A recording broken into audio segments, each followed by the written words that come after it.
Good morning everyone, welcome to the live coverage of today's St Croix 1500. Today the drivers will have 1500 kilometres of racing to contend with, the longest race on the Trackstars Touring Car Series calendar for 2022 season, and it's round number 8 of the championship.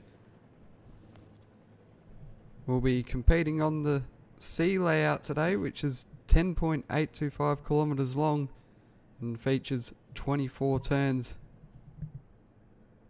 At the moment we currently have drivers out on the track. Looks like they're finalising all the grid spots, thanks to everything that GT7 has to offer to us.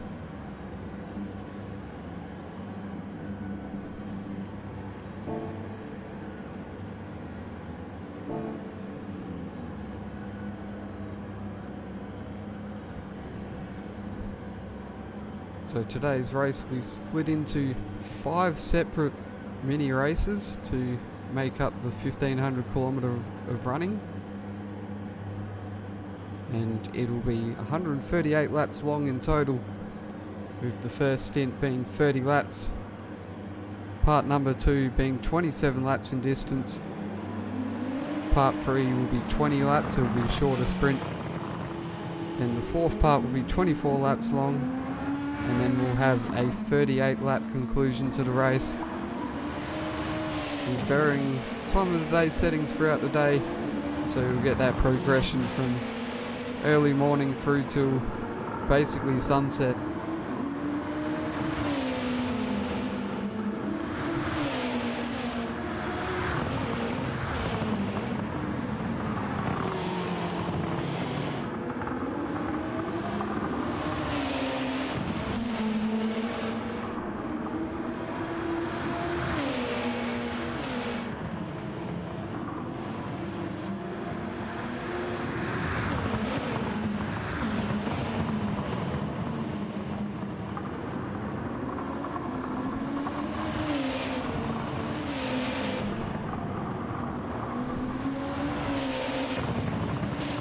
Cars are getting themselves sorted out.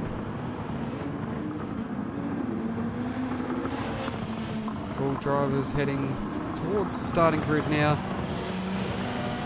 lining up in their proper grid order.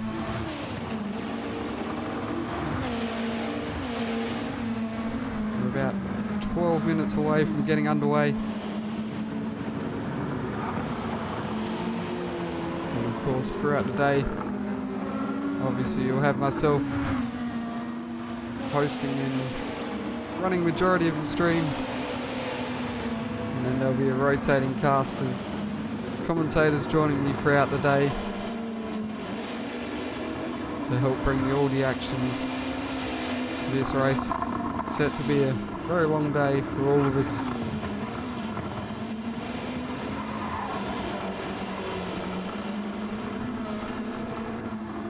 So if you're watching along, definitely feel free to make a bunch of comments in the YouTube comment section.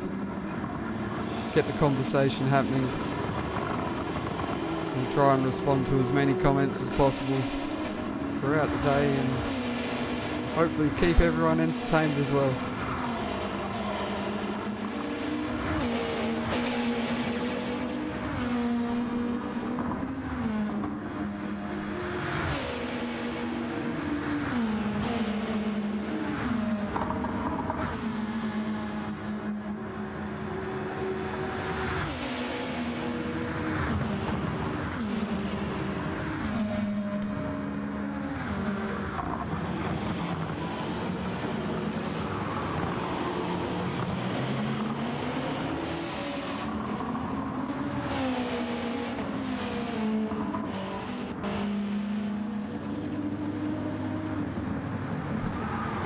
So while we do wait for the drivers and teams to get themselves sorted out on the grid, we'll just go through a quick recap of qualifying so far. Of course, in last night's top 6 shootout, it was Mint Matt taking the number 95 It's Racing Esports Honda to pole position, a lap time of 2 minutes 53.268. There's an 8/10 of the second gap in the end over Speedy Tyres, who joins him on the front row. So those two have been probably the standout performers in qualifying so far this year, and it's good to finally see those two parked on the front row. And that should make for a tantalising battle throughout the race. And then of course we can't forget Speedy Tyres was last year's 1500 winner alongside Diswood, who they're now separated, and Diswood will be on third position in the CP Motorsports #1 Honda. And then joining him on the second row will be Captain Muffin 88 in the sister CP Motorsports entry in the number 50 car. And then fifth place in the shootout was John 27 TCT in the number 34 It's Racing Esports Honda. And then the second of the satellite racing Nissans in Grid 1 F1 and the number 56 will be starting out of 6th place after he took a bit of damage on his shootout lap, and that dropped him to the tail of the order as far as the shootout is concerned. And then we go through those who unfortunately missed out on making the top 6 shootout. We've got 7th place is Ruddy McForehead in the number 45 Match Spuds Racing Lexus, and making it an all Match Spuds Racing 4th row is N-Spud P666 in the number 32. And then a bit of adjustments to the grid. No, actually, hang on. I'm getting those two mixed up. So the Intercontinental Esports Racing Group, number 55 of Cabans and Sir Slayer, will be starting out of 9th. And then 10th will be the Robbo Sport Racing Nissan of Loudy Dark Mist and Slappers Mate 117 in the 156 car. 11th will be the Robbo Sport Racing teammates of Lorox 22 and Rusty Nuts 75 in the number 22 car. And then 12th and 13th will be the pair of WIT Motorsports entries, with the 964 of Nightwalker 964 and Aussie Hypnotic in for 12th. And then 13th will be the number 151 entry of AUZ Soul Reaper and Gordock 69. And then rounding out the field in the 14th and final position will be the number 13 Intercontinental Esports Racing Group Lexus of Broccolilly and DSR Devlin in the number 13 car.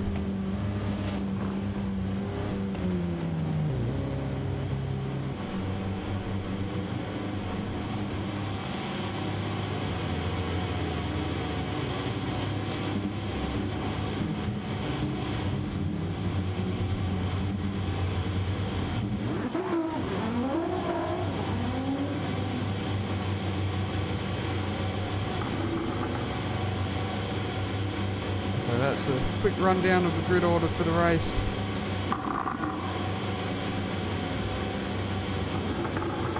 In a short moment,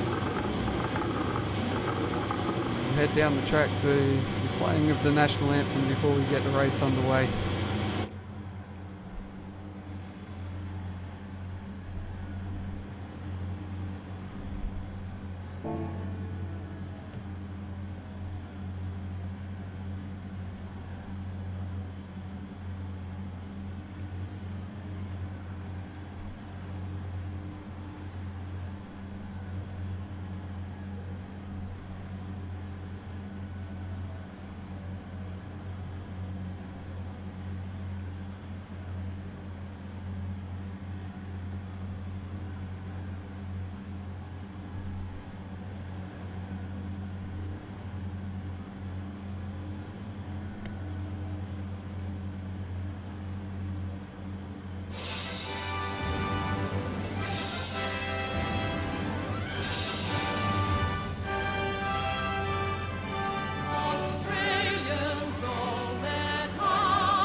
So just a few minutes away now from getting this race started. Cars all lined up ready to go racing, with the exception of the number 13 car.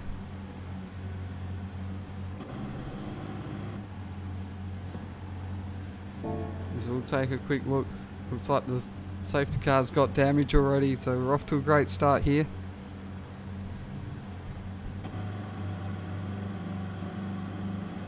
There we go, Mint Matt on pole. Speedy Tyres on the front row in second place. Diswood 1 in third. Duram 50 in fourth. John 27 in fifth. Viper Z starting in sixth. And Xylon 96 in seventh. Budsy 76 in 8th. So Slayer 1991 in 9th. Loudy Dark Mist rounding out the top 10. Lurox 22 in 11th. Nightwalker in 12th. Gordock in 13th. And then disappointed in the safety car. Officially down as 14th for now, but we are waiting on car number 13 to join in. Hopefully they don't miss out again, as that'll put them a number of laps down at the start of the race, and that's probably something you don't want to have early on.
So ready to go for the race.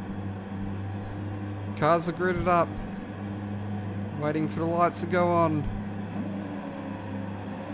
So lights come on, revs start building.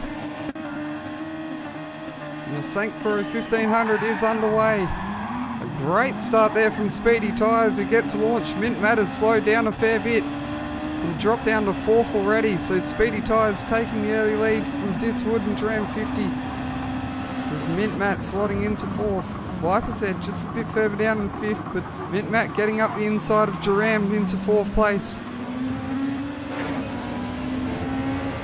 So we're going to have to quickly jump out and jump back in.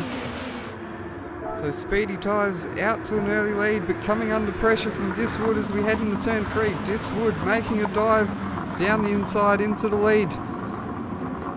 So a lot of changes for the lead early on in this one, and it's only 4 corners in.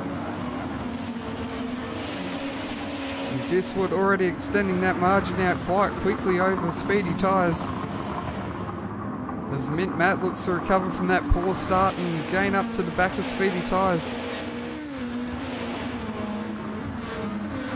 And then we have Duram 50, Viper's Head rounding out top 5. John 27 in 6th, Sir Slayer in 7th. Budsy and Loudy Dark Mist fighting it out for 8th place, with Lurox in the top 10 and Xylon 96 there as well. So there's a pair of MSR and RSR cars fighting it out for the top 10 spots. And then a bit further back we have the WRTs pairing of Nightwalker and Gordock. But it's Diswood leading the way across the bridge on lap number 1. With Speedy Tyres following close behind. Mint Matt just lurking close in the distance as Diswood gets all out of shape, exiting the bridge. With a slightly better exit onto this long back straight. Certainly helping him take out that advantage, well over a second now. On Speedy Tyres in second place.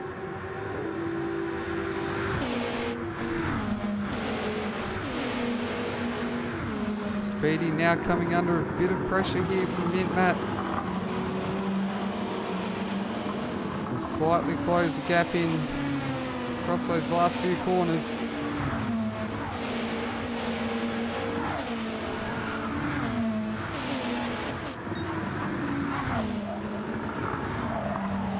Lap 1 and the drivers are already pushing the limits of the track.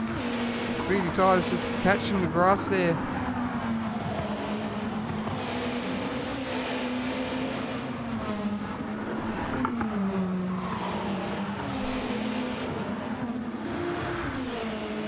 So end of lap 1, Diswood leading away, nearly a 2-second gap over Speedy Tyres.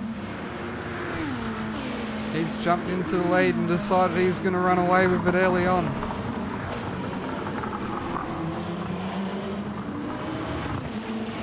And it's a battle for second between Mint Matt and Speedy Tyres. Mint Matt looks like he's well and truly in the slipstream here and setting himself up for a run. Doesn't look like he's quite close enough to make a move though.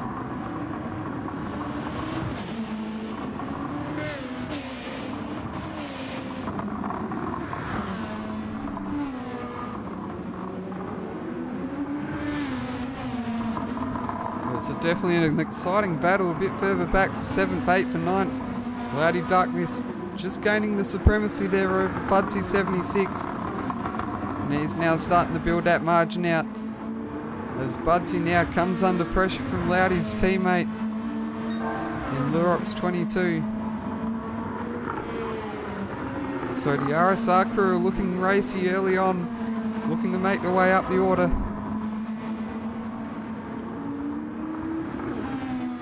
Notably, I've noticed that the number 34 car's gone missing down the screen, and yes, John 27 down in 11th place. Looks like he might have toured the pit lane early on, judging by the gap between himself and the leader.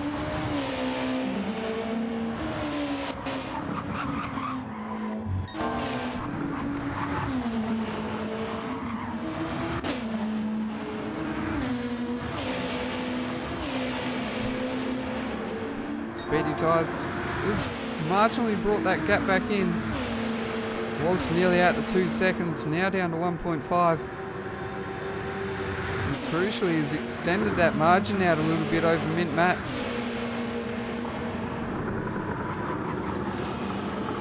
Which was very crucial down that long back straight. Really prevented him from getting that slipstream that he needed. And really contained him into 3rd place.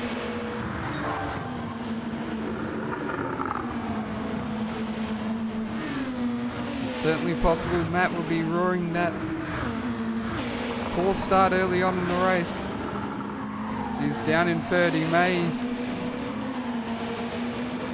have a bit of issues trying to get past Speedy Tyres and may have to look to the pits to try and benefit himself a bit later on in this race.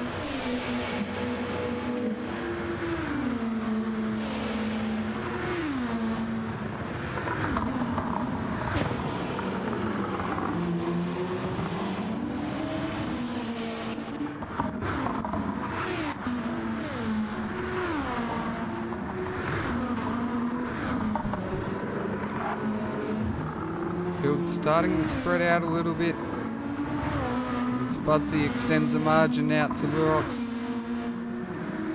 which is probably looking like one of the more promising battles out on the track.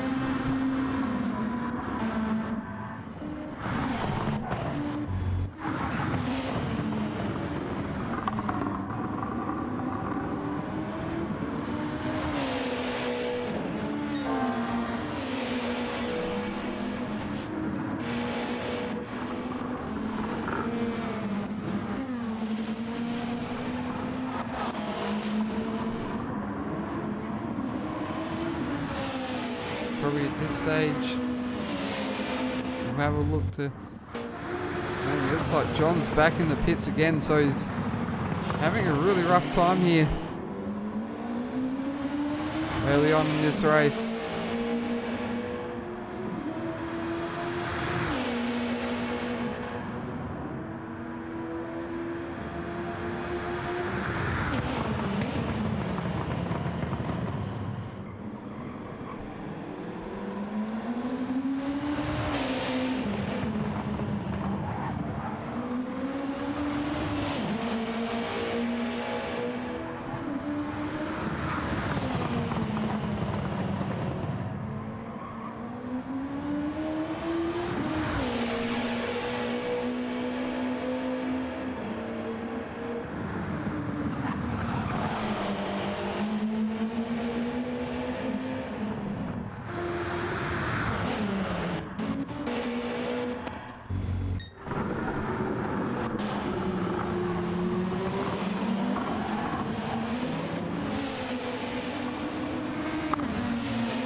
Matt's now really closed into the back of Speedy Tyres, looking for a way around, but that dirty air of the big wing that has been put on all these cars this year really affecting him through some of those corners.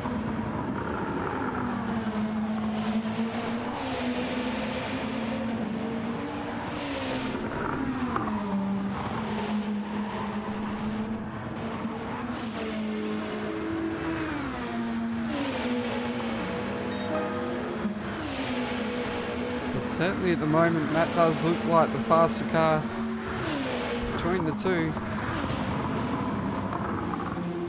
He just can't get close enough to make a move.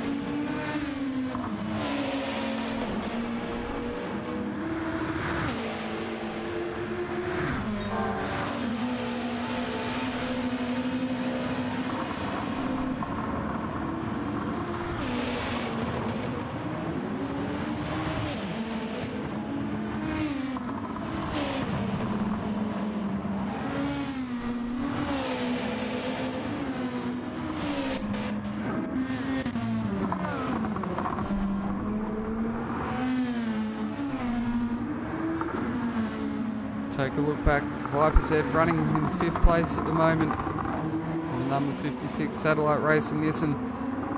And he's got a little bit of company here from Sir Slayer 1991 in the Ice Racing Group, Lexus number 55. I thought for a moment there that he would have built out a bit of a gap, so maybe there's been a slight mistake at some point. It's made things a bit harder, brought that gap back in. And of course, lurking in the background of just out of picture is Loudy Darkmist. He seems to be on a bit of a charge here early on in the race. He may have his sights set on a top 5 spot soon enough.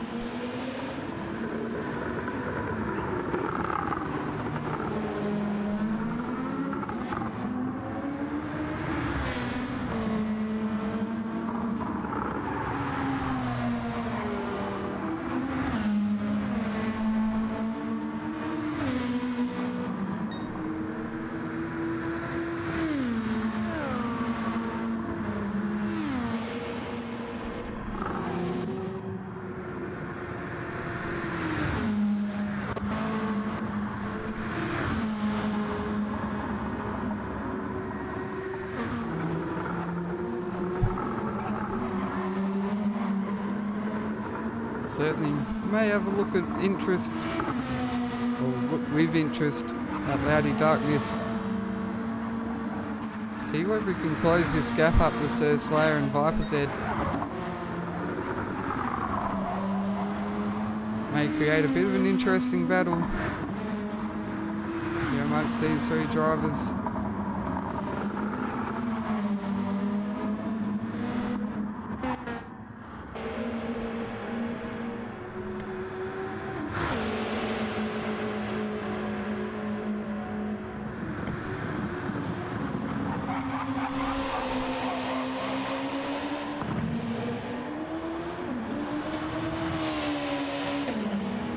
So we have Nightwalker here, just outside of the top 10. A minute back, it looks like he had an incident on the first lap which forced him to pit, but it looks like he's rejoined and started putting in some solid laps. So hopefully he'll manage to start in the lead lap. Likewise for John 27. We had a rough affair on the first two laps.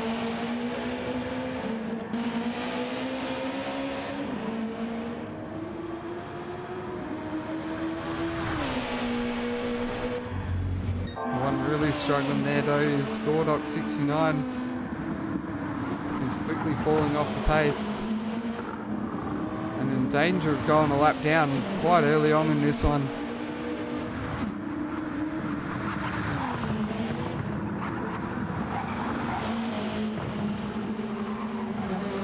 Looks like Diswood ran wide a bit there. He may have made some contact with the fence, but doesn't look like he's had any damage. But it certainly allowed Speedy Tyres to close that gap in a little bit.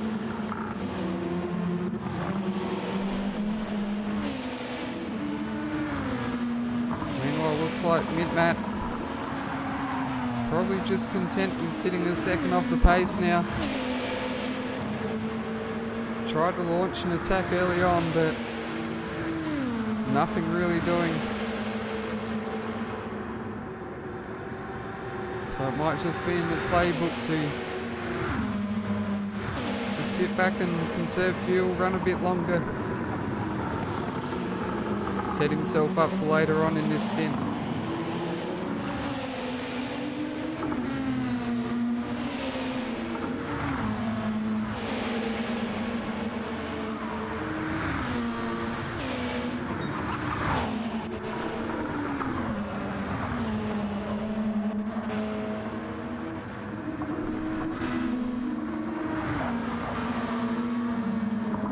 So Slayer's dropped off with Viper Z at the moment. And what is currently the only Ice Racing Group entry that's running on track at the moment. Cloudy Darkness is close within 8 to 6 tenths of a second of Sir Slayer, who gets onto the grass a bit there out of turn 23. And Sir Slayer doing likewise on the exit of 24.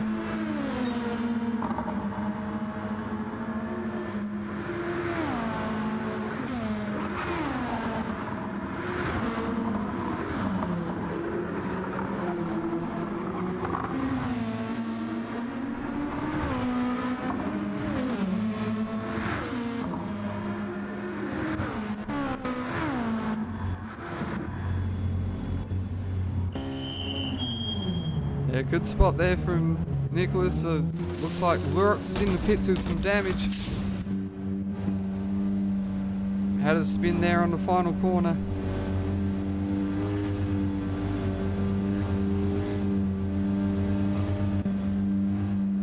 Looks like he's going for a full service this time around. Maybe to try and limit the damage a bit. And that's dropped him down to 12th place.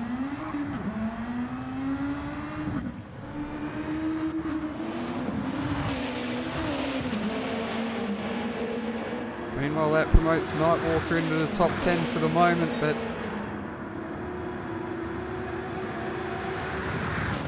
John 27 has closed up to the back of him. Not sure if they've both toured the pit lane again. Doesn't look like they have, although they've got the P's next to the lap time. Certainly the lap times do suggest that no pit stops have taken place. But John now starting to find a bit of a rhythm here. And down into the 254s, and he'll be looking for a way around Nightwalker very quickly so he can get back on with his race.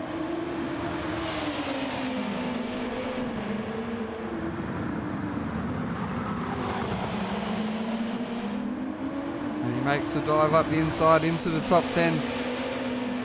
As as they transition out of the extended layout and back into a part of the track that's commonly used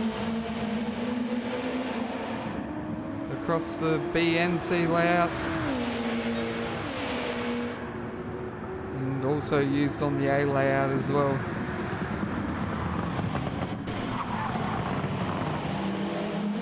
So John making a move on his recovery drive.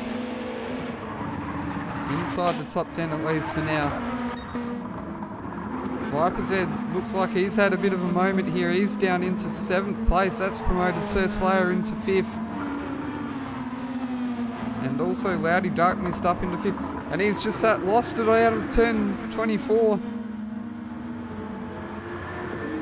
An opportune moment to jump into pits, and Diswood in the pits as well. So that's taken the leader out of the lead.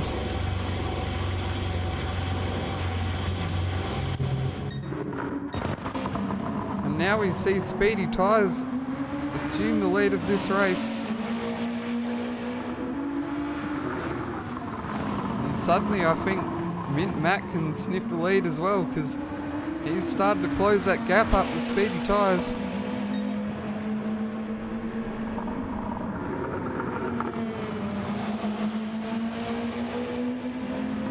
Almost as if he wasn't concerned whether he was sitting in 2nd or 3rd, but now that the race leads up for grabs, he's starting to pile a bit of pressure on to make sure that 95 Honda is at the head of the pack.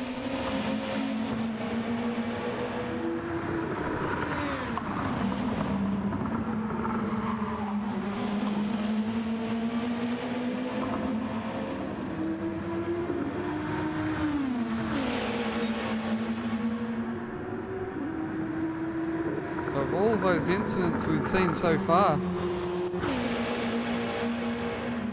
that's promoted Dram 50 into a podium spot. So Slayer running nicely in 4th so far. Hopefully I don't put the curse on him. And Loudy Darkness now up into that top 5 spot that we were talking about him chasing after early on.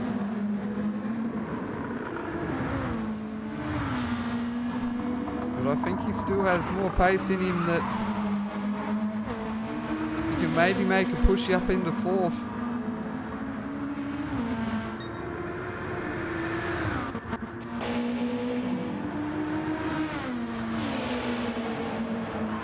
The battle between Mint Matt and Speedy Tyres continues on.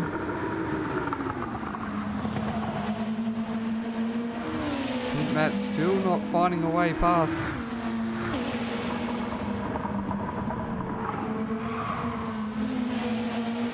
Speedy Tyres running very wide there.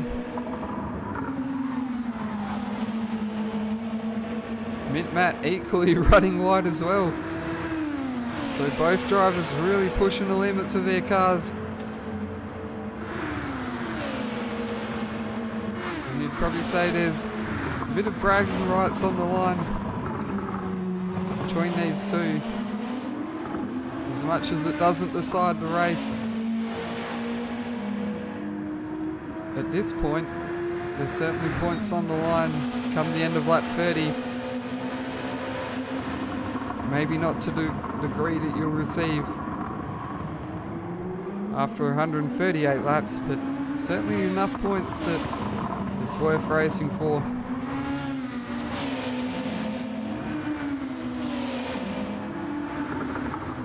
They're really starting to push themselves up the pace here to try and break each other as Mint Matt goes purple through the 2nd sector.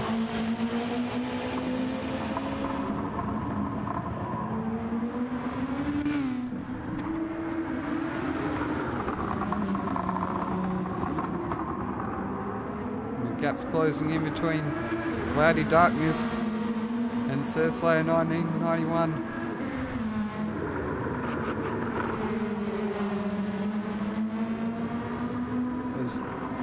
Disappointed makes a comment saying it's Louder Dark Mist instead of Loudy. I think that's a bit of a reference to the Palmer-Palmy debate. that occasionally pops up throughout the Trackstars channels and becomes a recurring debate amongst a number of our members.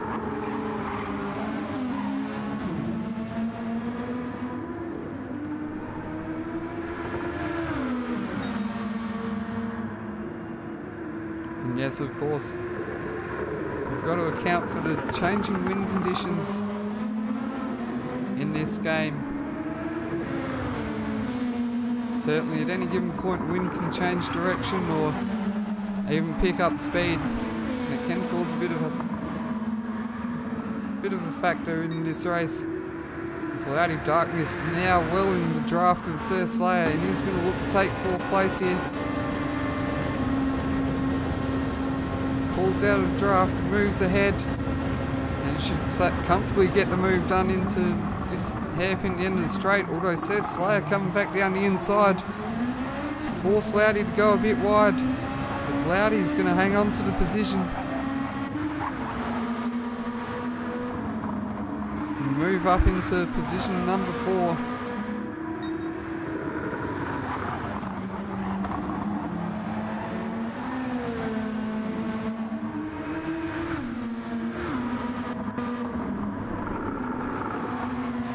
So Loudy, fine drive moving up the order early on in this race.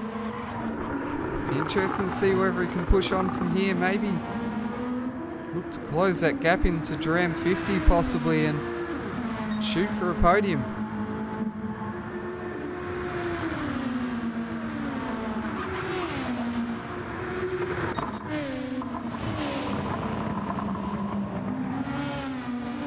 Front 2 drivers still holding station here as they're on lap 9 of the first part of the St Croix 1500. Speedy tyres leading away from Mint Matt, with Duram 50 running in 3rd position. Early leader Diswood suffering from some damage and dropping down to 8th place at this point.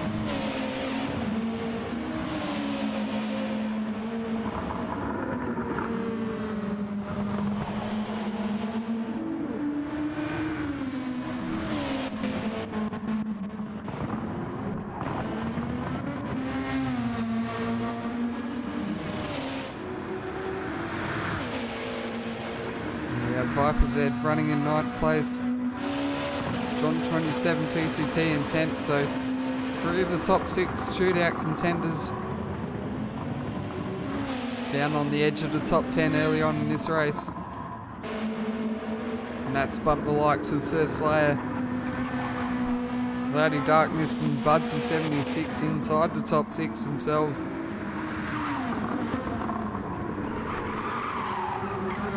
Budsy, of course, taking a fine 3rd place in yesterday's TS2 St Croix 250.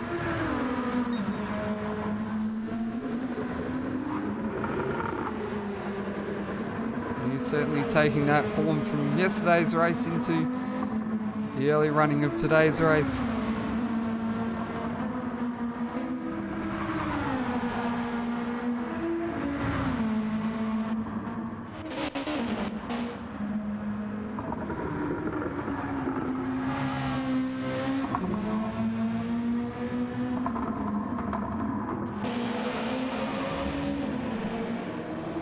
Looks like there's a bit of an incident there from Viper's Head.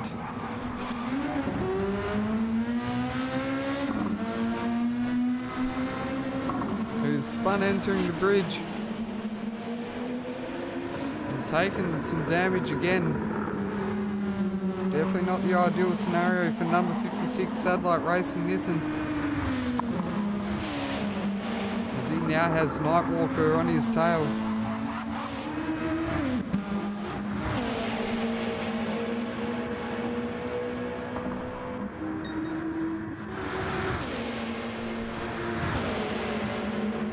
Already going a lap down at this stage. Don't think that had much to do with the incident though, so definitely no blame on his part for sure. Unfortunately we don't have a replay to go look back at, but it's quite possible that maybe just got a little bit too greedy on the accelerator on exit and dropped it into the grass as Sir Slayer into the pits now. So unfortunately that fine run that he was having has come to a halt as he heads into the pits along with John 27, and I'm assuming Viper's Head, yes, he's going to come into the pits as well. So Slayer's going to come out in 8th position. Nightwalker approaching, looking to take position 8 from Sir Slayer. And he gets down the inside, crucially. Maybe runs it a bit too wide though, so that'll put him under pressure on the exit. Sir Slayer may be able to come back at him here.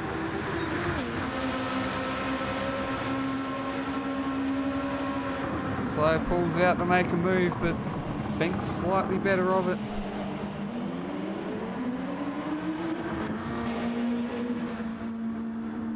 So John 27 and Viper's Head coming out of the pits together. So battle for 11th place here.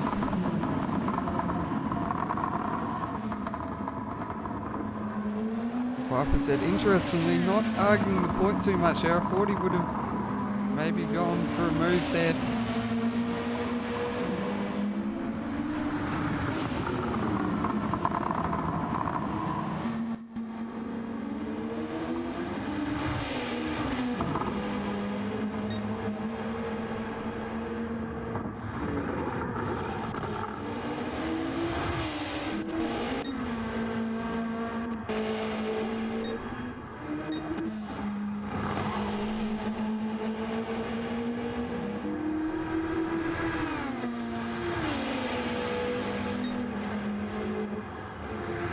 Speed Tyres, Mint Matt fighting out for the lead.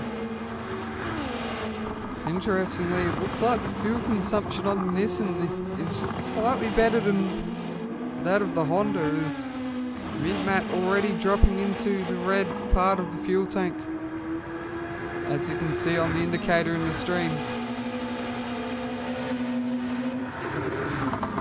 Speedy Tyres still got plenty, well, still got more in the tank than what Mint Matt has. It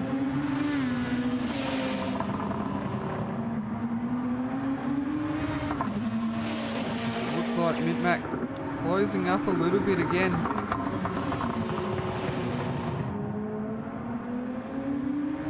Maybe trying to make a move to take the race lead.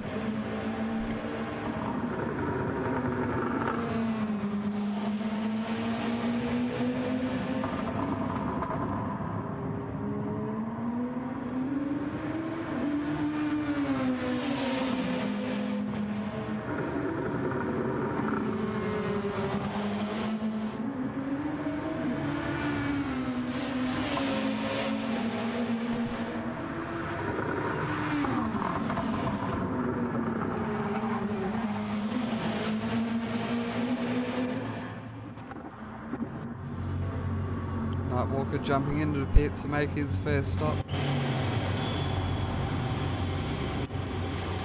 Well, I should say first planned stop of the race. I believe he's been in pit lane earlier on, but he's certainly down the end of his fuel tank.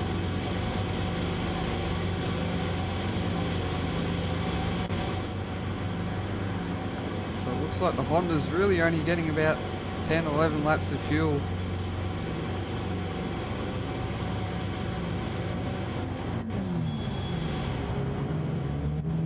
Lurok's touring pit lane. Viper's Head in pit lane as well. He's taken damage again. I feel like I need to be paying more attention to the track map at this point, rather than staring intently on the screen.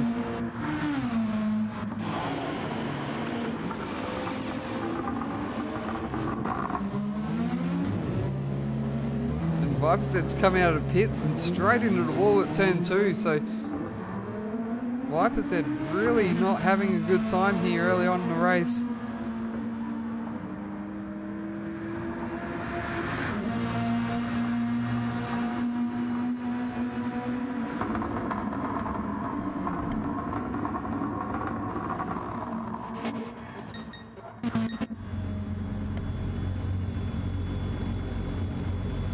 Mint Matt now jumping into the pits. Squeezing all he can out of this one.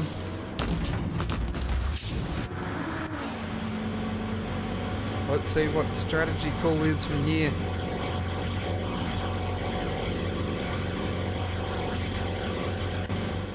Does he go with the 60 litres, or does he fill up a bit longer as well and maybe go with a full tank?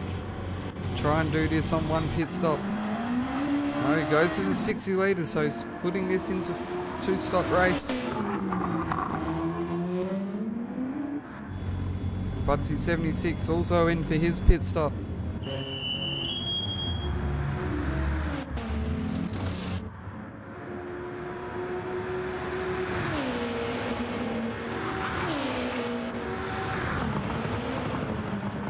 From calculations, it looks like this would maybe fuel a bit more than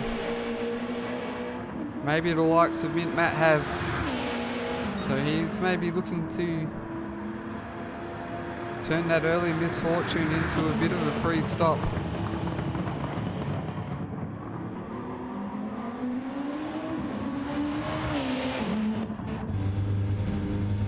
Cylon 96 also making his stop too.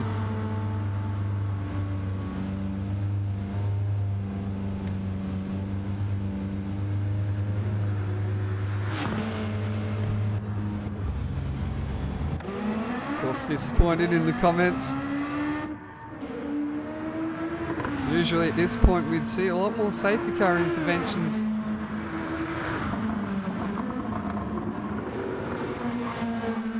But it looks like maybe disappointed needs to learn the dials on the Nissan GTR safety car. Maybe switch the air conditioner off the feet setting or something.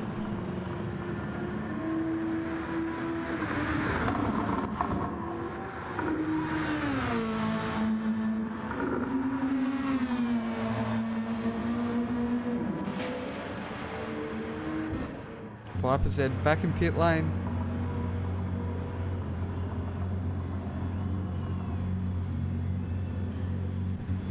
He'll be taking another stop to fix his damage.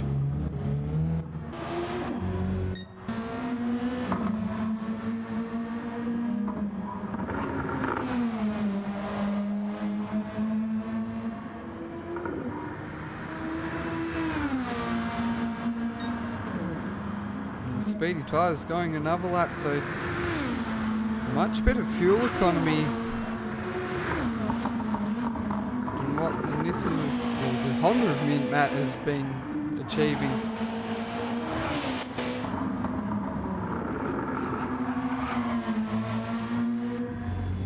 Ram 50 now making his pit stop.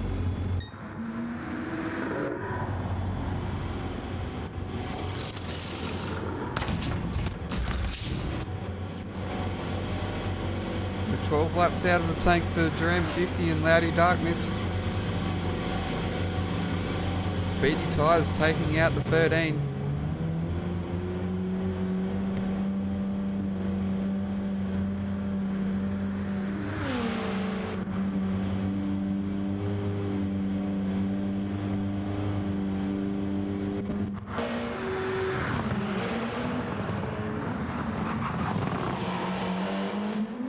And all of this takes Diswood back into position number 3. And coincidentally, Woods has just put in his fastest lap of the race with a 2:53.7. And off to a good start in this lap as well.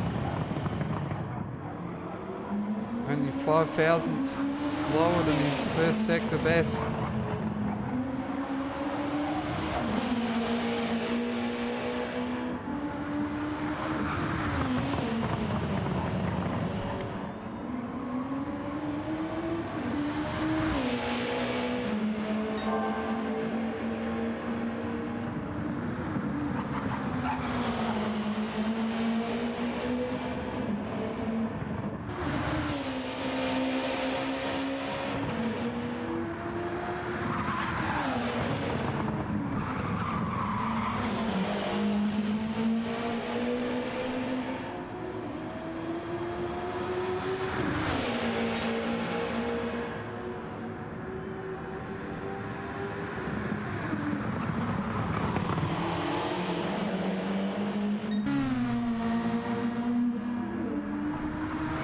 see what Speedy Tyres manages to do this time around. Does he come in for a pit stop?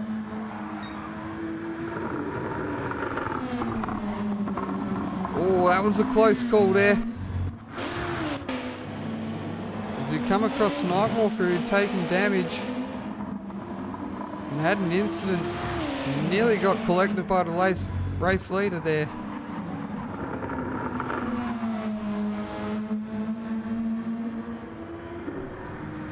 And this time around, Speedy Tyres comes into the pits.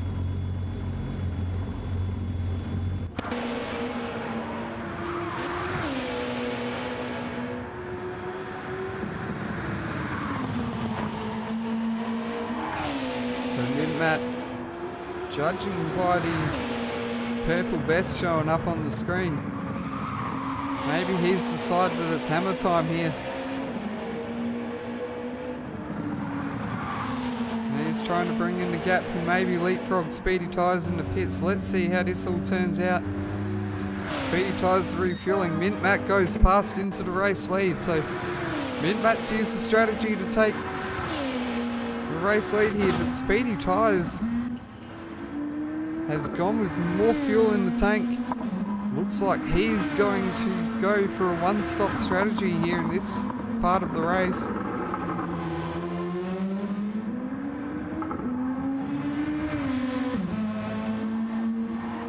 So Mint-Matt taking track position here, but I do think he's going to have to make an extra pit stop.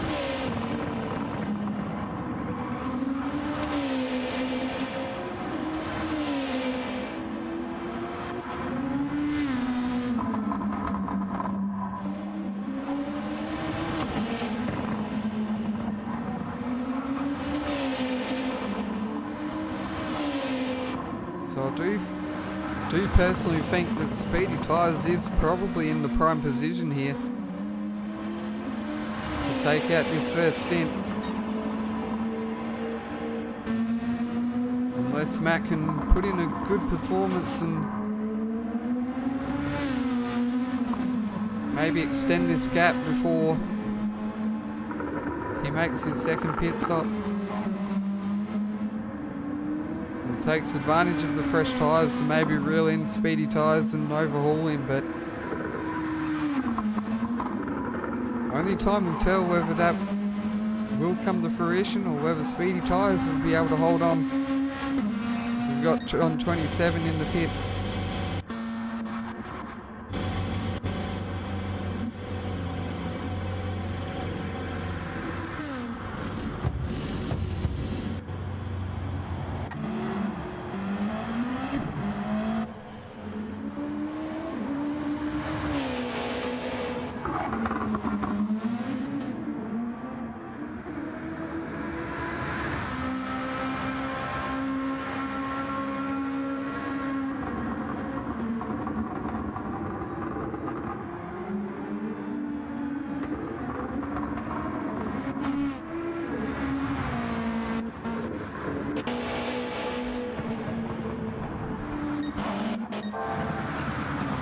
Field looks a bit spread out at this stage. No real battles going on throughout the field. I'm going to say this might be a good opportunity. Jump on board with Mint-Matt for a lap around the St Croix layout.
run through the order.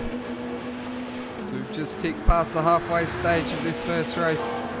Mint-Matt leading the way in the number 95 Honda. Speedy Tyres running in second in the number 41 Nissan.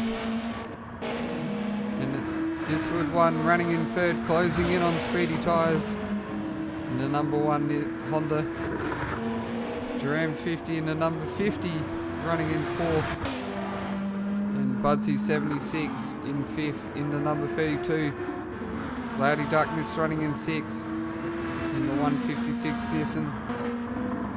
So Slayer 1991 in the number 55 in 7th. Xylon 96 in 8th in the number 32. Lurox 22 in the 22 is in 9th. And then number 34 of John 27 is rounding out the top 10. Viper's Head just outside the top 10 in the number 56 Nissan. And then Nightwalker and Gordock are the two cars that are a lap down, running in 12th and 13th. Gordock, though, I believe is potentially, he's actually 2 laps down at the moment.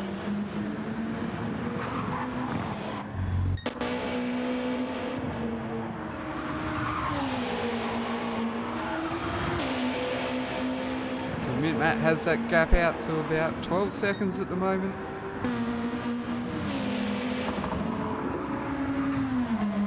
Speedy Tyres coming under attack here from Diswood. He's on a bit of a charge after that early incident.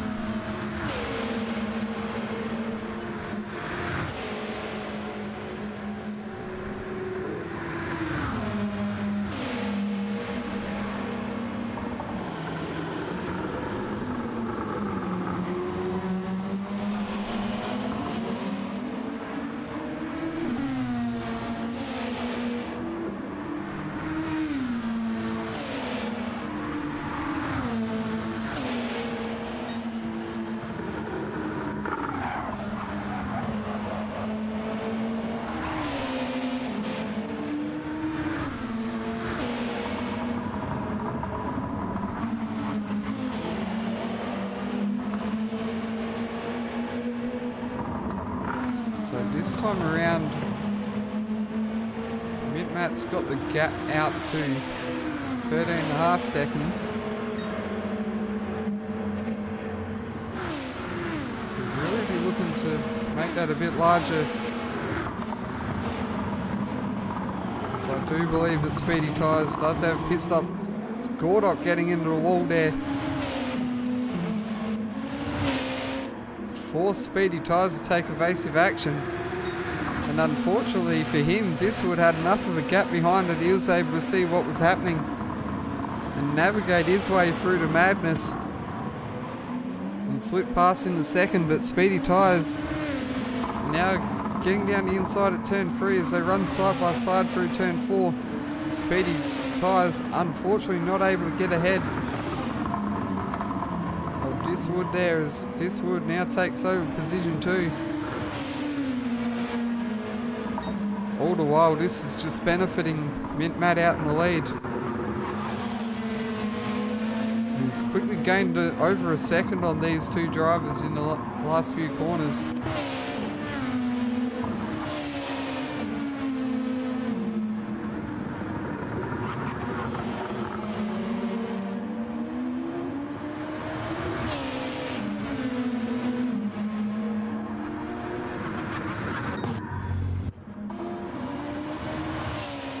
So a little bit of damage there for Gordock from that incident at turn 2.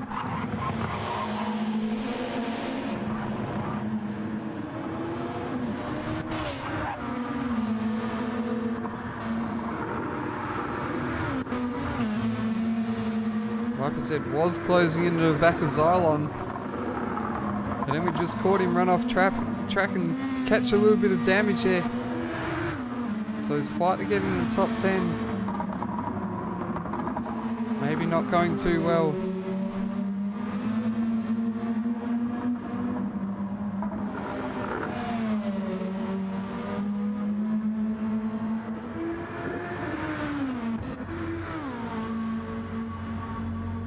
So Viper's head into the pits for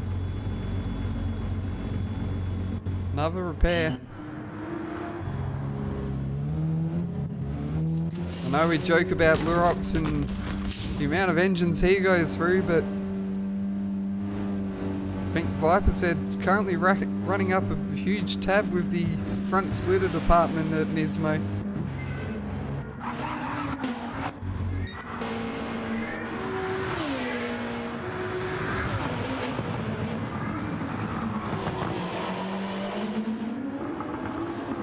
Meanwhile, mid-mat out to nearly a 15-second gap over Diswood.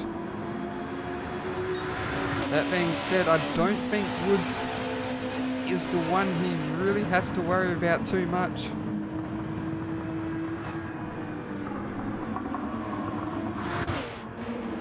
It'll be Speedy Tyres, who's got a 16-second margin.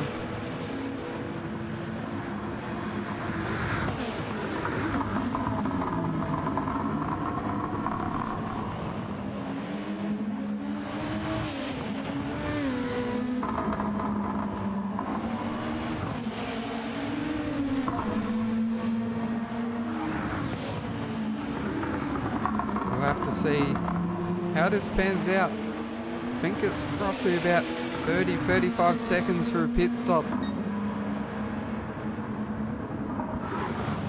And I do believe that both Mintmat and Diswood will need to stop another time.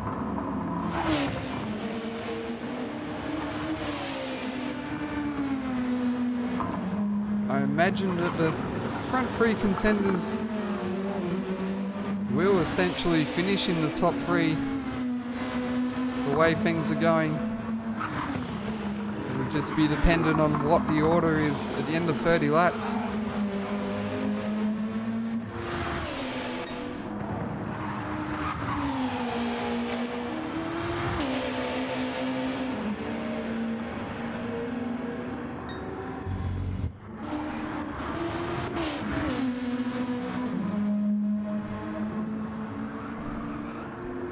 So one thing I probably didn't quite click on in the last couple of minutes is that with that pit stop, Viper's Head's actually gone a lap down on Mint Matt. So as of this point, Viper's Head is a lap down and he's just run off the end of the back straight and taken damage again.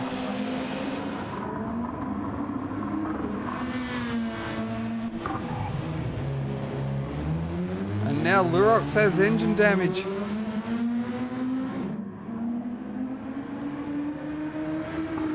So crucially, we could see a safety car here.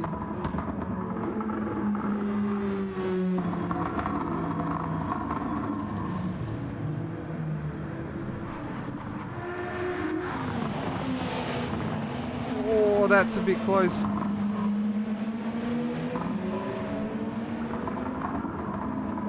Like Lurox is trying to regather himself.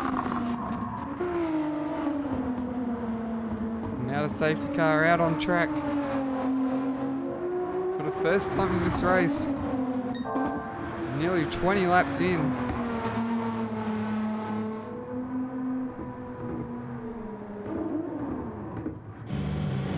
Lights of Diswood, Speedy Tyres all jumping in for a free pit stop.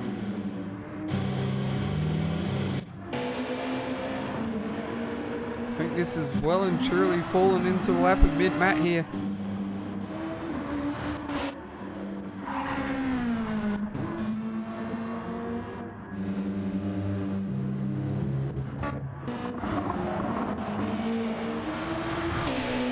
He should be able to jump into the pits and definitely come out in the lead, you'd say.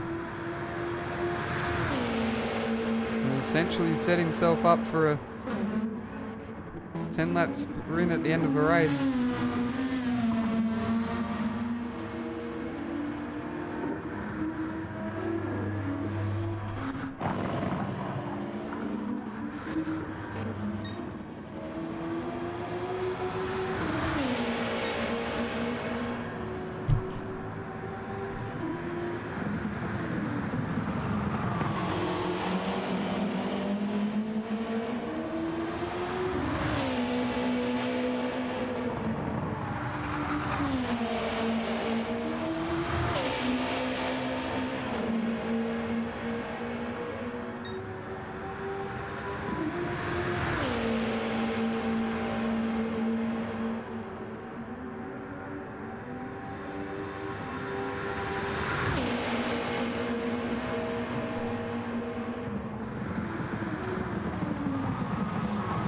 Yeah, definitely.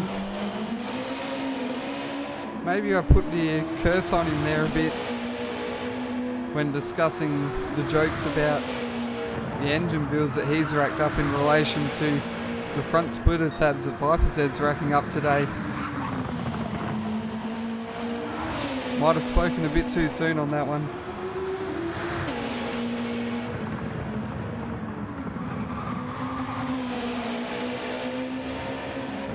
So Mint Matt building a nice margin here. Out to 39 seconds. Could be crucial. So he jumps into the pits under safety car. We'll see where he comes out in relation to speedy tyres.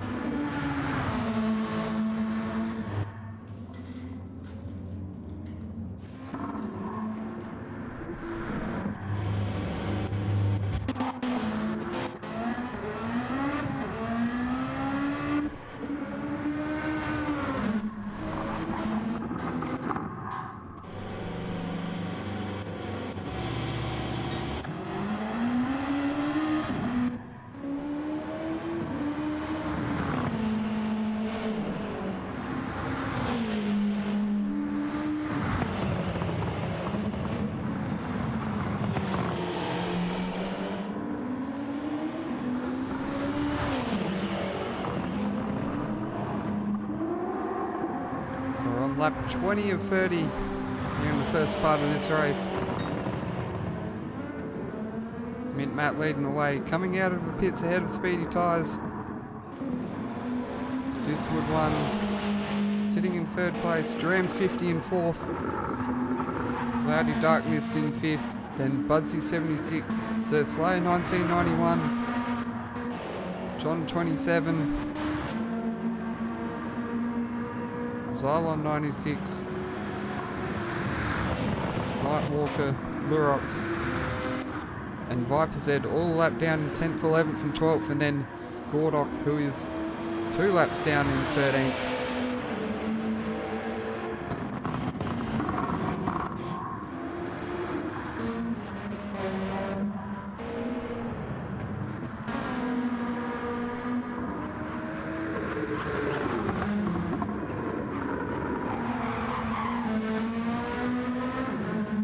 So we'll take a short little break here while we're on the safety car. I'll be back with you in just a few moments.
running under safety car at the moment.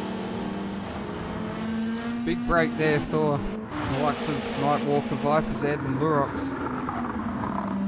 They're all given the opportunity to get back on the lead lap of this race and get themselves back in contention. And additionally for Gordock 69, he gets a lap back. So it's now only a lap down rather than 2 laps down.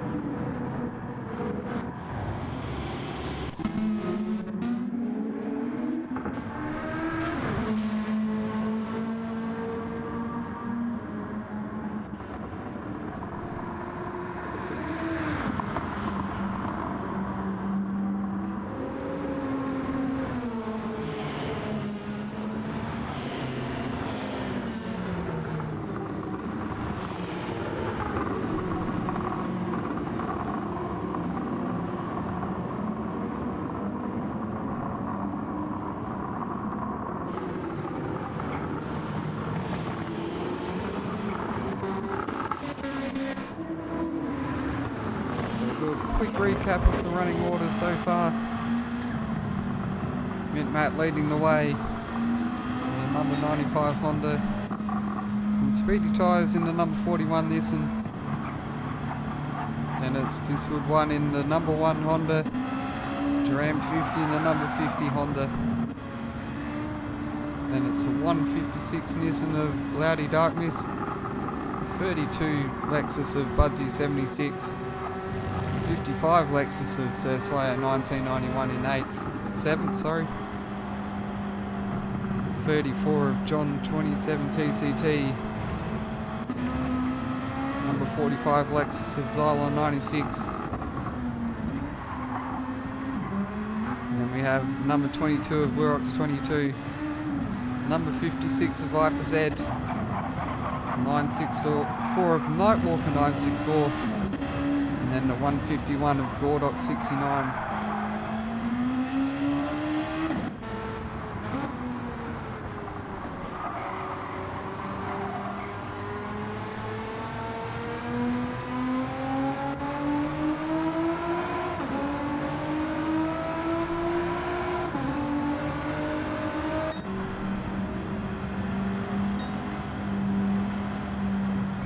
The safety car will be in this lap.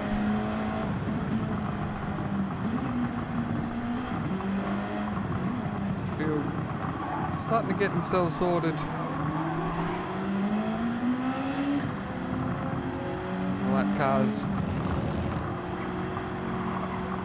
try to make their way back around. Looks like a couple of them will definitely be back on the queue for the restart. Not sure about the WRT Hondas though. I think Nightwalker should definitely get back onto the queue. Gordock might be a little bit further back possibly.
Safety car accelerating away from the field. Now under control of Mint Matt. Brings around turn 23. After this corner, he can choose to go any time before now and the start of pit lane. Interesting to see where he decides to pick up the pace.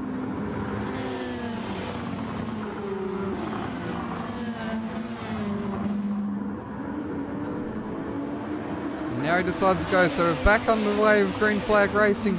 Mint Matt leading the way from Speedy Tyres and Diswood. It's going to be an 8-lap sprint to the end of the race. All drivers fueled up to the end, fresh set of tyres. No more excuses. Loudy Dark Mist, I believe it was, running wide. Or was that Lurox? No, it was Loudy Dark Mist. And he's coming under all sorts of attack from Sir Slayer and Budsy. Sir Slayer going to the outside. Loudy Dark Mist on the defensive. Sir Slayer looks like he's nearly gotten around, but he's forced to go a long way around. And there's contact between Budsy and Sir Slayer. And Budsy's gone around. I think Budsy's tried to squeeze Sir Slayer out there a bit too much. And unfortunately, Sir Slayer had nowhere else to go. Like he was squished up against the wall and could do nothing else but to hold his line. And this has really benefited Viper's Head, who has gone from being 12th and a lap down and straight up into 6th place. Meanwhile, John 27, who was falling down the order a bit early on, he's now up into 6th place. So Slayer dropping down to 8th. Lurox in 9th. And Xylon in 10th. Budsy obviously a bit down the order in 12th thanks to that incident. And then Gordok a bit off the pace there, didn't quite catch up to the field. A bit further up towards the front. And one thing we've missed is Diswood has overtaken Speedy Tyres and moved into 2nd. And now he has Mint Matt in his sights. So Speedy Tyres dropping down to 3rd.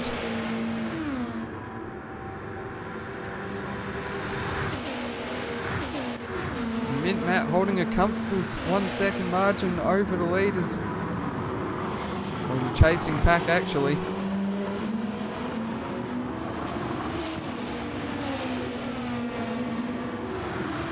Although that being said, I don't think you'd consider that comfortable enough at 1 second.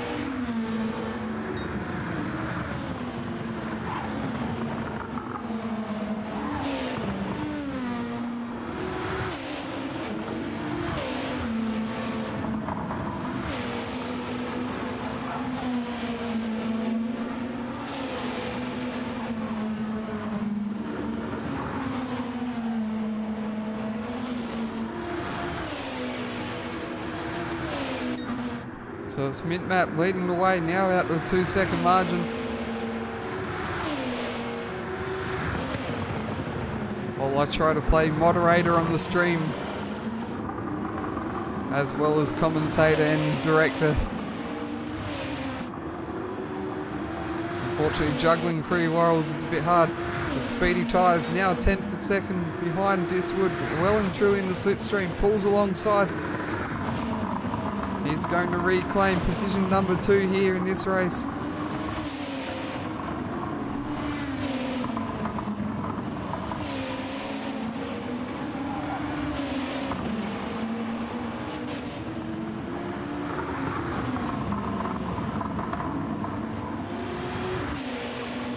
Diswood certainly not letting him run away with this at all.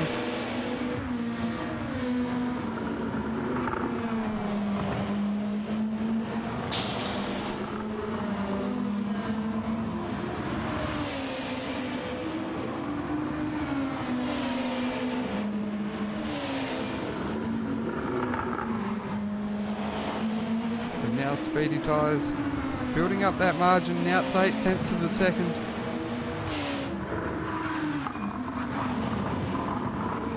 So an early attack from Diswood, but wasn't able to hang on to it in the end. And all the while, Mint Matt out to a 2.5 second lead over Speedy Tyres.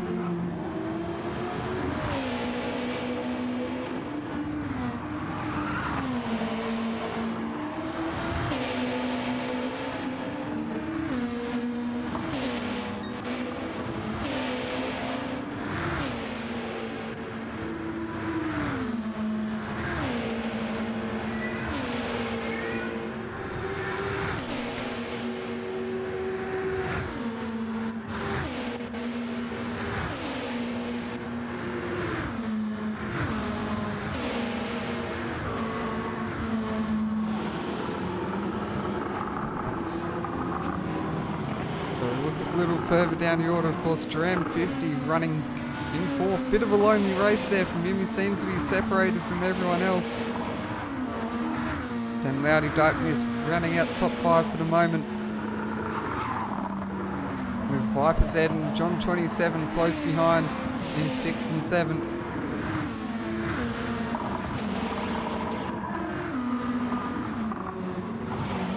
Sir Slayer sitting in 8th.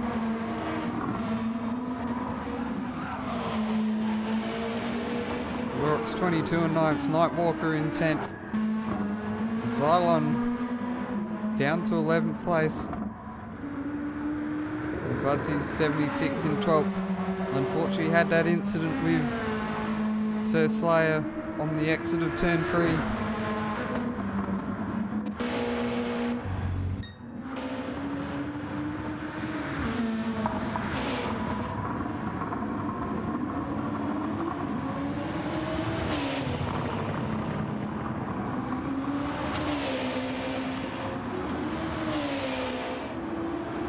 So lap 25 of 30 in the first race of the St Croix 1500. And it's Mint Matt leading the way out to a 3-second margin over Speedy Tyres. Diswood 1 in 3rd.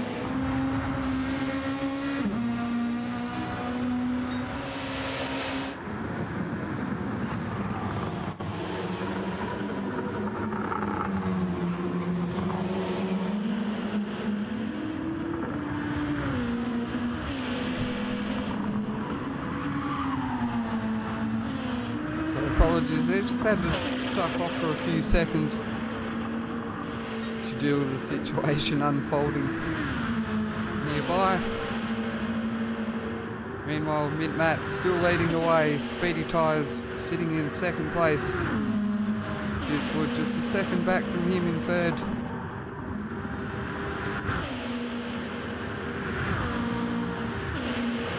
Meanwhile, off the screen, John 27 moving into 6th place.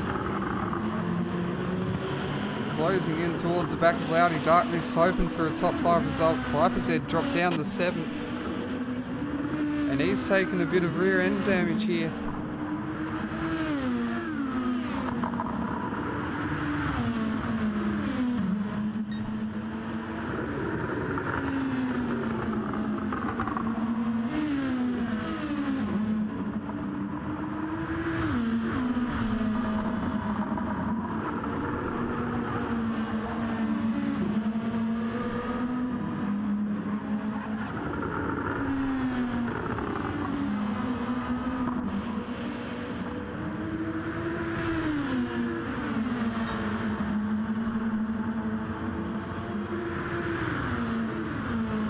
So we've now reached a point where no more safety cars will happen.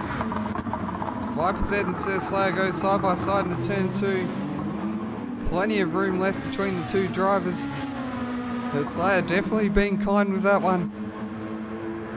And Lurix comes out ahead, but Sir Slayer will have that slipstream down this straight towards turn 3. pulls alongside into turn 3. Let's see what happens. That was a bad camera angle. They still run side by side out of turn 3 and into turn 4. Lurox is going to have the advantage here. Seth Slayer looking for the switchback. It's going to put him on the outside for turn 5 and 6. And it looks like at this stage it's going to be settled in the favour of Lurox as Seth Slayer gets all out of shape on the exit. Drops a huge chunk of time to Lurox.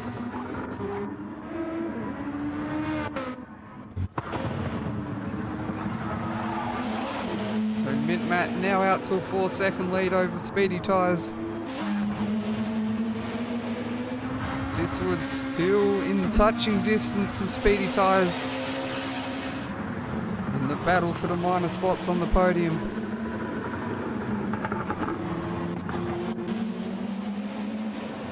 Ram 50 continuing his solid run in 4th.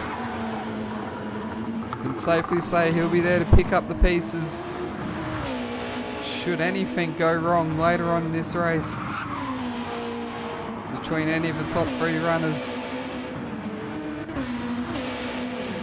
Meanwhile, Loudy Darkness and John 27. John is within 5/10. Let's see if he has enough to launch an attack. I don't think it'll be enough.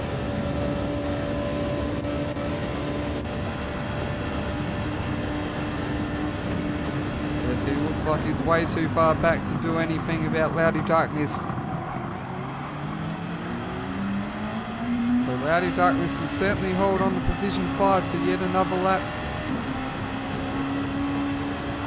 Barring any incidents in these final few corners. John certainly closing in on a top 5 result here after a bad couple of laps to start the race. Safety car, another one that helped. Well, safety car was one that really helped him out as well. Even though he wasn't a lap down, it really brought him close enough to get back in contention here.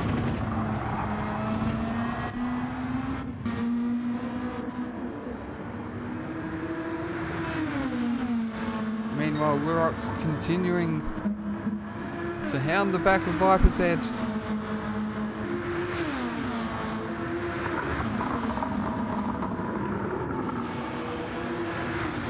John now in the slipstream.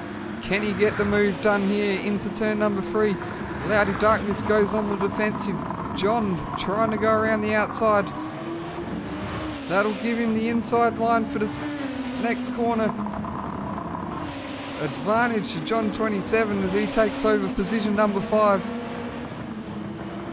And he will now look to start building a gap. Make use of the dirty air he's creating in front of Loudy Darkness and really start to build that margin. So John now into the top 5 here. Lurox, we missed that as well in the battle with John and Loudy.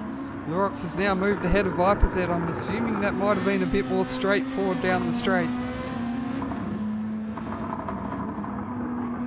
As Viper's Head is suffering with damage at the moment.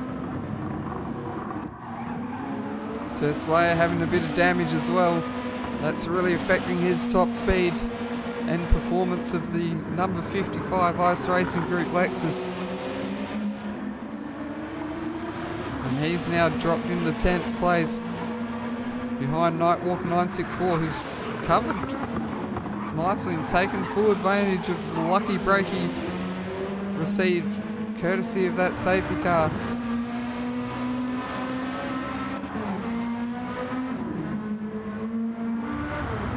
Then on the outside of the top 10, it's Xylon 96 and Budsy 76 in the MSR Lexus.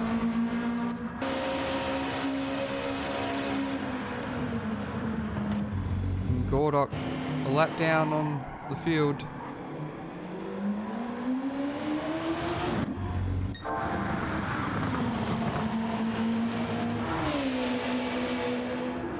Mint Matt now on the edge of the 252s.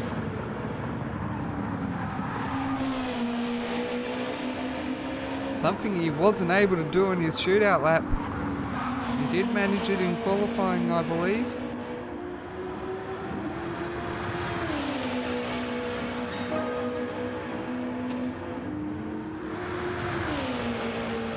he hadn't done it in qualifying, he's certainly done it now in the race. As he crosses the line and sets the fastest lap, first driver inside the 252s today. And he's out with a 6-second margin with 3 laps left.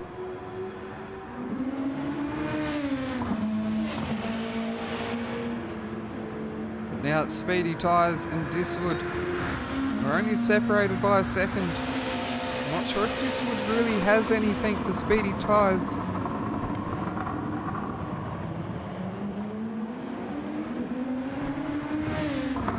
It certainly looks a case of Speedy being very comfortable and maintaining that gap to the Honda behind.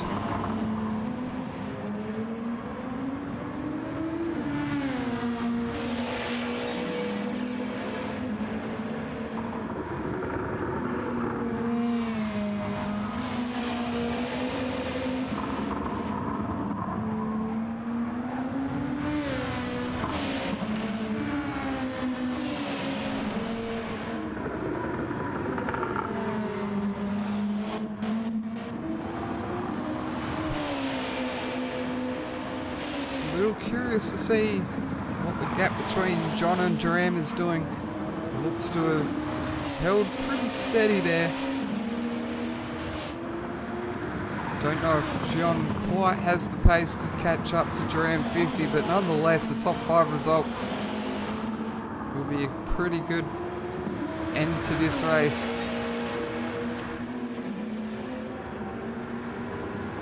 It was very much a tough start for the number 34 car,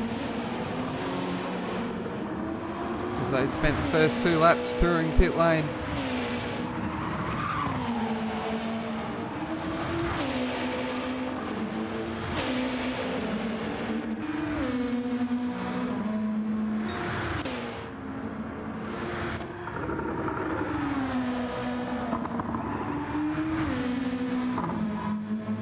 Certainly enjoying the end of this race. Back up into 7th place. A good showing here from the 2 RoboSport racing cars as they sit in 6th and 7th. Viper's Edge grabbing a lot of damage there on his car. I think the only thing he hasn't damaged is the engine and the two right side suspension. And he sits down in 10th place at the moment. Night Walker up into 8th. Sir Slayer with his damage in 9th place.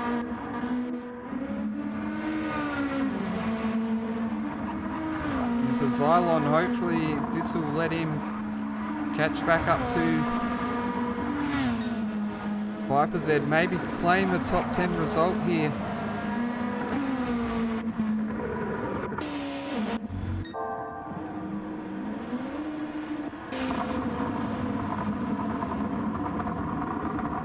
So I think this is a battle we're probably going to have to watch closely. It's both Speedy and Diswood getting all out of shape out of turn 3. And Speedy making a few mistakes has opened up the door for Diswood. I think we've jumped back at a perfect time here. The Speedy Tyres really struggling for grip. Diswood gets the better run. He pulls alongside and he's going to take you for 2nd place in this race. Although he runs wide himself. As they run side by side through this section here of the C layout. Bit of a switch back there from Diswood as him and Speedy Tyres continue to run side by side. And I was going to say it might finally be resolved, but I don't think it's quite over just yet. Speedy Tyres, even though he's given up position, is still refusing to back down from this. The gap now just coming out to 4 5/10 of a second. And even then, I really wouldn't count Speedy Tyres out of this.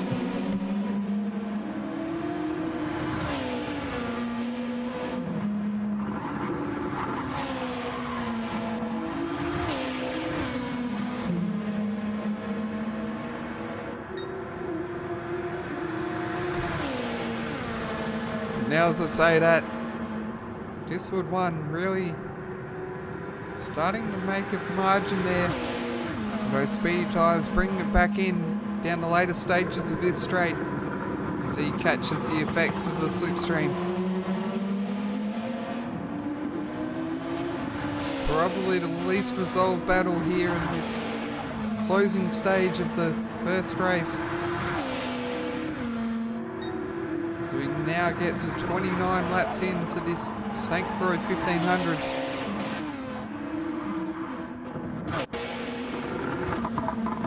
Speedy running wide off the track. Not sure what's happened here. That's a very unusual one. I think he's just really trying to take the time to gather himself up, but he's dropped a lot of time to this wood. So now I think that's probably resolved the first two positions in this race.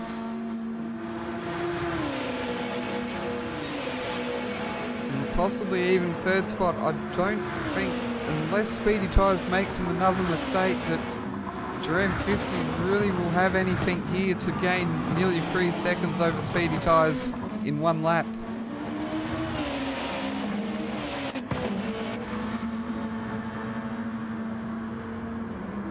Meanwhile, Loudy Darkness taking damage on the Robbo Sport Racing Nissan, and his teammate Lurox 22 closing into the back of him. Lurox with a healthy car. I'm going to say it's a matter of time. And very likely that Lurox may take 6th spot, but looks like Lurox is just holding back a little bit.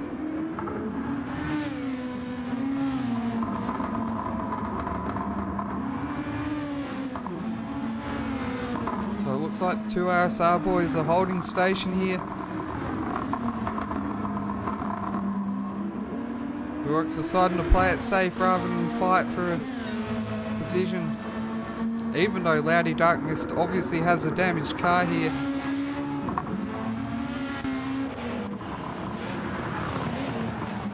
Gap between Jerem and John 27 down to 0.8 of a second.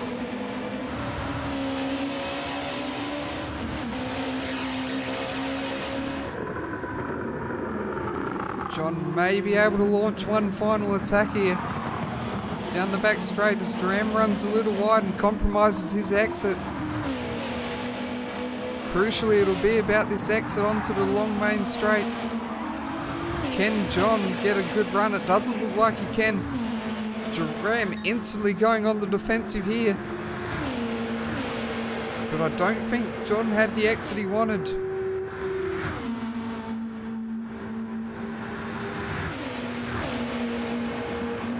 So John won't be close enough to take over P4 in this race. So he jumped to the front. Mintmat. Rounds turn 23 for the final time. Probably caught a little bit of a lucky break there with the safety car. But he rounds the final corner. And Mintmat will take race 1 of the St Croix 1500 after 30 laps. Diswood 1 crosses the line to take 2nd place.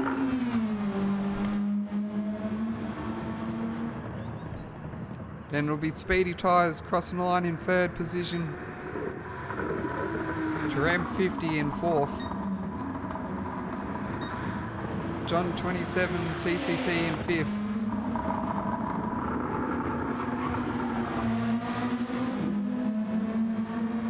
And then Loudy Darkness looks to be hanging on to 6th place here.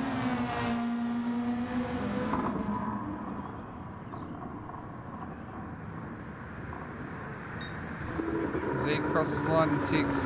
Lurox in 7th. The form finish for 6th and 7th. Nightwalker 964 in 8th place. So Slayer 1991 crossing the line in 9th. Then we have Xylon 96 in 10th.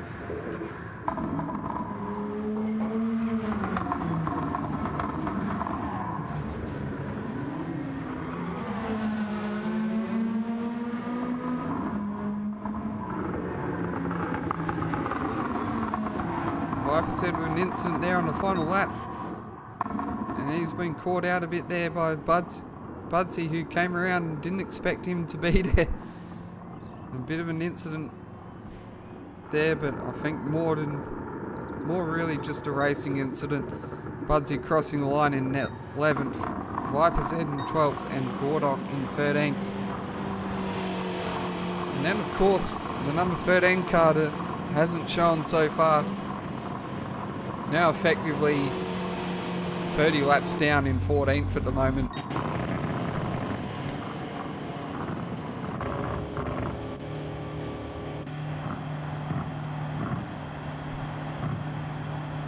So it's Mint Matt taking the honours here in the first 30 laps.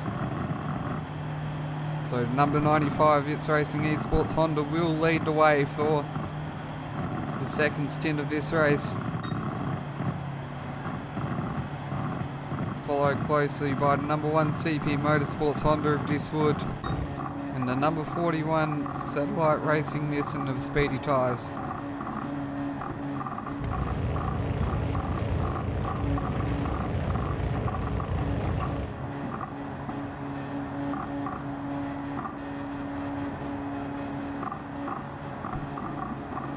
Meanwhile, I'll take a short break as this race reaches its conclusion, and we'll swap over into the lobby for stint number 2. We'll be back shortly.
So welcome back everyone.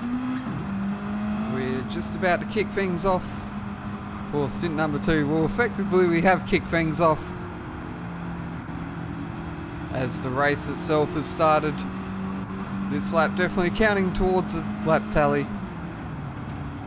And John 27 jumping into our standby safety car. Unfortunately disappointed, left the air conditioning on and the alternator failed, so we're going to have to get that fixed up in the break between in the second stint, and hopefully the safety car with the full livery will be back in action.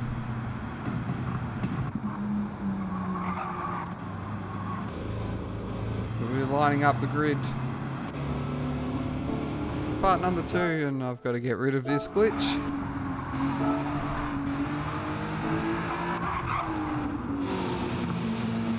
So we have Disappointed leading the way in car 95 for this restart.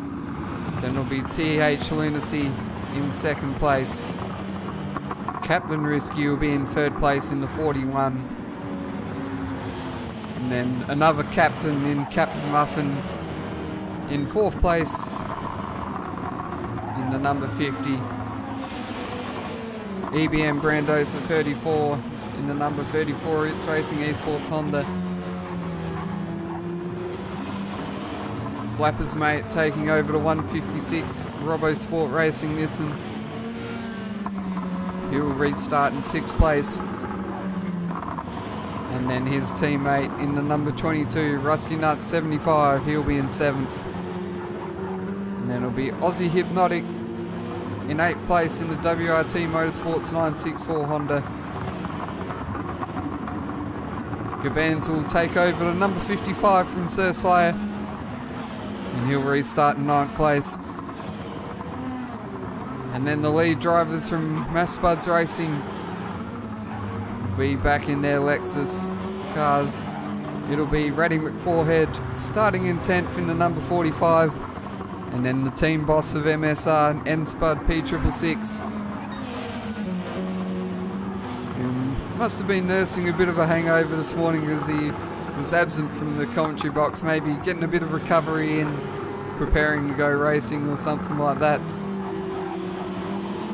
I'm sure he'll join us later on in the day, maybe explain to us why he's gone missing in the first part of this race. So he'll restart in 11th. Red One takes over the 56 car and will restart in 12th place. Then Ozsol Reaper, thanks to gaining a lap back under this effectively safety car period, he'll be restarting in 13th. And he'll be back on the lead lap. Unfortunately for the car number 13 that DSR Devlin will be piloting, they will be 30 laps down, having missed the first stint.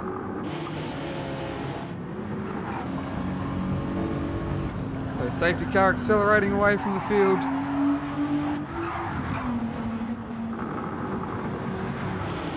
The field is now under control of Disappointed.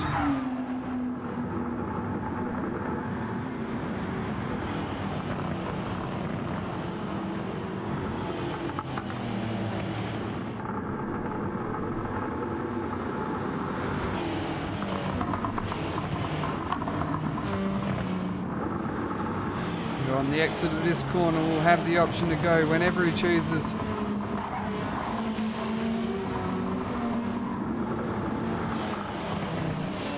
And it looks like he's chosen the last corner to hit the gas. So we're back underway here, stint number 2 of the St Croix 1500 as we cross over into what is effectively lap number 32. Disappointed leading the way at the restart from TH Lunacy. Captain Muffin looking to have a move on his fellow captain in Captain Risky. And now that's opened the door up for EBM Brandosa, who gets a nice slipstream down this straight. Let's see if we get a decent camera view. Looks like Brandosa didn't quite have enough there to gain supremacy. And he gets all out of shape on the exit. And now he's going to come under pressure from Slappers Mate and Rusty Nuts 75. As we look a bit further back, N-Spud already up into 9th position. Brady McForehead still in 11th.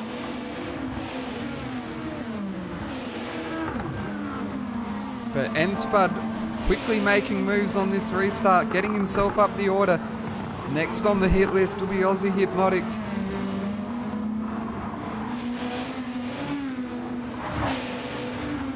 Brady McForehead trying to make a move here on Gabans. Gabans holding it out there. Brady McForehead making another move down the inside of Gabans. This time he gets the job done. And now this opens the door for Gabans to come under pressure from Ridwan F1. Ridwan hassling the back of Gabans as we come across this iconic bridge at the St Croix circuit.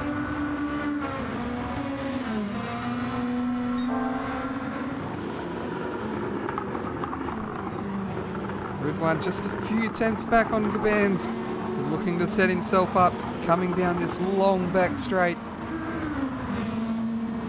As Brian East alluded to in the comments of the shootout yesterday, very reminiscent of the old school Mulsanne straight at Le Mans.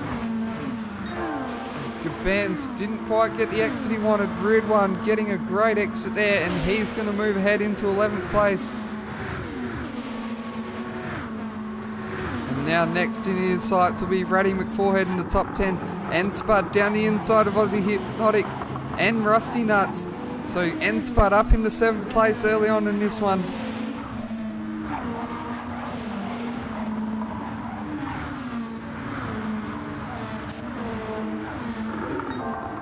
So the two MSR boys looking to make moves early on, get themselves up the order and back in contention of this race.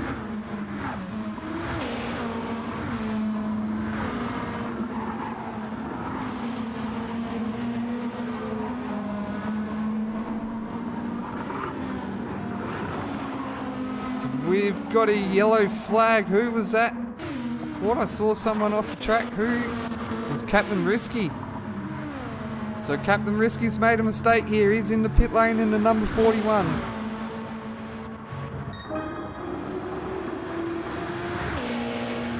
So it's Disappointed leading the way from Lunacy. And then Captain Muffin. So at this stage it's a Honda 1, 2, 3, 4. With It's Racing Esports 1 and 4 and CP Motorsports 2 and 3.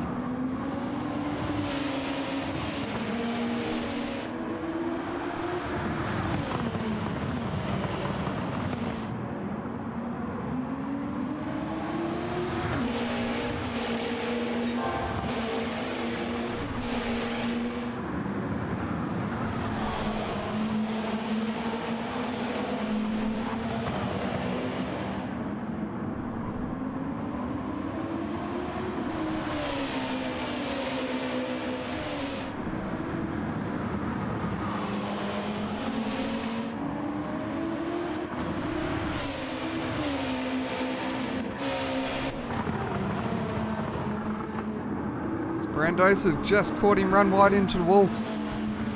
And now N-Spud, while off stream, has gone from 7th to 4th. He is really on the charge here early on. But he's pushing the limit, so now he interrupts that Honda 1, 2, 3, 4. And now Slappers Mate up into 5th. Brandosa and Brady McForehead running side by side at the exit of the bridge. Brady gaining that 6th spot.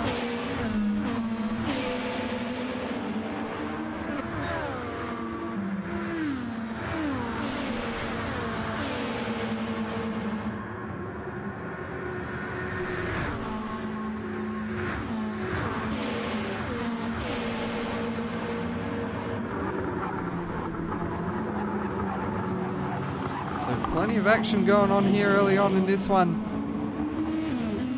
Lots of drivers moving up and down the order as they sort themselves out. Rusty Nuts and Ridwan duking it out for the 8th spot.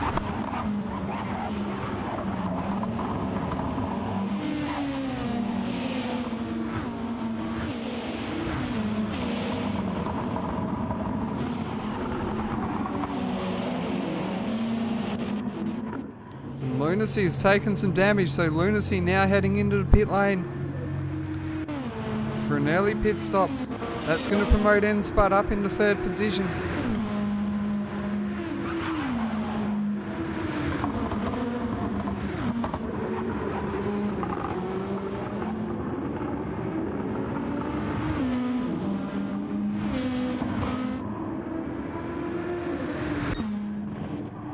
So at the moment we have Disappointed leading away from Captain Muffin. N-Spud P666. 8 seconds back in 3rd place. He is losing a bit of time to Disappointed early on in this one.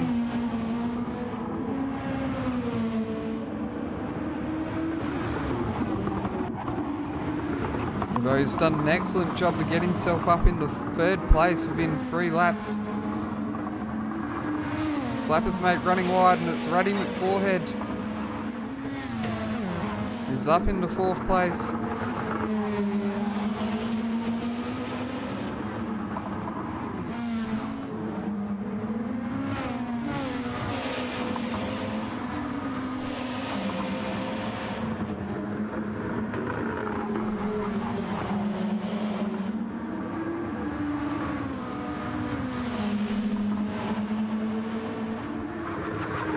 Now EBM Brandosa on the back of Slapper's mate.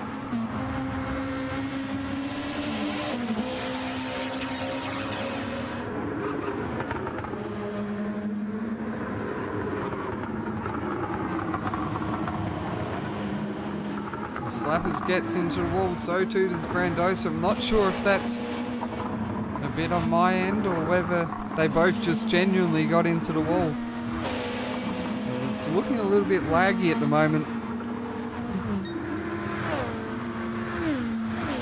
Looks like Brandosa's a bit far back to really do anything about Slapper's mate.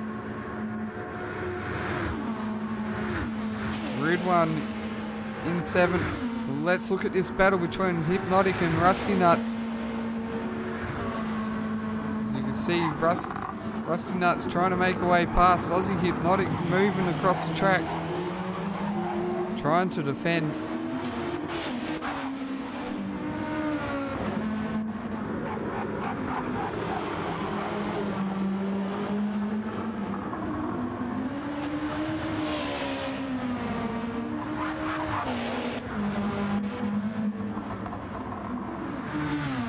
So Captain Risky sitting in 13th at the moment.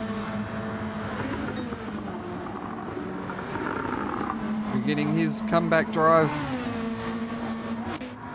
Got a 5-second gap over Lunacy. I think that may just be due to the location of where they had their crashes more than anything. Risky looked like he was on the back end of the circuit. Was able to get straight into the pits. Lunacy maybe not so fortunate. And Ridwan is into the pits with damage.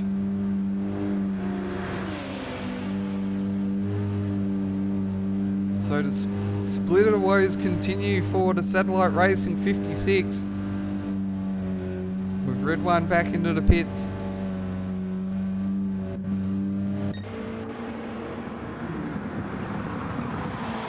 Back out in front. Disappointed leading the way from Captain Muffin. Captain Muffin's just closed that gap in the last lap or so though.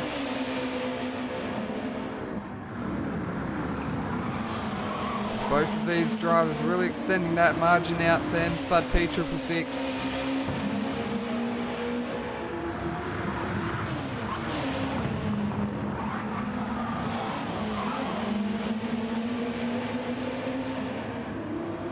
Captain Muffin right on the edge there, wouldn't have wanted to get any closer to that barrier on the exit heading towards the bridge. But in doing so, he has gained some time on Disappointed. This next corner will be crucial heading onto the back straight if he can really bring in that margin, but he can't do that. He's just dropped off a bit. Now that margin's back out to where it was. So the dirty air around that sweeping bend really not helping Captain Muffin get into the slipstream of Disappointed.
Captain Muffin just trying to get back on the charge again.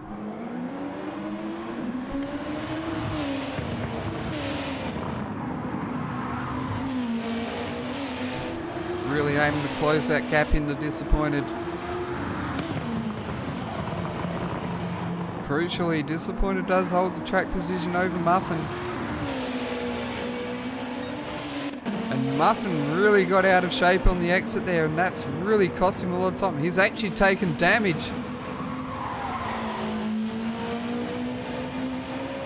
That didn't look like an incident that would give you too much damage, but it's done enough to cap the Muffin, so I'm not sure what on earth happened there. But that is a big break there for Disappointed. He's now extending that margin well out over 3 seconds now.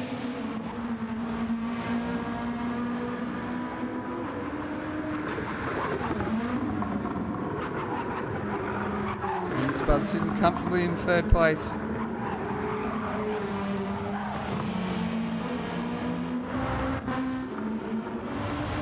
Brandosa had a really bad exit there onto the bridge. Miraculously, he didn't cop any damage from that at all. But he's lost a huge chunk of time there to EBM Brandosa.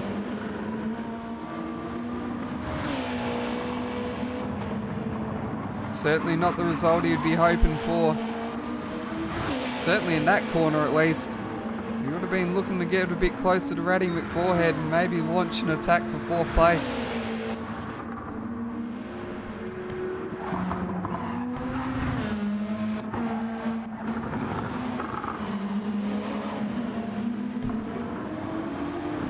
Lunacy now ahead of Captain Risky. So that could be a crucial battle in this race. As he now moves into 9th place ahead of Captain Risky, who sits on the edge of the top 10.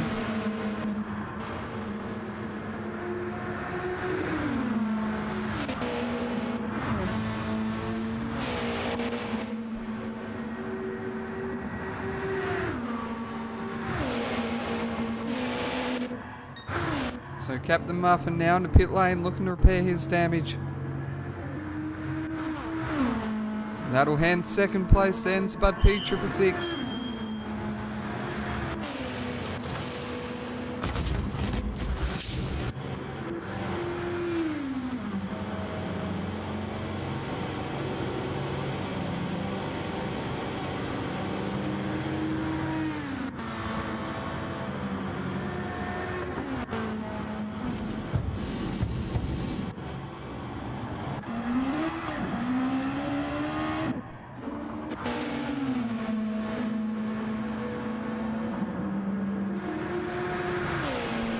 Interestingly though, Looks like Captain Muffin has come out ahead of his teammate Lunacy. So the 50 Honda of CP Motorsports comes out ahead of the number 1 CP Motorsports Honda. It's Lunacy and Risky only separated by a second. It'll be a battle to intently watch throughout this race.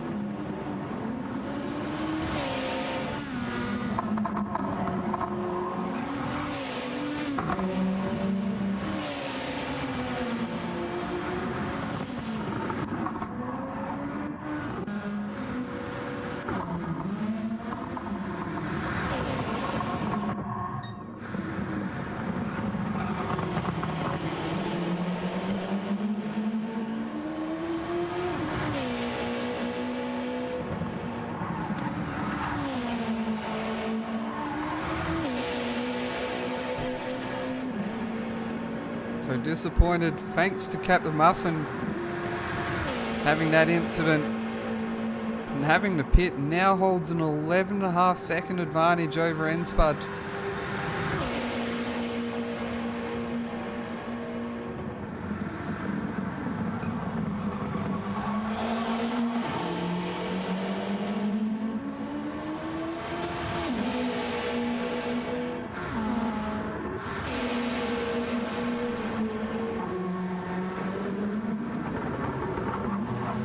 So now to match Spud's racing after being 11th and 12th for that restart. Actually, I believe it was 10th and 11th, sorry. And now sitting in 2nd and 3rd.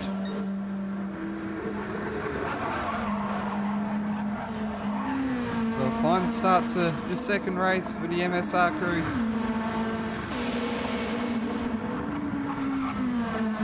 Same could definitely be said about the It's Racing Esports team as well, and of course RoboSport Racing, who are sitting 5th and 6th at the moment. That being said, all those other cars that have taken damage so far may be throwing themselves onto alternate strategies. Certainly not out of this race at any stage or by any means. As you can see, Captain Muffin's gone a bit longer on fuel. Likewise for Lunacy. Risky, though, hasn't done the same thing. So that could play in the advantage of Muffin and Lunacy later on this race. As Brandosa starts closing in on Reddy McForehead.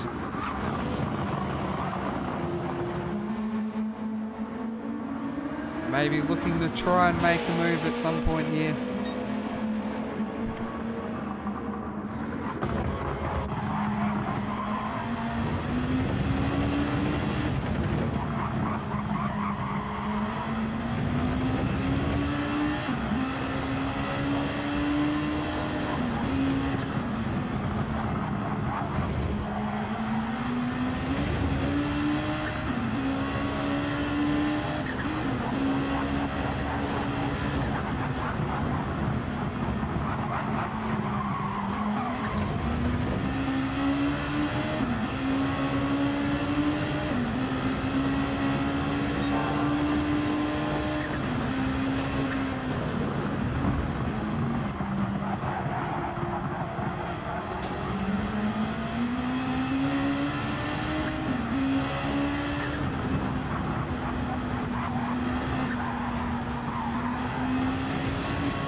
So I've got engine damage here from Slapper's mate.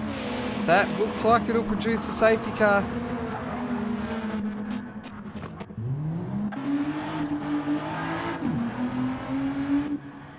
As the spare Nissan GTR heads out on the track.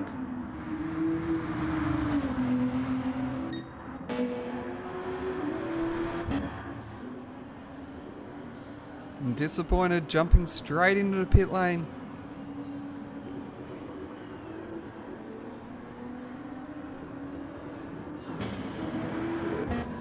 And Spud following suit.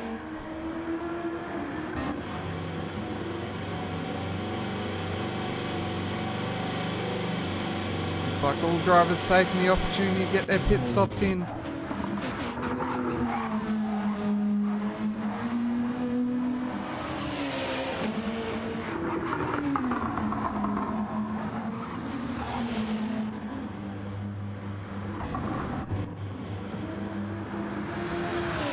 Captain Muffin interestingly decides to stay out. And he's going to take over the lead. And interestingly there, Disappointed has gone for a full tank of fuel. So Disappointed taking the play to go to the end of this race. Not sure whether Spud has decided to do the same here, whether he can make it to the end. And Brandosa's managed to jump Ratty McForehead in the pits, as both drivers have gone for a full tank of fuel as well. So Disappointed, Brandosa, Ratty McForehead all going to the end. Lunacy coming out, he's got a pretty full tank as well. Looks like Benz may have elected to stay out as well.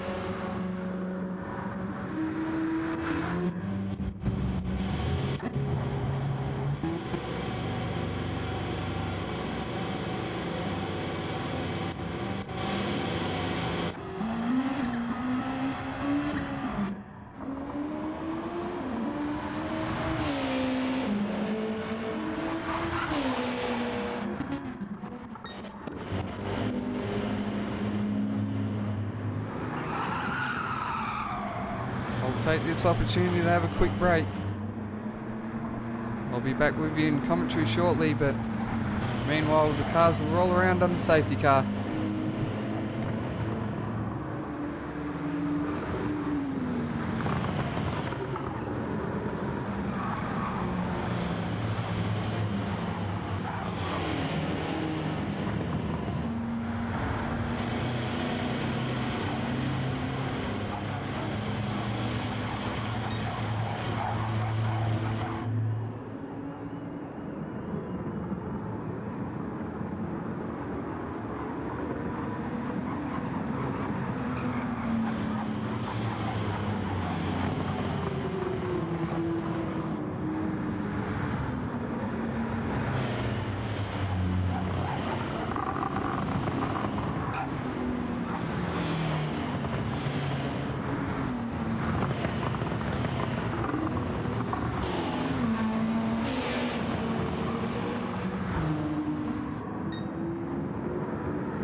you back. Just in time for the safety car to head back in for a restart. So it's Captain Muffin leading the way at the moment. So we're on lap 10 of 27.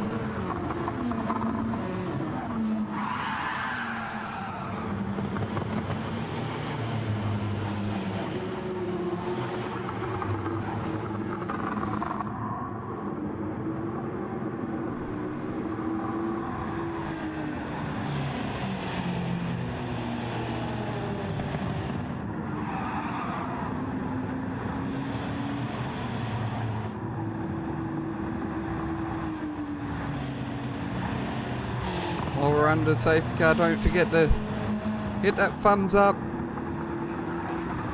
Subscribe to the channel if you haven't already done so. Or maybe just tell a friend about us.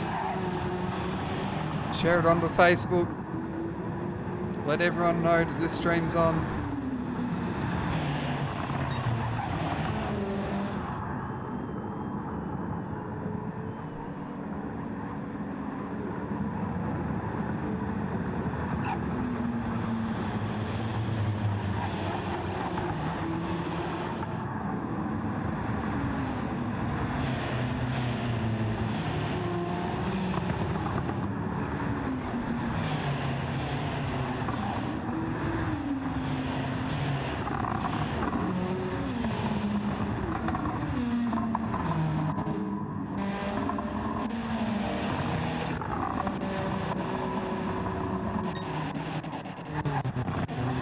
So the order for the restart will be Captain Muffin 88, followed by Disappointed, then N-Spud P666, EBM Brandosa, Brady McForehead, TH Lunacy, Cabans, Rusty Nut 75, Captain Risky 21, Grid 1 F1, Slappers Mate 117, AUZ Soul Reaper, Aussie Hypnotic, and then DSR Devlin, who will now be 29 laps down on the rest of the field.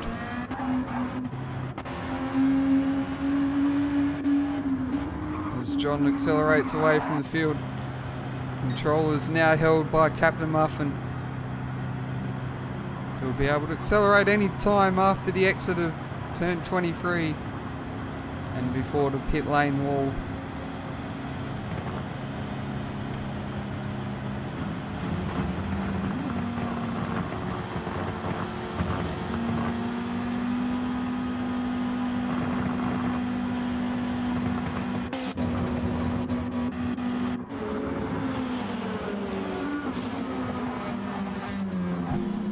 So Captain Muffin choosing to go on the exit of the final corner. Disappointed, reading it perfectly.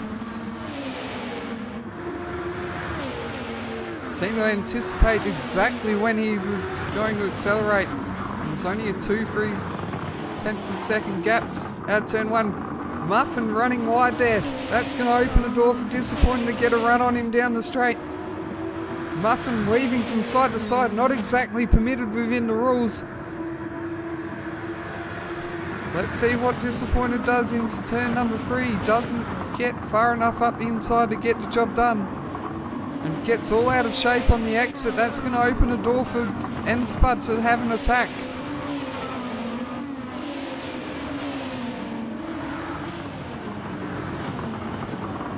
So after getting off to a great start on the restart, Disappointed coming under a bit of pressure from N-Spud, but N-Spud getting all out of shape on the exit of turn 6 there.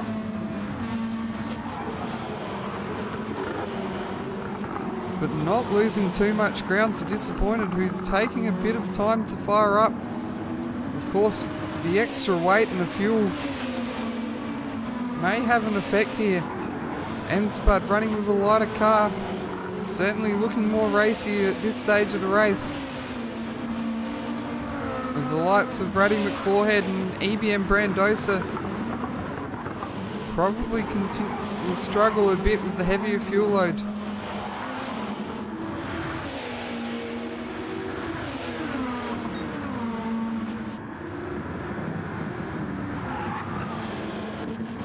Disappointed, still doing a fine job to hang on to the P2 here.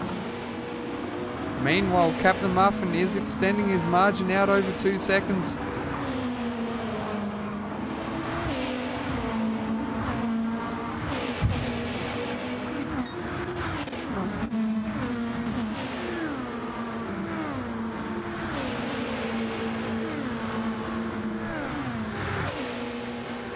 Lunacy and Brandosa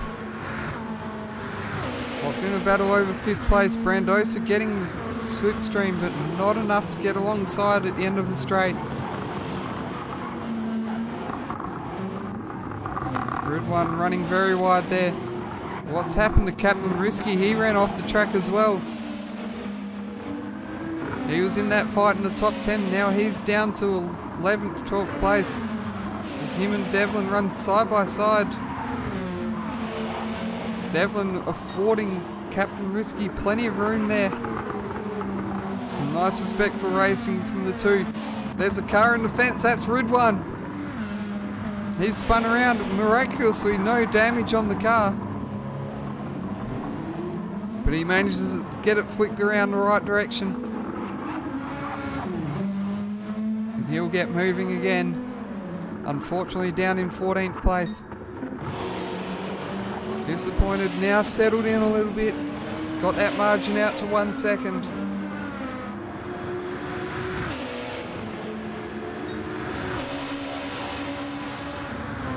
Maybe took a little bit of time to fire those tyres up on the restart.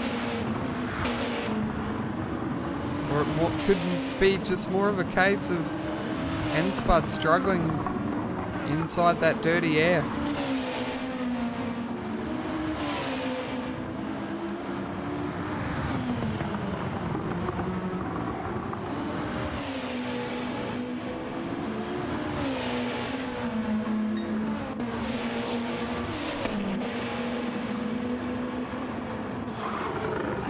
So now the battle is on between Lunacy and Brady McForehead.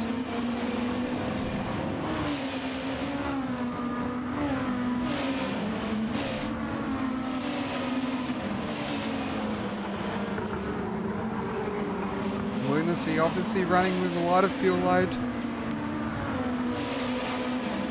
Definitely having probably a better handling car at this point of the race.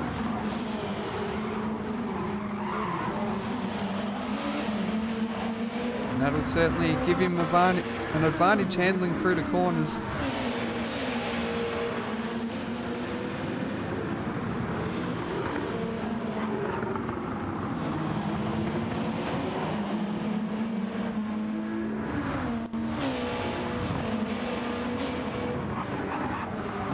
Three cars of Brady McForehead, Lunacy and Brandosa all close together as Brandosa's in the wall. We just caught that in the background. Brandosa's hit the wall and taken some damage, so that's taken him out of the battle here.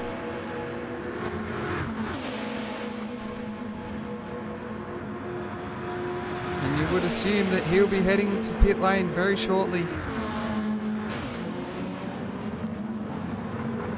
As that damage will have a big effect on handling and top speed of the car.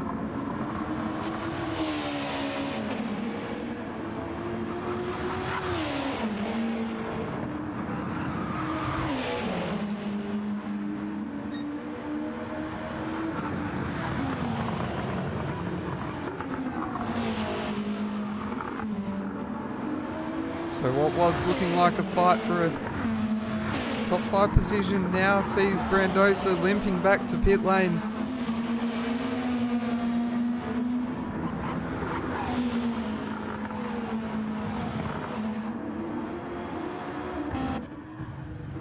Interestingly, crew have tyres on standby. Let's see what the decision is though. Will they go with a tyre change?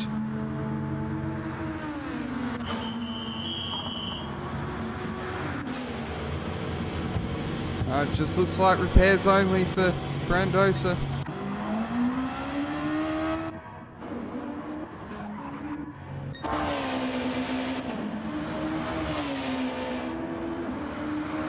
Meanwhile, back out in front, Captain Muffin leading the way out to a 4.6 second gap.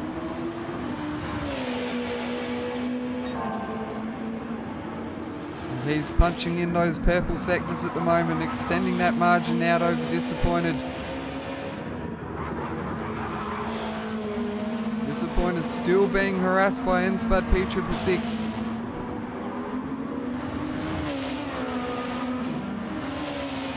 N-Spud will crucially need to get past Disappointed at some point if he's any chance to be in podium contention. As I feel like Spud may need to complete another pit stop at some point.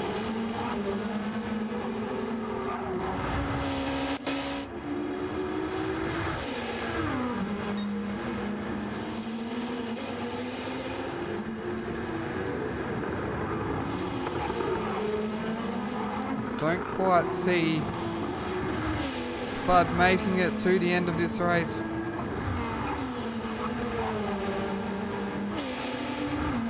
And if he does, he's probably going to have to go into fuel conservation at some point.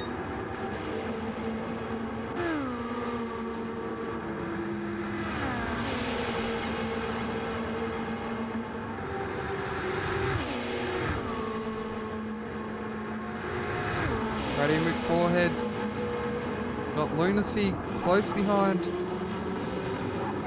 Lunacy just looking to stay in that position.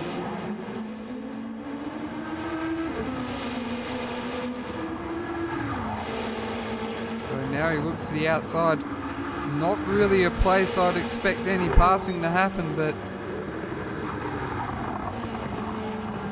if he's not getting the job done down the straights, maybe he needs to look through the corners to try and make a move somewhere.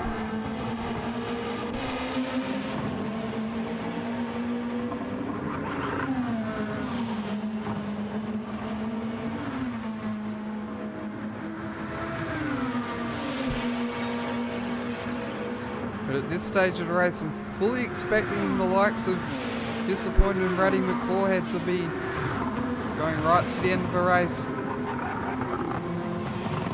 A bit of a question mark hovering over the heads of the likes of Captain Muffin, N-Spud P666 and Lunacy, whether they have enough fuel to get to the end.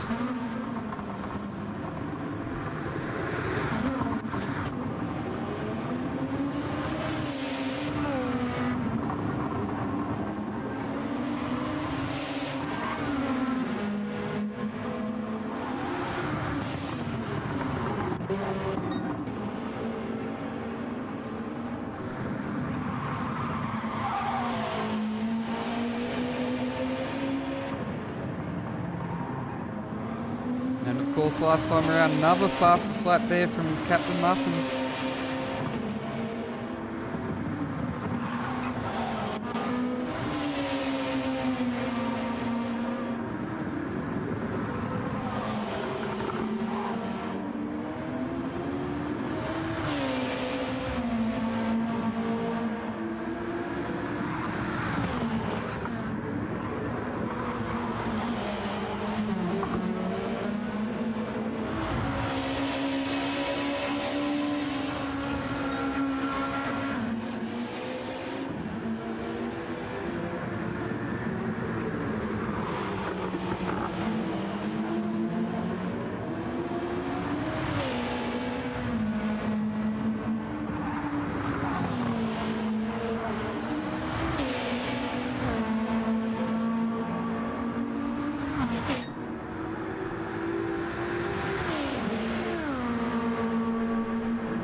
Lunacy looking a bit closer to Forehead this time around. Forehead on the defensive there.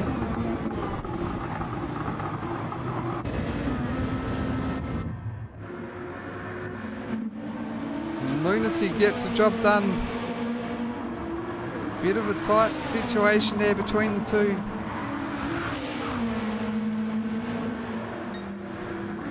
But Lunacy holding tough there. Getting himself ahead of Ruddy McForehead. Probably a crucial move if he needs to make another pit stop.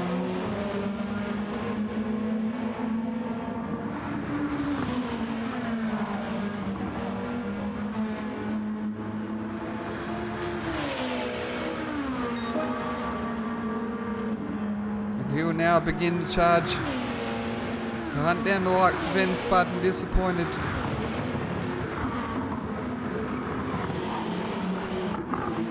As Lunacy already out to a 1.2, 1.3 second margin over Ruddy McForehead.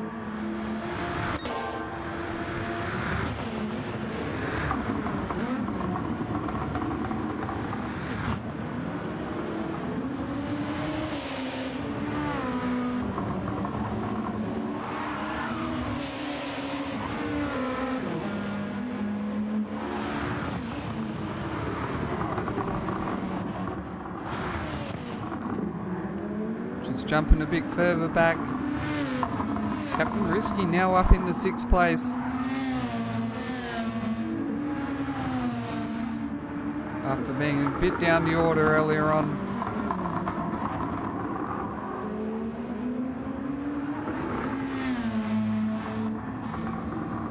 Slapper's Mate just having a spin there.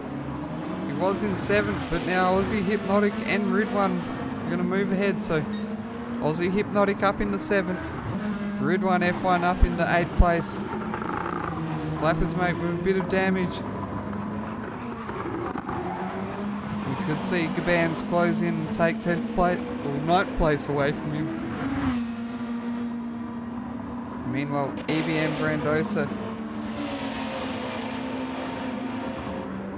closing back up on Gabans, sorry.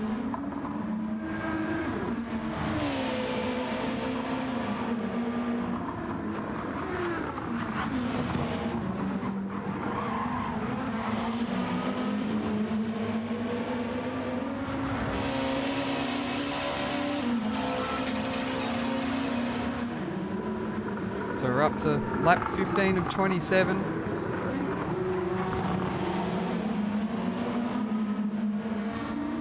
Or if you factor in the first 30 laps of the race, it's lap 45 of 138. So we're now under 100 laps to go.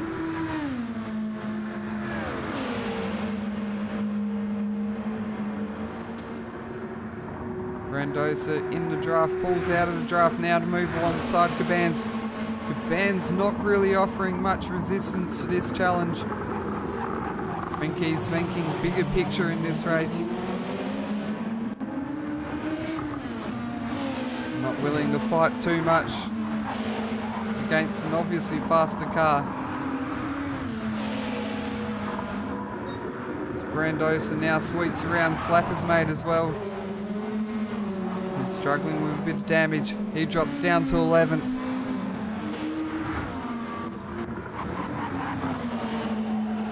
So Brandosa well and truly on the charge as well to try and recover some lost ground.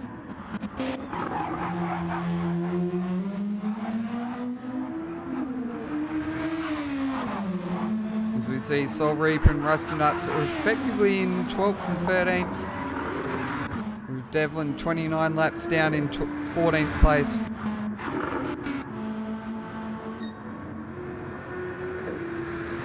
And the safety cars on the track. Not sure what's happened there.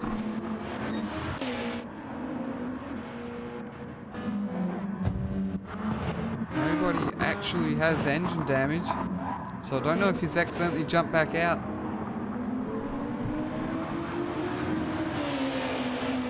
Back up the front, the gap's out to 9.7 seconds between Captain Muffin and Disappointed. And those positions between Disappointed and Nenspud holding the station. Keeps yo-yoing back and forth around anywhere between 0.4 of a second to about 1.5 seconds. Meanwhile, Lunacy is really close in on the back of these two.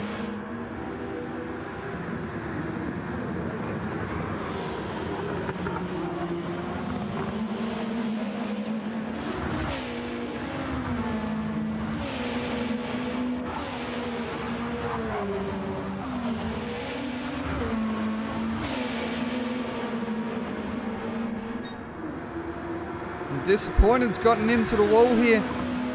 He's taken damage.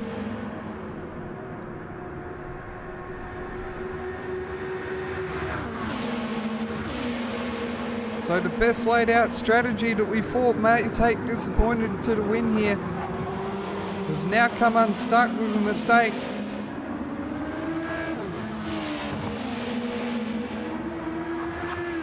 And will potentially force him into the pit lane.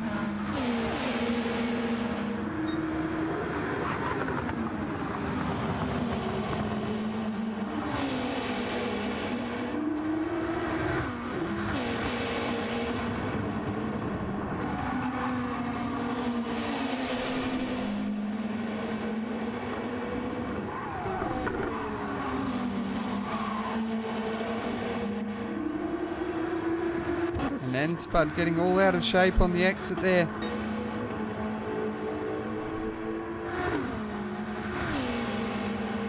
Ruddy McForehead into the pits as well with damage.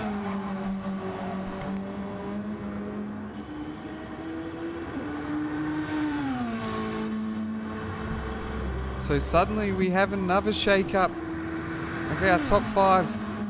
Disappointed heading out of the pits. He'll come back out in 5th.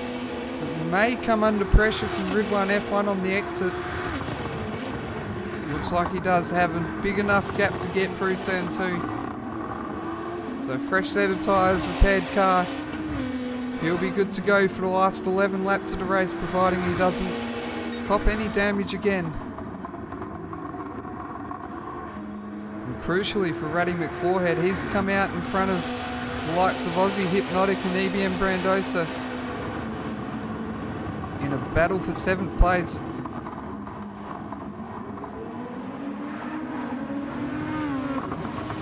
As Aussie Hypnotic gets a bit out of control out of turn number 3.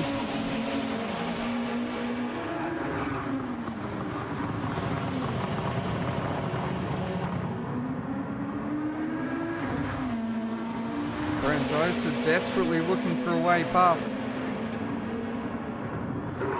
Can't make anything work there. Not far enough to get alongside.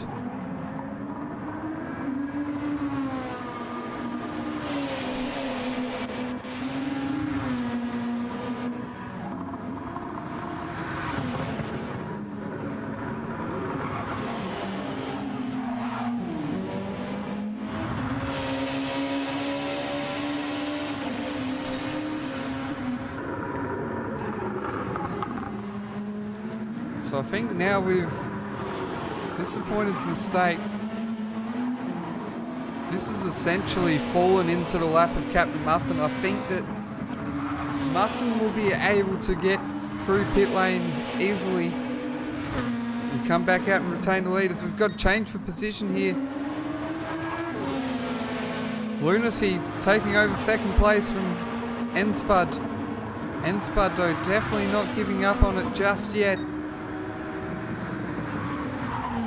But I feel like Lunacy does have the pace advantage over N-Spud at this stage.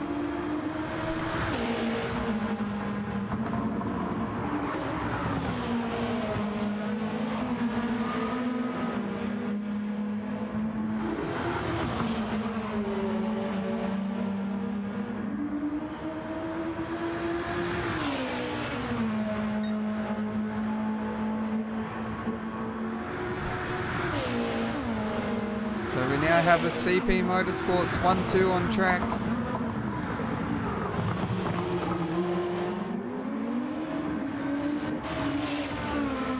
And Spud P666 in 3rd place. Captain Risky into pit lane in coming out of 4th. Doesn't have damage. Fresh set of tyres, no fuel. That was a strange one there.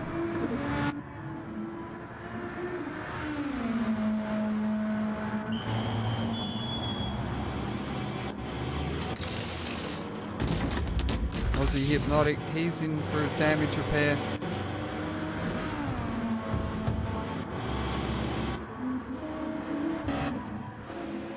Soul Reaper also coming into pits.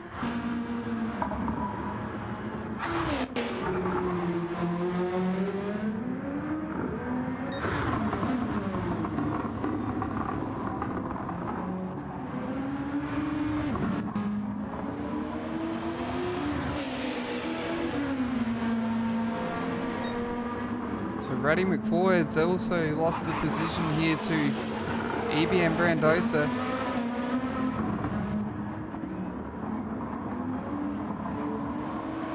As Brandosa gets all out of shape coming out of that corner there.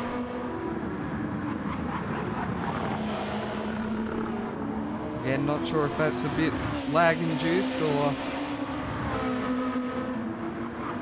just from a mistake there, but Brandosa now ahead of Ratty McForhead. Red One doing a solid job in 5th. Disappointed sitting in 4th place at the moment.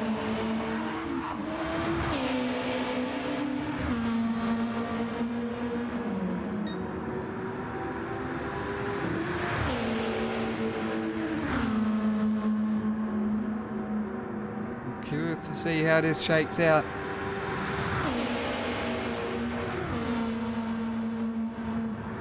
Whether he'll be able to jump up the order. He's got a lot more fuel than the likes of Lunacy and Enspud. Feel like 2nd is probably a realistic place that he'll finish, depending on the attack that Lunacy and Spud mount towards the end of the race. Captain Muffin definitely looks like he will be coming into the pits. Let's ride on board quickly with Enspud P666 and take a lap around in his Lexus RCF.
well and truly spread out here as we head into the closing stages of this one. 8 laps left to go. Brandosa heading into pit lane with some damage. Caban's in for a pit stop here. His is more fuel induced rather than damage induced. The Slappers mate will come past. He will sweep past into 8th. Just by the smallest of margins though.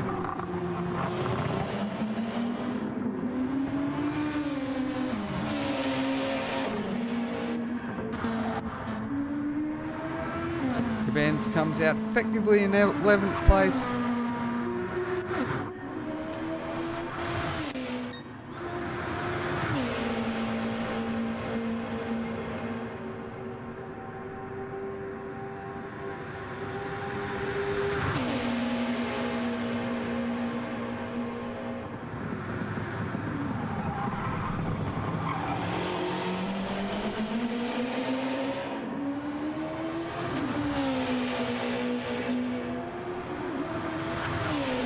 Captain Muffin again running away with this one. 18 seconds out in front. Be interested to see whether the likes of Lunacy and Spud can make it to the end.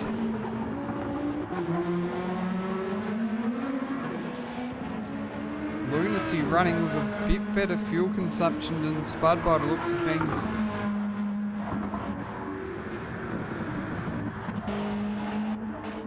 But Muffin, yes, he's heading straight to pit lane, so he's going to give up the lead of this race. And again, not forced on him by damage, it's a necessity to make it to the end on fuel.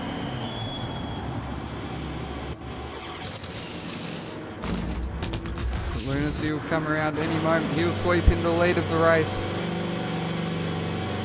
And Spud into the pits as well.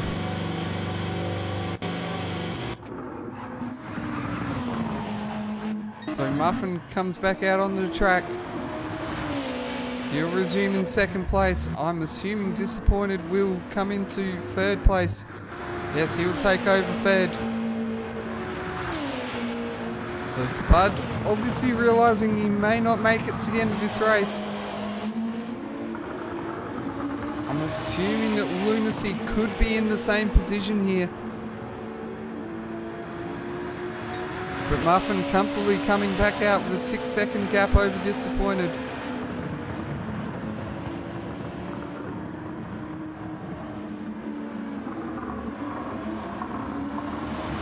And he holds a 5-second margin over Ridwan. Now the crucial thing I'd like to see here is what can N-Spud do in terms of bringing the gap down to the likes of Lunacy and Disappointed.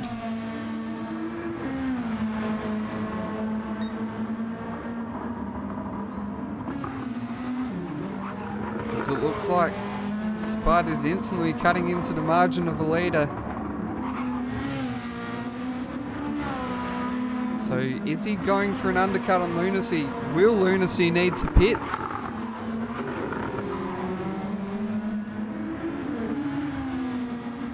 And as you can see, Spud already closing in on the back of Ridwan. He's really cut that margin down in the last few corners. So Spud is on a charge. He gets all out of shape heading onto the bridge. Not the exit he wanted.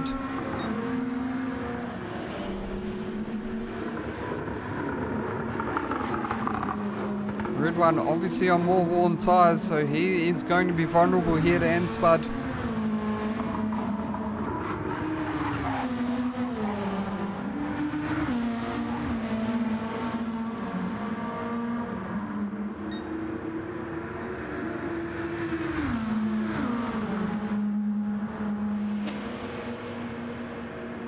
Spud with the pace advantage down this straight, reeling in Ridwan.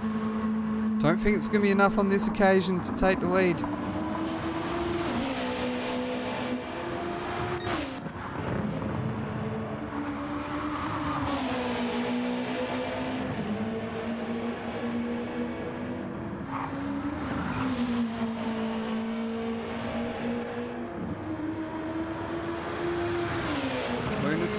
continuing to go out.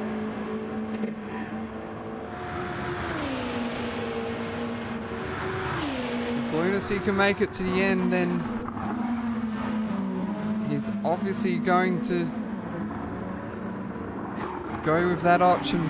But I think at this stage, if he's not able to make it to the end on fuel, he's going to be a sitting duck here.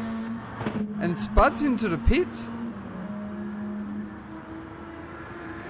So Spud's had an incident, taken damage, and he's back in the pit lane.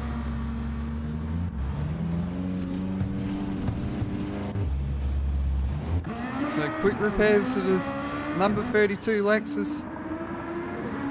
Then Spud P666 in Mash Spud's racing entry. So he comes back out in 7th place. All that hard work undone for him though. He was certainly looking at a 4th place finish there. And now he's down in 7th. A lot of ground to make up on the likes of Captain Risky and Ratty McForehead.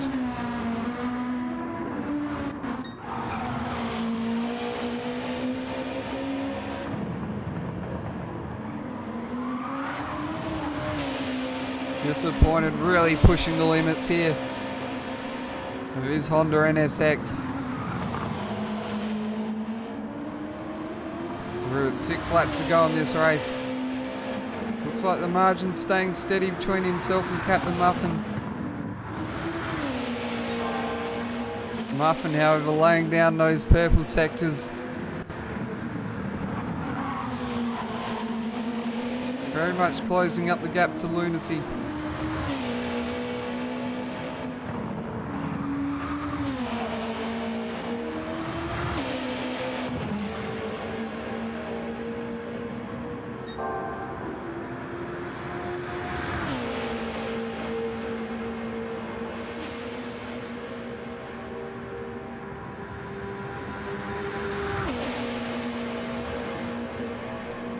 The question remains to be seen.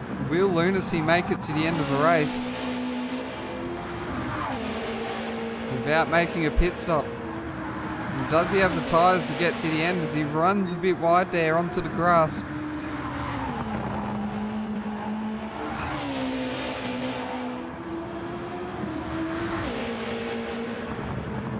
Personally, I think he's a bit of a sitting duck here. I don't think he's going to manage to finish ahead of the likes of Muffin and Disappointed.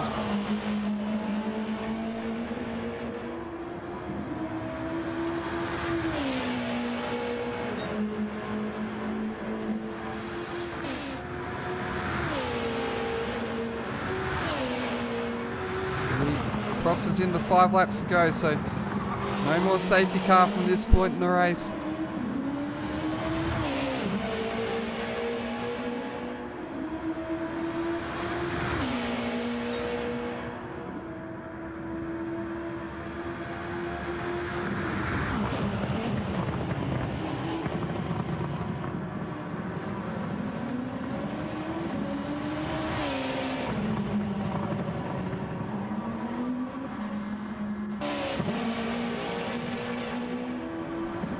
Gap between Lunacy and Muffin now down to 4 seconds.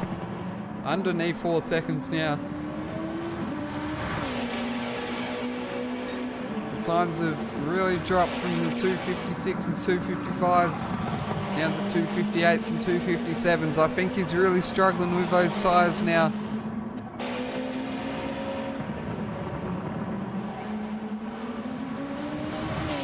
And Muffin can sense a victory here in this stint. He's really putting pedal to the metal in search of victory here in race number 2.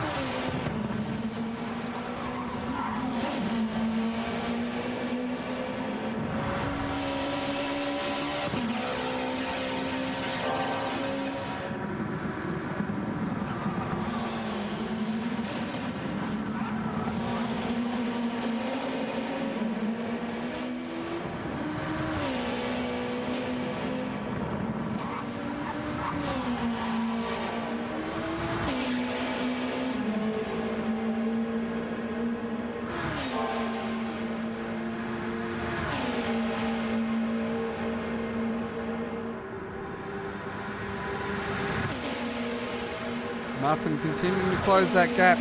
Now down to 2.7 seconds. I'd say it's only a matter of time before Muffin takes the lead of this race.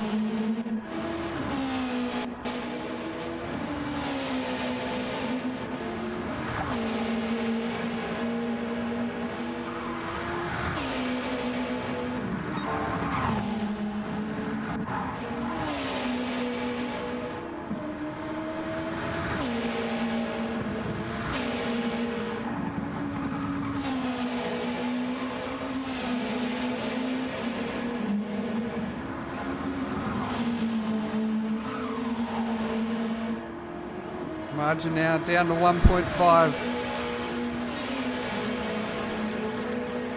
Muffin very much in striking distance of his teammate Lunacy. As we come to the closing stages of this stint.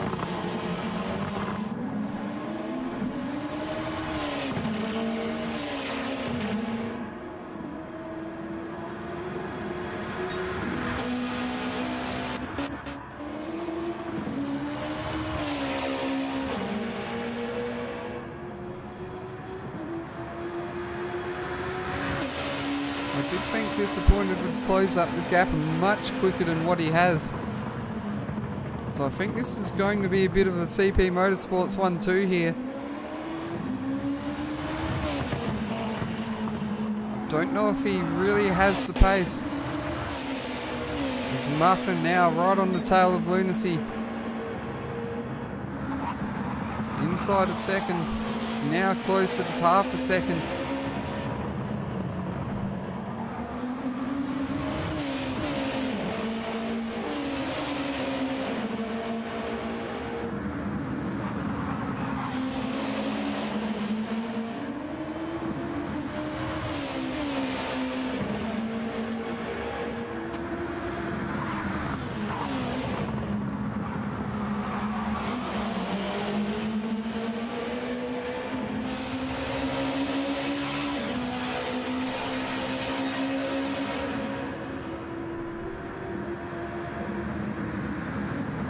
Muffin looks for a way past over the bridge. Doesn't find a way through though.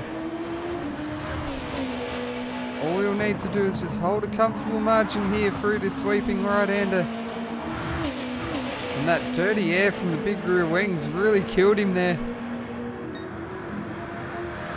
But he's got enough to make a run on the slipstream. Can he get close enough to make a lunge into this hairpin down the bottom of the hill? Takes a look down the inside. Lunacy gives Muffin a wide berth.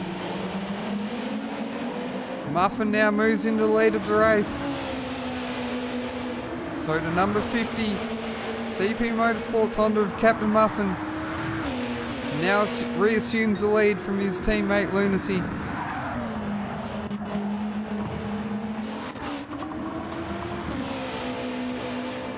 I'm really not sure what happened to Disappointed, but I think he's had a bit of an off somewhere, or a bit of a mistake, because he's dropped 7 seconds on this lap and he's well off the pace of Lunacy and Muffin now.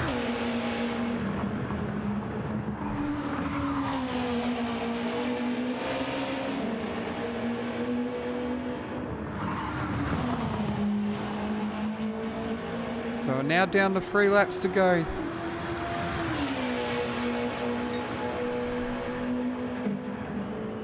Bit of a costly mistake there from Disappointed at some point around the track. Red One's tyres really low on the meter.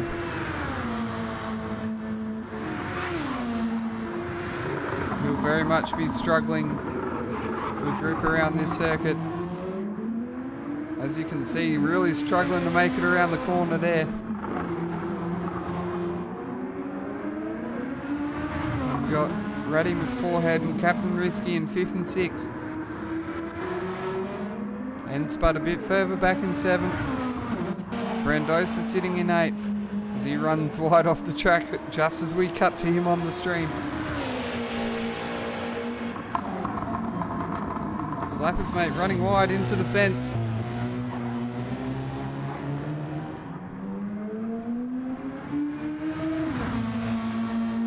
the barrier and picked up suspension damage.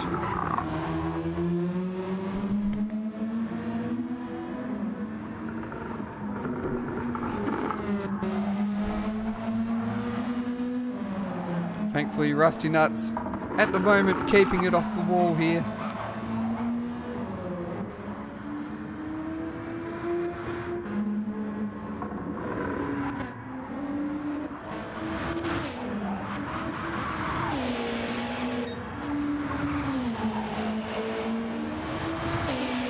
All drivers staying on the lead lap so far in this stint.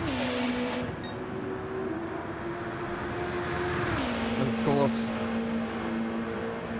the number 13 of DSR Devlin missing that first stint, now effectively 29 laps down.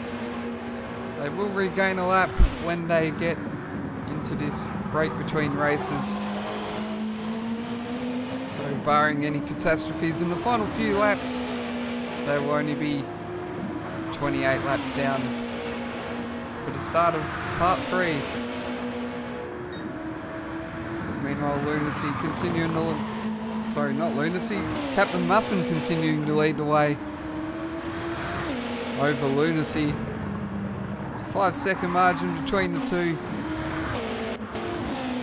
Disappointed, really struggling in this late stages of the second stint. He's dropped out to 19 seconds off the pace, and another lap where he's lost 8 seconds. And the gap to Ridwan is now down to 2 seconds.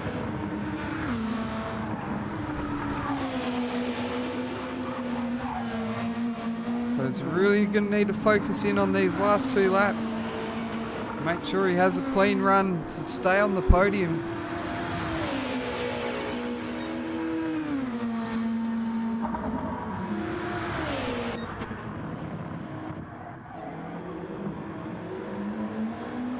Muffin now out to a 7-second margin.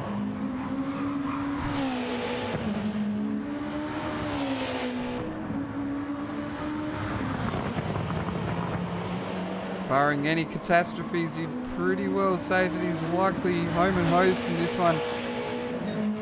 Although that fuel indicator, it's looking quite low on his car.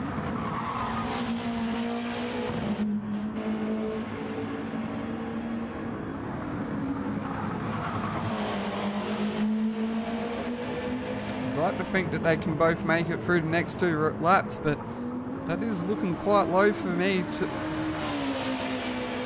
cars that will do 2 laps of a race.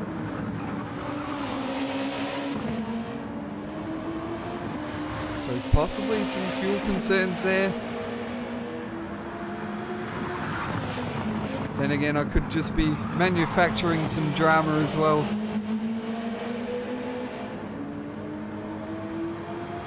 So there's a car off the track spinning. We'll come down the order. Aussie Hypnotic taking a spin, receiving some damage as a result.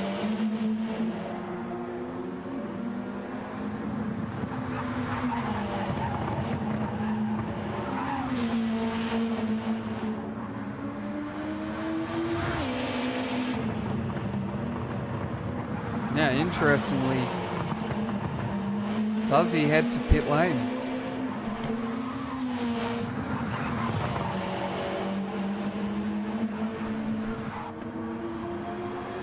Yes, he does.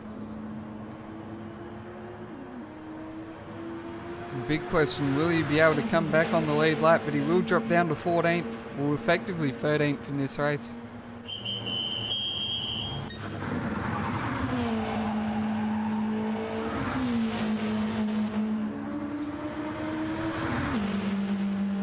Muffin has dropped off the pace here.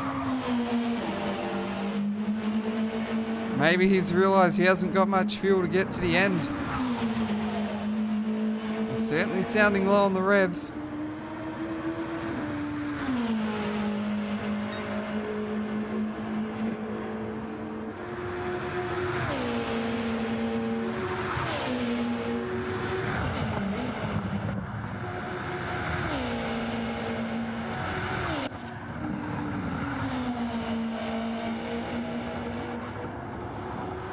Disappointed, got that margin out.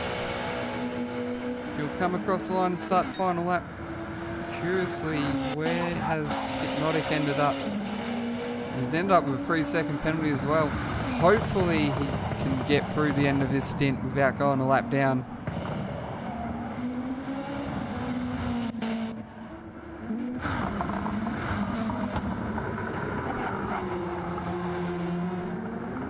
This is probably the closest battle we've got on the track at the moment between Ruddy McForehead and Captain Risky.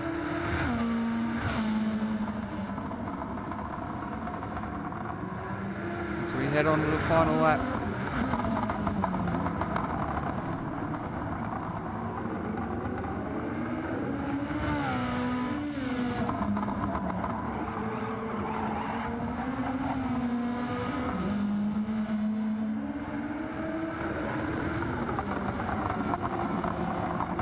However, I don't know if Risky quite has enough. A bit of a wobble out of the corner there.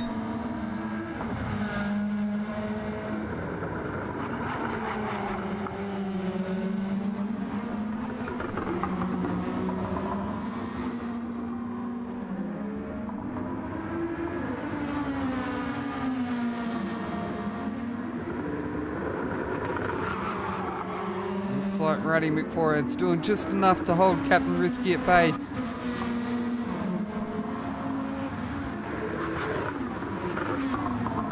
And he'll possibly hang on to a top 5. The hard charging N-Spud approaching from behind.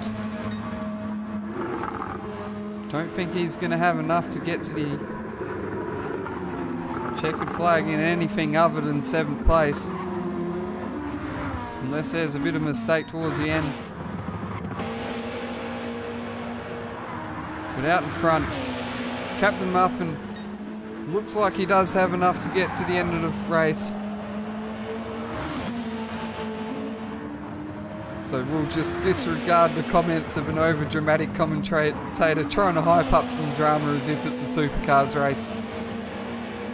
As he rounds the final corners for the last time in this second race, and Captain Muffin will come across the line and take stint number 2 for CP Motorsports in number 50. And it'll be a 1-2 for CP Motorsports as Lunacy comes across the line to put the number 1 car in 2nd place. In 3rd place it'll be Disappointed in the number 95. Ironically, he'd probably be pretty disappointed that he let a win slip by there. But still good enough for 3rd place. And in 4th place, it's the Satellite Racing car of Ridwan F1 in number 56. Ruddy McForehead dragging the MSR Lexus up into the top 5. And Spud up into 6th place, so Hero was saying that he might only take 7th place. And Captain Risky's run out of fuel. That's why he's inherited 6. Risky ran out of fuel in the final lap and has dropped to 7th as a result. EBM Brandosa crossing the line in 8th place.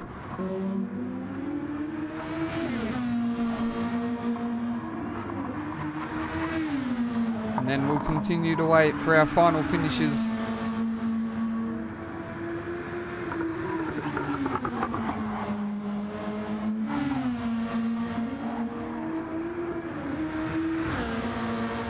Slappers, mate, rounding the final turns now.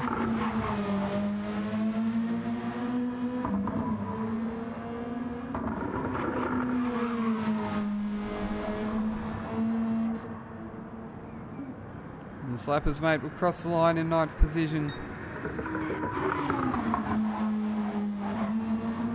His teammate Rusty Nut 75 will come across the line for a top 10.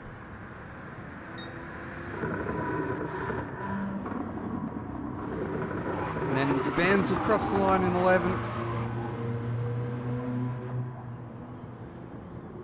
Not sure if Gabans is trying to run out of fuel towards the end or maybe trying to shake it about and get some last bit of gas to get across the line. DSR Devlin, unfortunately, this will count as a 14th place finish. So he's 28 laps down now with the safety car coming up. And then it's Soul Reaper and Aussie Hypnotic rounding the final corner to cross the line in 13th for Soul Reaper. And then Aussie Hypnotic, unfortunately that incident towards the end really hurting his charge. But he comes across the line, he remains on the lead lap.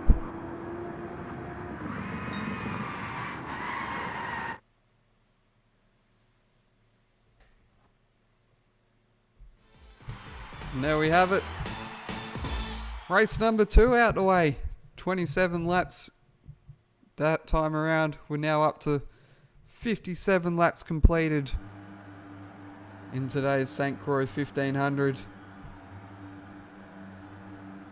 We'll take a short break here at Track Stars. And coming up shortly will be stint number 3, 20 laps the distance. An all-out sprint. Most likely the key to this race. It'll be our shortest event of the day before we head into the 24 lap stint 4 and the 38 lap final stint.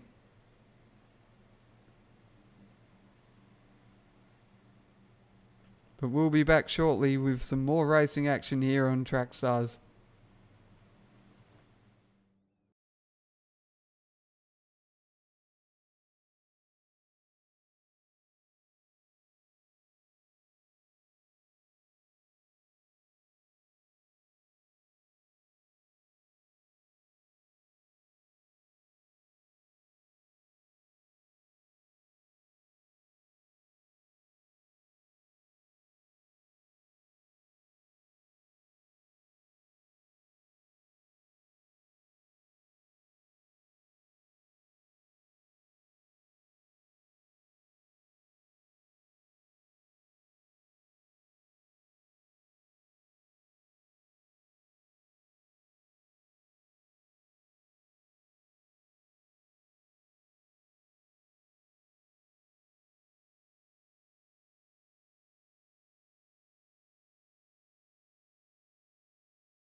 Alright, welcome back everyone. We're not far away from getting stint number 3 underway. 20 laps to distance. 57 laps down so far. And it's about this point that we start heading towards the halfway mark of this race.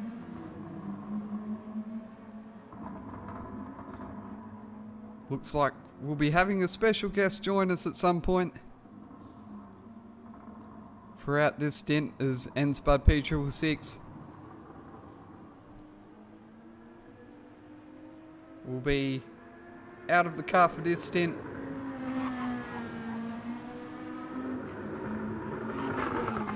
He's just off recuperating from the last 27 lap race, and he'll be sure to join us at some point.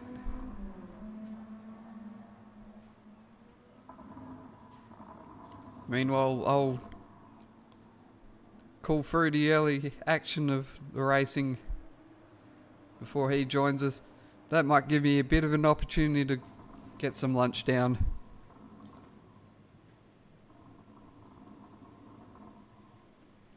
Also gives me plenty of opportunity for lunch to actually cool down a bit as well, so might actually get into something that's somewhat of an edible temperature rather than burning the roof of my mouth.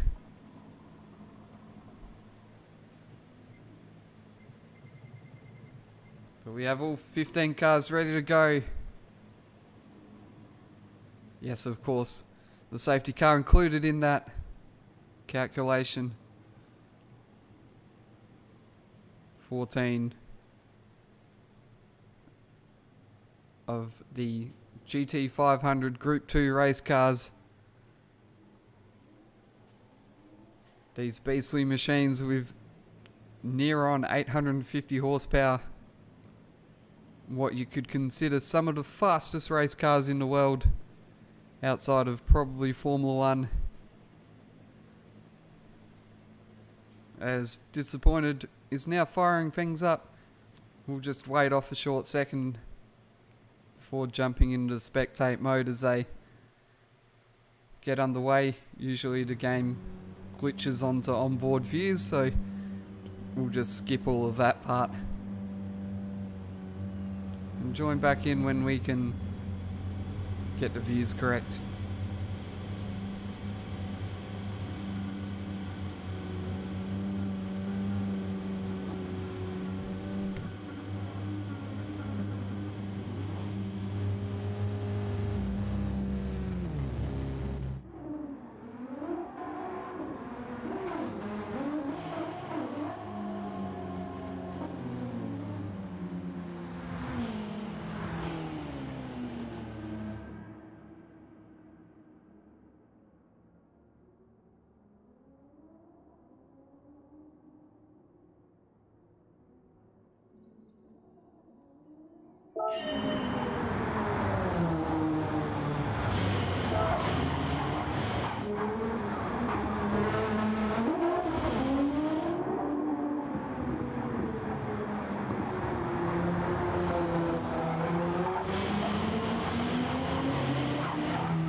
Alright, so we get ready to go back to action.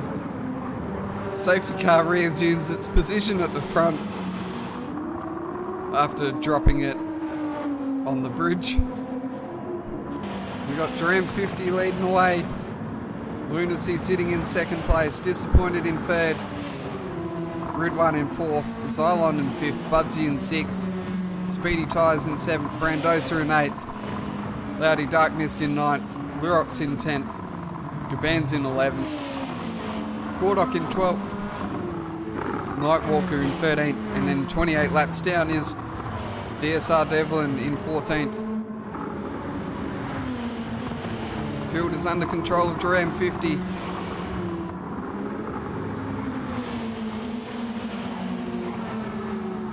It's up to him when he goes from this point onwards. Safety car is in.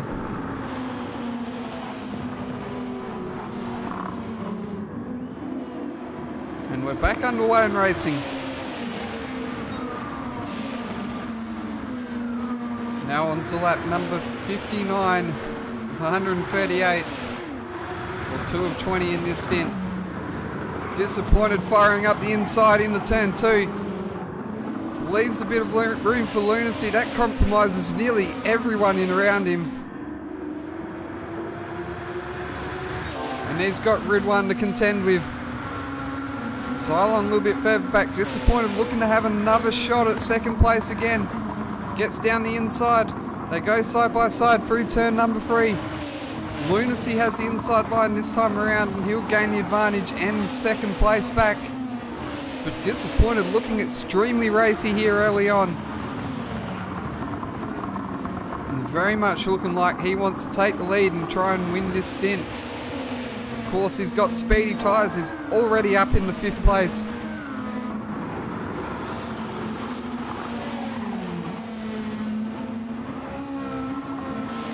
And then the 2 MSR cars down in 6th and 7th.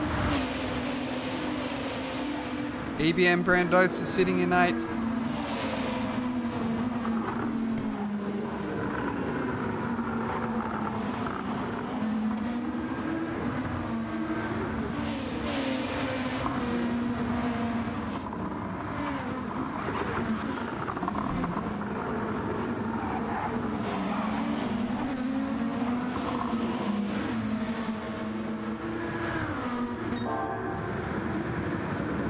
Speedy Tyres looking for a move down the inside of his teammate Rid 1 F1. He's up in the 4th, making moves early on in this stint.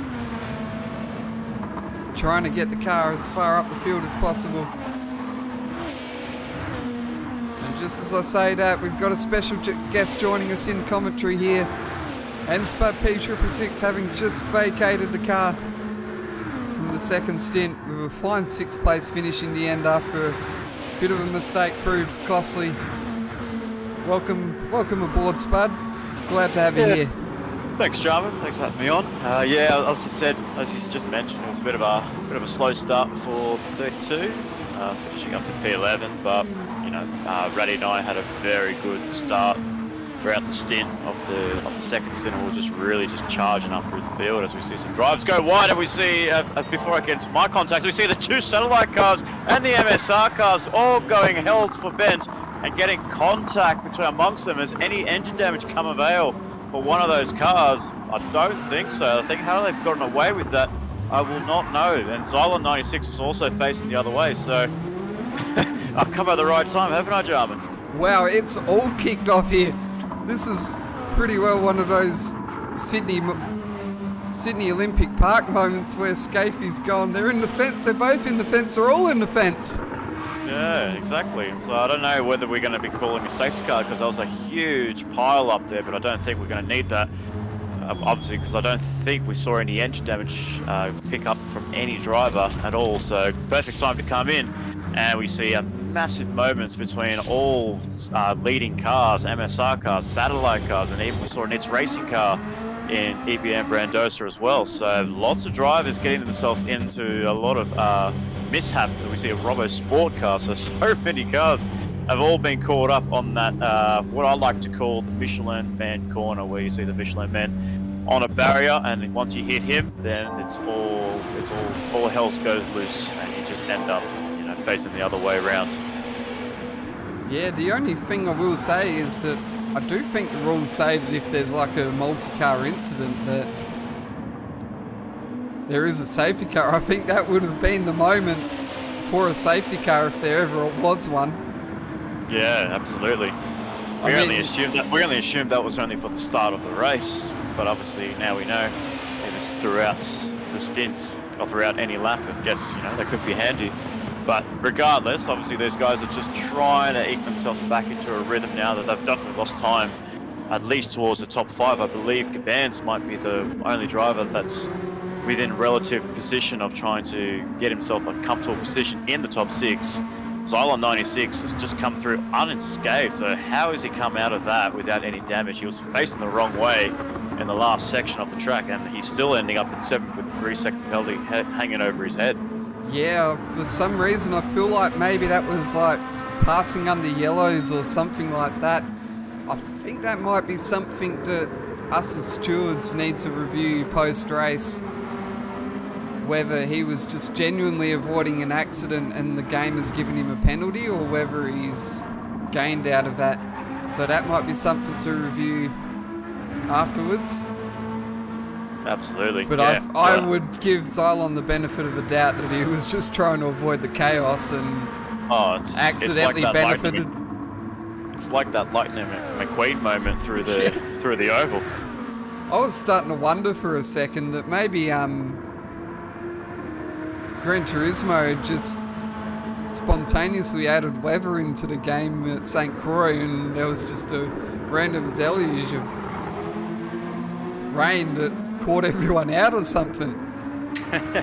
Yeah, well, as we saw, we did see with DJ, he actually ran wide onto the grass here, just where Xylon's approaching right now. It's very easy to do, as the car behind Dylan Calypso just does something very similar.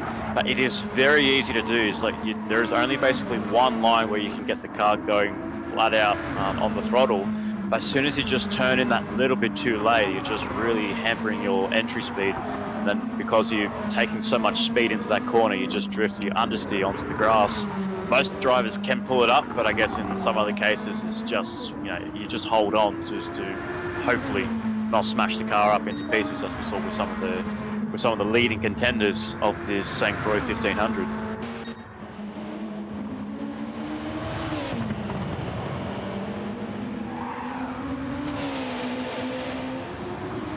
As we see DJ picking himself a half-second penalty, so he must have picked that up possibly within the last section, because this section might be a little bit hard to get yourself a half-second, so he would have got at just as he's coming on towards the final corner. And the car ahead of him, Lunacy as well, has also got a half-second, so he's also picked up a corner-cutting penalty, possibly in that last section of the track. But what a big surprise here is that we're seeing the CP Motorsports 1 and 2, DJ holding on into 3rd place, and the guy in 4th, I'm not so sure, I can't really see that. That is Nightwalker 964. He's come out of nowhere, Jarman, and he's up into 4th place. Absolutely incredible scenes for the WRT driver in Nightwalker 964. So he's done himself a really good job to avoid all the carnage. He's got Lurox behind him. He's got a big gap between him and DJ. So all Nightwalker needs to do is essentially just keep the car straight, so that way he can either give that back to Aussie Hypnotic for stint 4 and then Nightwalker finishes up in stint 5, or whether Nightwalker might be doing the double and then maybe Nightwalker, or then Aussie Hypnotic may be able to finish the race, but we're not too sure. We're never really sure what strategies people are doing. They're always hiding it secretly, which is gamesmanship, which is fair enough. I thought Matt was actually going to jump back in the car for the 95, but DJ surprises us and he's in the car, sitting in 3rd place. But I'll tell you what. Yeah, I might say that DJ's letting Matt carry him in this one. Absolutely. You heard it here first, ladies and gentlemen. So I have no idea what they're planning to do, so I sort of stay out of it a bit and let it organise it between themselves. So yeah, absolutely. I sent them a good luck message last night, and I think past that I've sort of switched off the It's Racing channel and focused on providing a good stream for everyone watching along today. Absolutely, and it's looking a lot better. The straight list. I don't know what you've done, what magic you've done, Jarman, but it's looking much better. Looking very some good quality. I think I kicked everyone out of the house. There you go. There's no one here at the moment, so I think that must be what it is. That's the solution then, to do that every Sunday night, and it'll be perfect. So shout him out at dinner at your local pub, so then you can just tell him I'll come back at around 10 o'clock at night. That'll be perfect. Sounds like a plan. But we got Lurox here in 5th place, so he was actually showing some really good paces in that first stint. So I've been watching his progress through that stint 1, and he actually been doing really well, despite getting that engine damage and causing the first safety car of the week of the race.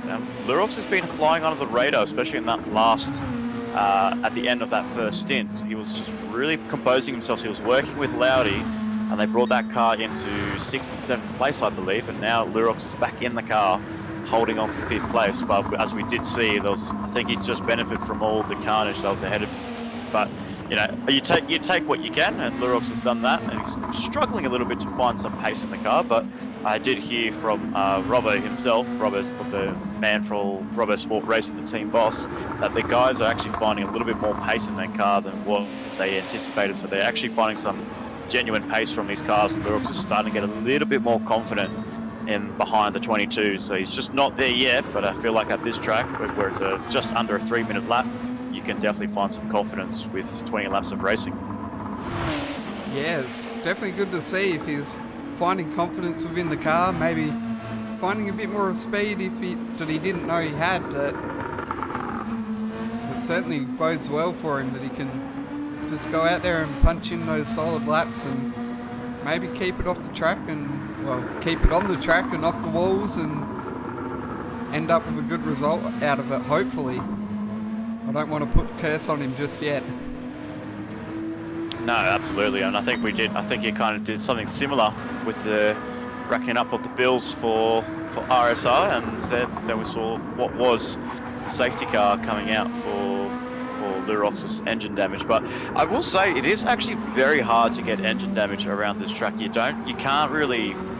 You have to really just push the car to a limit on a certain part of the barrier to actually trigger the engine damage. But if you just clip it and at a certain speed, you're not going to get engine damage. You'll just get front splitter and air and suspension damage. But to trigger an actual engine, the engine damage to generate on the modeling, you have to really whack it hard. And like I said, I just jumped in and saw that incident. How no one triggered the engine damage is beyond me. So it's really tough to get it, but we did see a couple of drivers, and unfortunately both from the Robbo Sport Racing camp, so more bills to pay for Robbo himself. Yeah, maybe they're rushing those engines together too quickly, and unfortunately it's a byproduct of earlier damage that they get more damage. I know in my testing for TS2, I came off at this spot that Speedy Tyres has just gone through, and he's done it himself, and that blue and white barrier right there, I slammed into that sideways and got engine damage in the Honda, but that's pretty well the only time I really got anything. And that's exactly what I was talking about with Speedy Tyres. You can get the car, you can drift the car a little bit too wide, it clips the grass, and once it clips the grass, you're just really hanging on and you're just waiting for the car to respond, whether it's going to drive you into the wall or whether it's going to be able to keep the car in a straight line, and you can carry on your merry way and just navigate the following corners with dirty tyres.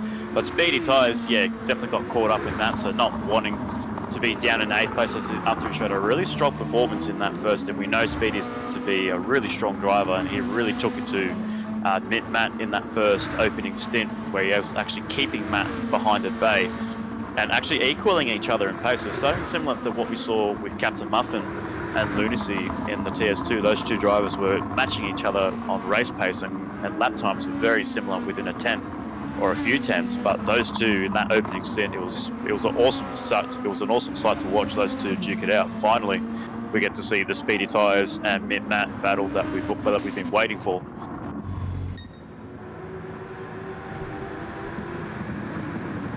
Just thought I'd jump back to the front, see how things are going, and it looks like battle's heating up a little bit here between Duram and Lunacy. But I've got I believe it's disappointed a bit further back in third.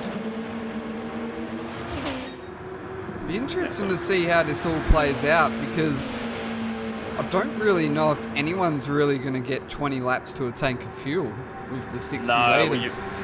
Even behind the safety car, yes, you can get the fuel number to hit about 24, 25 as you cross the start-finish line, but that number drops pretty quickly. You're probably losing about 2 laps, just under 2 laps within 1 lap. So basically all this fuel saving you've done, you lost it within the racing lap that you've done. So unfortunately, it is a little bit tricky to try and fuel save behind safety cars. It can benefit, but at least in that last stint where we saw, I believe, and I actually got the intercom, the post-race chat, that everybody was struggling for fuel in that last stint. They short fueled their cars. Only DJ managed to keep his car at a full tank. Unfortunately, he must have just slept behind the wheel and not pressed the X button to short fuel the car, but it actually benefited him in the end, getting a solid P3. But everybody else was just really struggling for fuel and just eking out their car just to get across the finish line, as we did see with Captain Risky in the 41. He ran out of fuel as well. And we've just seen disappointed heading into pit lane. He's got damage. It looks like this rear end damage, but he's coming in for a tyre change, so that's going to benefit him. Get a bit of splash of fuel to get home to the end, and then just fixing up the damage, and fingers crossed he'll be able to keep that car straight for the last 15 laps of this Grand Prix of Stint 3 of the Track Stars Racing Series St Croix 1500, where we have Jerem 50 so far leading the way in the 50 CP Motorsports with Lunacy in the number 1, the reigning champion car, Honda NSX from CP Motorsports, bringing back the gold and black like we saw last year, where Diswood 1 piloted that car to championship glory, and Lunacy's doing a mega job. So he's been definitely flying under the radar in TS2, not really showing the pace that we saw him in the formulas in both main series and the TSF2. But Lunacy, now he's got on that co-driver role in CP Motorsports. He's just finding so much more confidence in his racing, and especially in TS2 as well. Yeah, I've kind of seen him as a bit of a dark horse for TS2 all along. I think he had that round where he had a bad connection and he dropped out of the first race and left the night. So in the current standings, it looks like he's off the pace, but if you take that out of the equation in the drop rounds, he's actually a lot closer up to the front than what people may think from the current score. Yeah, and absolutely. It's probably the same case with Captain Muffin as well. Even though he's missed 3 rounds, he's actually quite close to being back in contention thanks to a few round wins. Yeah, and even for Captain Muffin, like over the last couple of rounds, he's just been showing that pure pace in his Honda NSX, and obviously we did give the drivers a chance to switch cars in TS2 so they get comfortable with the TS2 as well as the main series cars, just to get them a little familiar with the characteristics of the handling. But it is very hard to judge all of that, especially when these cars are high RPM turbos, big wings, and producing speeds, horsepower exceeding over 838 as Jerem nearly just glances the wall, and so is Lunacy. So just eking out the tyre availability that they have, the tyre usage that they have left is just running low. So I will say, when it comes to that level of tyre wear, it does get a little bit hairy sometimes. You can keep it on the track, but it does get a little bit sketchy sometimes towards the end of your stint. Yeah, I've very much learnt that yesterday when I had a crash on about lap 4 or 5 and had to go the rest of the race with an 18-lap stint. By about lap 10, 15 of that second stint, the tyres were just screaming enough. Absolutely, and I think these guys around lap 8 of 20, they should be okay just to do at least another, I'd probably say another good 3 laps, so they may just do half and half, so half race distance on one set and then half race distance on another. But Jerem 50 is really holding on very nicely over Lunacy. Like, we don't really see the pace from Jerem 50, especially in that first stint. He was a little bit off the pace compared to the likes of Matt Speedy and his own teammate in Diswood 1, but he's been hanging on very nicely. And this is a track where he's actually been pretty strong in the recent past. I believe in his in the Formula 2 last year, he really took it to Viper Z to really put the charge to give him that ultimate charge of claiming P2 in the end of the series. And even in the TS2 last year, he showed some really good pace around this track and really giving the likes of Mint Matt and Viper Z a real run for their money in TS2. So he's got some good form around this track. Unfortunate enough not to get the good points in High Speed Ring and Bathurst, but putting on a very solid show on lap 8 of 20. Yeah, he's definitely doing wonders here, and it certainly seems to be a favourite track of his to a degree. And we, of course, remember that breakout performance he had on debut in TS2. I think he did actually come from the back of the field in the first race, and then the second race he was sort of a bit closer up and was able to do some damage from his starting position. As he comes to serve the penalty, that might drop him off the back of Duram a bit. Did Duram pick up a half second as well? Don't think so. I don't think he did. Is that gap crawling out? It looks like, yeah, just a little bit. I think he's lost a good second there now. Yeah, and it does feel like it takes forever, literally, when you pick yourself a penalty there. You just see cars flying by. You're just praying for the straight just to finish, so you can just get around the corner. Yeah, especially when you're gone from 300 to about 100, and you're watching those other drivers just fly on ahead of you. Yeah, absolutely.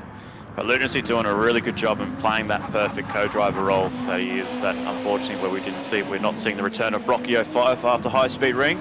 So CP Motorsports were a little bit of a awkward situation when they couldn't find a driver, but they managed to approach Lunacy at the right time. Obviously not having a co-drive seat in satellite racing, which actually surprised me as well to see Lunacy not picking up that satellite seat. But obviously being free on the market, CP came to him straight away and he signed it up, and he's proving very well with already picking up a P3 at the end of the Bathurst 1000 only 2 weeks ago. But with Nightwalker here doing a very solid job in P3, not keeping his nose clean and keeping the car straight, and he's doing a fabulous job in third for WRT, where they really struggled in both stint 1 and 2. But he's doing a solid job just to try and understand the car, learn about it, know where the car can brake, where it's strong, where it's weak. So hopefully, as we said, between either Aussie Hypnotic and Nightwalker, they might be able to have a strong finish towards the end of the race. Yeah, admittedly he's not punching in Hollywood lap times, but he's keeping it clean and consistent, and with all the guys that have crashed out around him, it's certainly paying off. And who knows, he might come into a bit of trouble when he has to make that pit stop. But I think he might be alright to get at least well inside the top 10. I will say with the pit stops, it is roughly about, you get into the pit box and you do the tyre change, you're only losing about 16 to 17 seconds only doing a tyre change. So whatever his gap is now to the car who I believe has done their first pit stop, which I believe is DJ, if he only short fuels the car towards the end, he might be within a chance of just staying maybe about 5 or so seconds behind him. So he could still be a factor in being inside the top 6, but we'll only have to wait and see, as we have DJ on the back of Budsy 76 in the 32. So DJ on fresh rubber and Budsy on a little bit on worn tyres after that first lap incident. DJ just drifting around the corner, nearly putting the grass on the gravel, putting the wheel on the gravel, to apologise. And he's made the move. Beautiful. It's nice and stick there for DJ.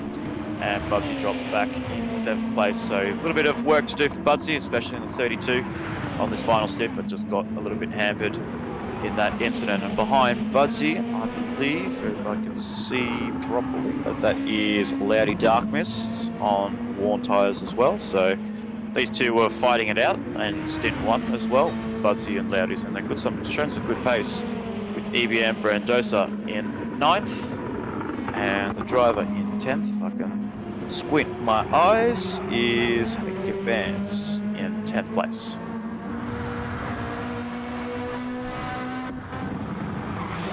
Yep, and then we have Gordock in 11th. He's doing a solid job. He was struggling a fair bit in qualifying, but He's certainly keeping it clean and consistent, and above some more fancy drivers at the moment, like Ridwan, who's obviously had to go through the pits for a second time, and then of course Xylon in the number 45 car, and then Devlin sitting a bit further back. Unfortunately for them, they've missed the first stint, so that's proven really costly for them, and really essentially they're just running around collecting points for last place for most of the day. Absolutely, yeah. It's a bit of a shame not to see the 13th. So I would have loved to have seen what Brock Lilly could do behind the wheel of the 13, but I think maybe they didn't set their alarm clocks, or maybe somebody wasn't alert at the wheel and able to get into the car at the cut-off time. So unfortunately for them, they're just circulating around the track, just collecting points as you just mentioned, and yeah, just providing some valuable data for the ice racing group for next time out when we go to Watkins Glen. Yeah, should definitely mention as well. I know I talked about the 3-second penalty potentially for Xylon being looked at, and definitely wasn't saying in any way they'll get an extra penalty, maybe just looking at it and seeing whether we can remove that 3-second penalty rather than add more to it, if that makes sense. Absolutely, and it's very hard to revert the old penalties and just give them back a position or take some time away from their finishing lap times, because it's very important that wherever these guys finish, whether you take a 3-second penalty off, whether they would be in that same position or whether it be a position higher, you don't really know. Like, you don't really know where Xylon could have ended up had he not picked up that 3-second penalty, but he was facing the other direction, mind you, so I don't think he would have had any benefit at all, even if he had that 3-second penalty on him. Yeah, I think, probably at this stage it hasn't really affected him too much in the grand scheme of things, but who knows, maybe it could prove costly later on down the line. Absolutely, and DJ's in 10th place. Did he just make another pit stop somewhere, or did he just make a big mistake? He looks like he has made a pit stop, so this is the second stop that he's had to do. Obviously this will be his last stint in the car. He will be able to complete his compulsory laps, which is 47 laps for all these drivers. So we see drivers like Lunacy, DJ, Gabans, and a few others, Xylon 96 and Budsy 76, all completing their minimum laps and ready to hand the car over to their teammates as he goes for an outside move on Gabans. Gabans holds the inside. Oh, contact between the two drivers. Thankfully, no damage on the rear end of Gabans' Lexus RCF, as we see Jerem 50 make the pit stop, but DJ, no damage on his end as well. So luckily for him, but he just drifts a little bit wide, and Gabans, you can just tell, he's just a bit of a flash of lights there, wasn't happy with that.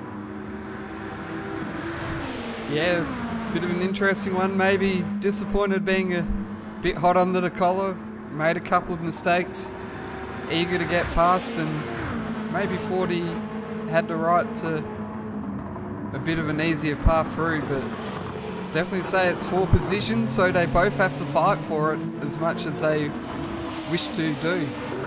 And we see a change of the lead with Lunacy ahead of Jerem 50 after that pit stop phase. So the number one and the CP Motorsports has gotten ahead of Jerem 50, so he's made that undercut work very nicely, has Lunacy, but Jerem 50's got one lap younger tyres, as we see Budsy and a couple of other drivers. We did see Nightwalker into the pit lane. He's still in 5th place, so keep our eyes on Nightwalker. He could provide a shock, ladies and gentlemen, for stint 3. So he's got track position. He's got, I think, Loudy Darkmist and Speedy Tyres will have to do one more pit stop, but if Nightwalker keeps his own, could we see a potential WRT on the podium, keeping his nose clean? Yeah, anything's possible here, and I'd certainly say that Nightwalker's definitely on for a likely top 5 result the way things are going. Possibly really even 4th place, but I just feel like Speedy Tyres just has that pace advantage over him, that even though he's made that mistake and had these pit stops, that really the class of Speedy Tyres will shine through and he'll be able to drag a result out of this.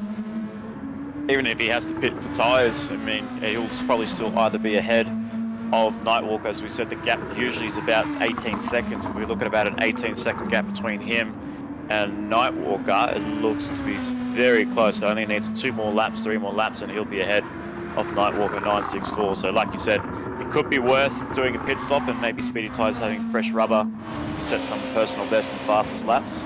As we have DJ up in 7th place and Budsy, after making his pit stop in 8th, Grid 1 in 9th place as well, with EBM Brandosa making also his final pit stop on that last stop in 10th place. So a little bit down the order are the It's Racing Esports cars, but as to be expected, unfortunately, with DJ picking up some damage on his car on the last only 2 laps ago. So he's just trying to do a bit of a recovery drive, see how far he can get up, so Matt can get behind the wheel and bring that 95 car up. I don't want to say it in this way, bring it up to the front and get the win in 2 stints. But you know, anything happens, anything can happen. We've seen that plenty of times throughout the endurance season.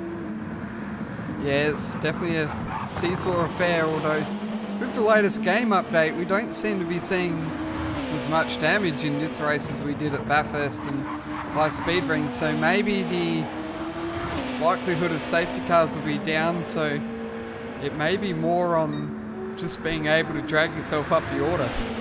Yeah, and that's right. And even if we had this same damage model at Bathurst, I mean, you probably wouldn't be seeing as much of an extent to what we're seeing right now, but we'll be seeing at least half of the safety car laps that we've done in Bathurst, which I believe was about over 50 laps of safety car running at Bathurst. So that's an incredible amount of laps that we had under safety car. But I think we worked out that it was 50 on the dot. Ah, there we go. So yeah, so even if we had this damage model, it probably could have been a lot less. Could have been like 20 or so safety cars. So it just shows that the damage model is fixed, but it's very hard to pick up damage, and even just a light scrape on the barrier, you're not going to really trigger the damage on the suspension side of things. Yeah, thankfully this time around the safety car driver won't be eligible for points after completing the minimum laps.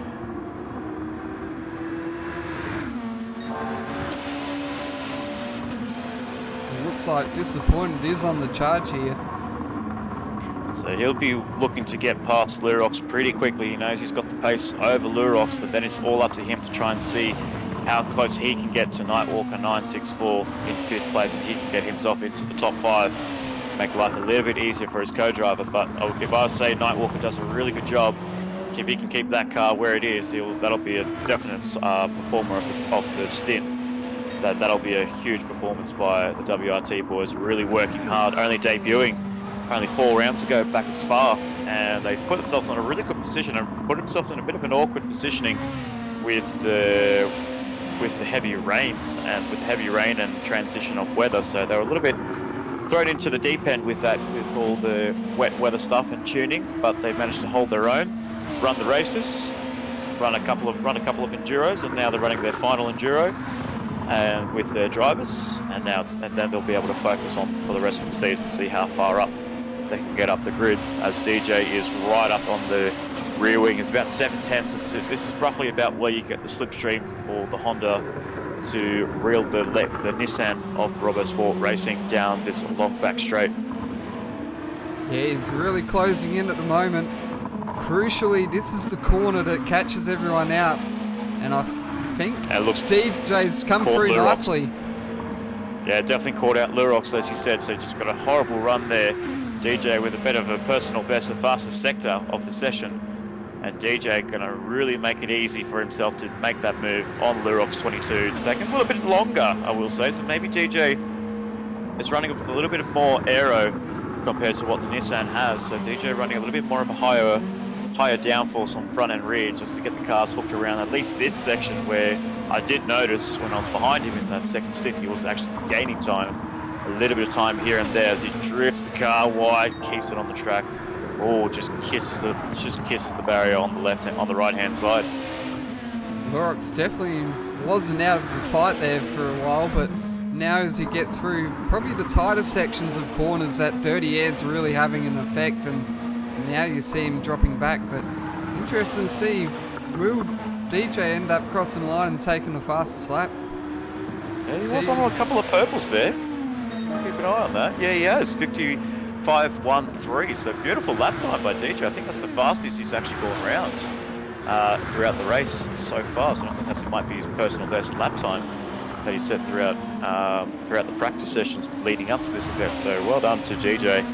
And it just shows that he's just got some really good pace on him, especially in the 95, and trying to prove all the doubters wrong, Jarman, and just say he's not a number 2 driver. Yeah, I know he's definitely not the number 2, like we maybe give him a little bit of stick for it, but safely say he's been doing a great job so far, and I mean, he's definitely not hidden behind Matt at all. Like, with the high speed ring race, he did his half of the race and then let Matt finish. I mean, he very easily could have made Matt start the race and only done the bare minimum, and even at Bathurst he pretty well did half the race as well.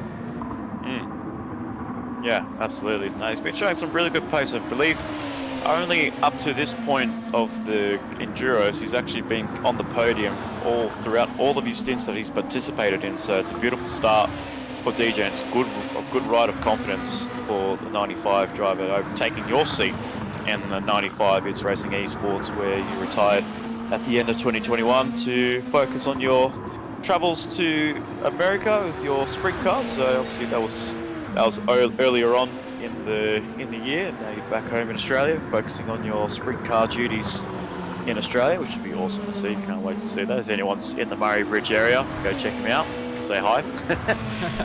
but apparently he is coming down towards the Victoria border, so I'll definitely come along and say good day to him.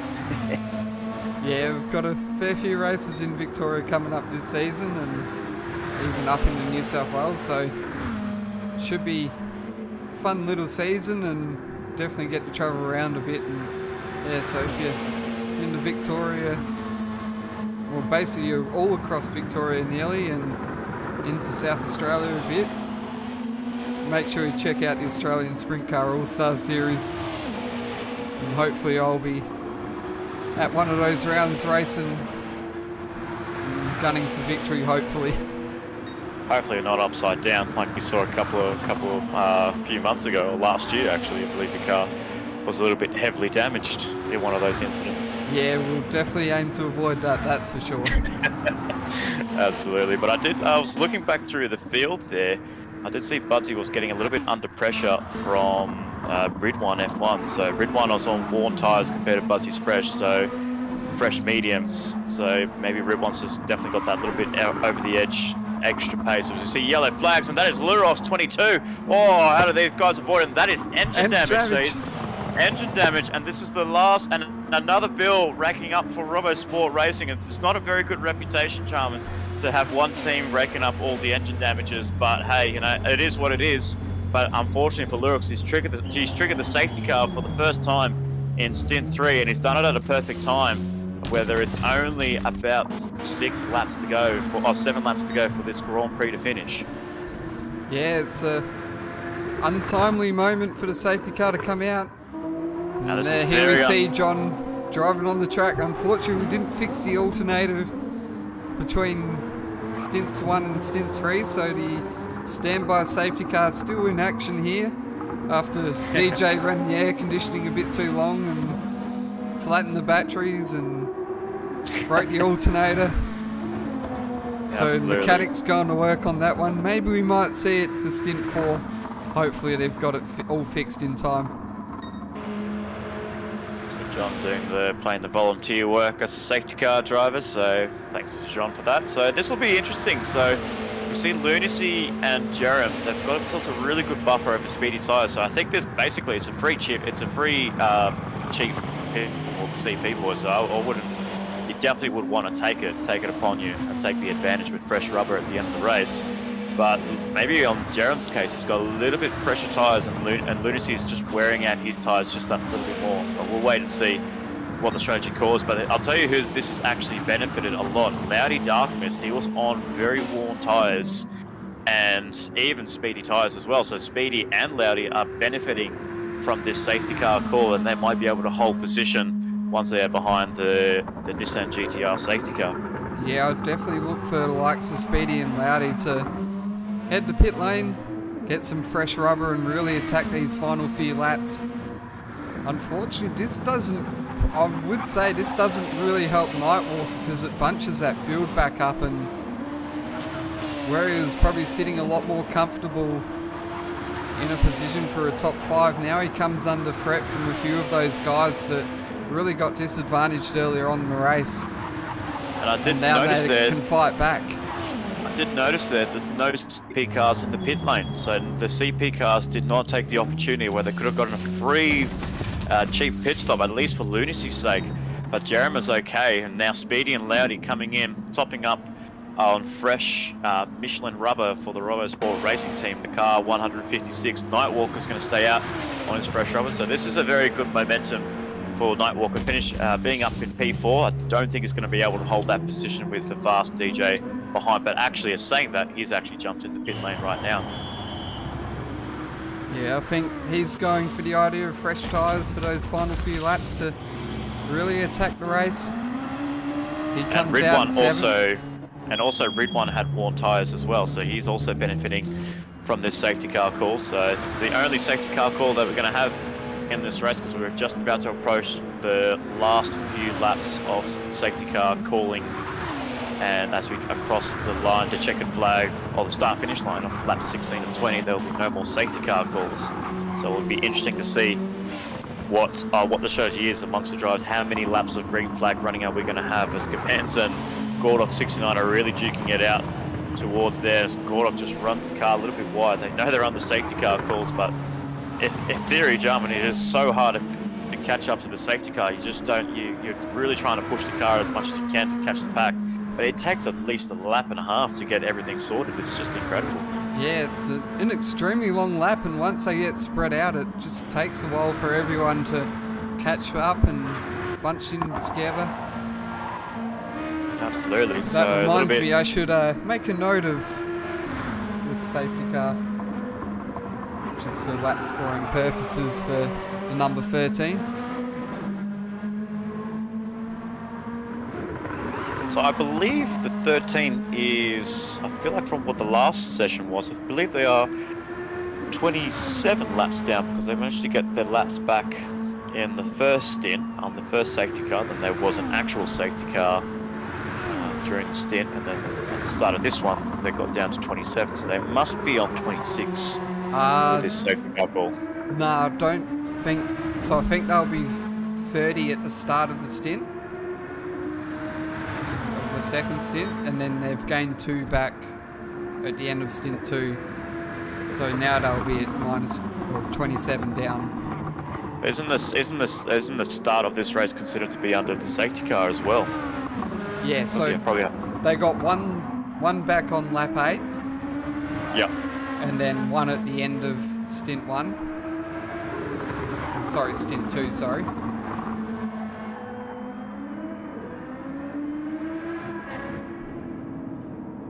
And then another one back here on this safety car. Okay. So it'll be 27. Yep.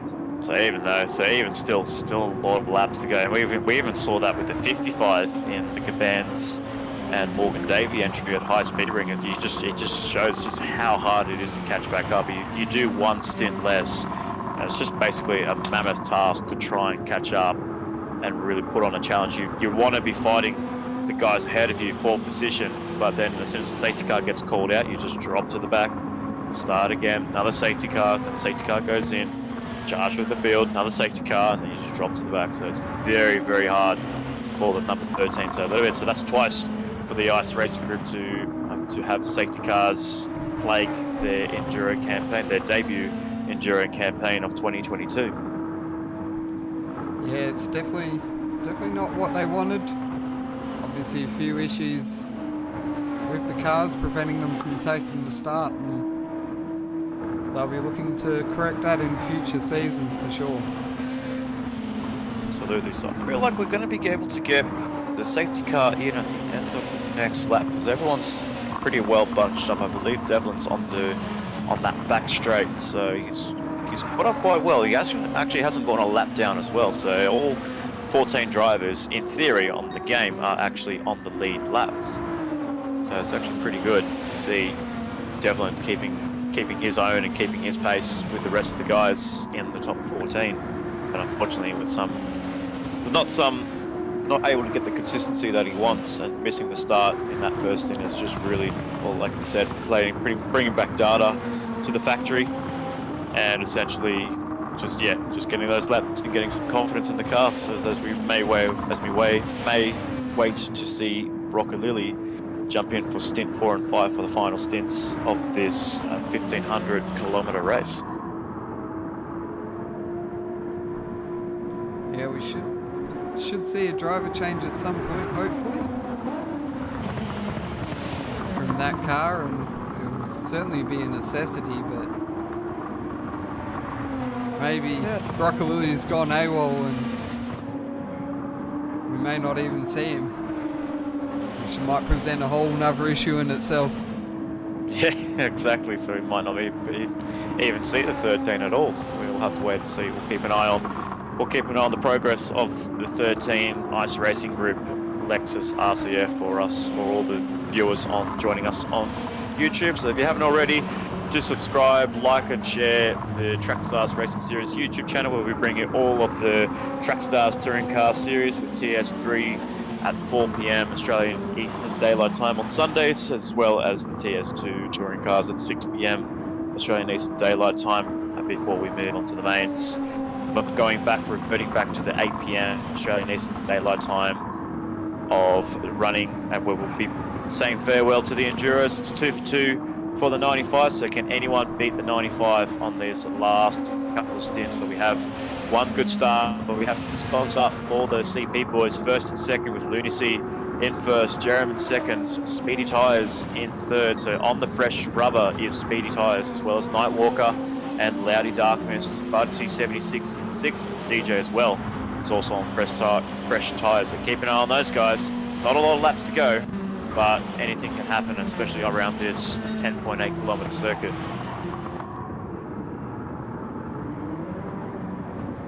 And we've just got the call for the safety car to come in, so that'll be in this lap. We'll go racing for 4 final laps in this third race here.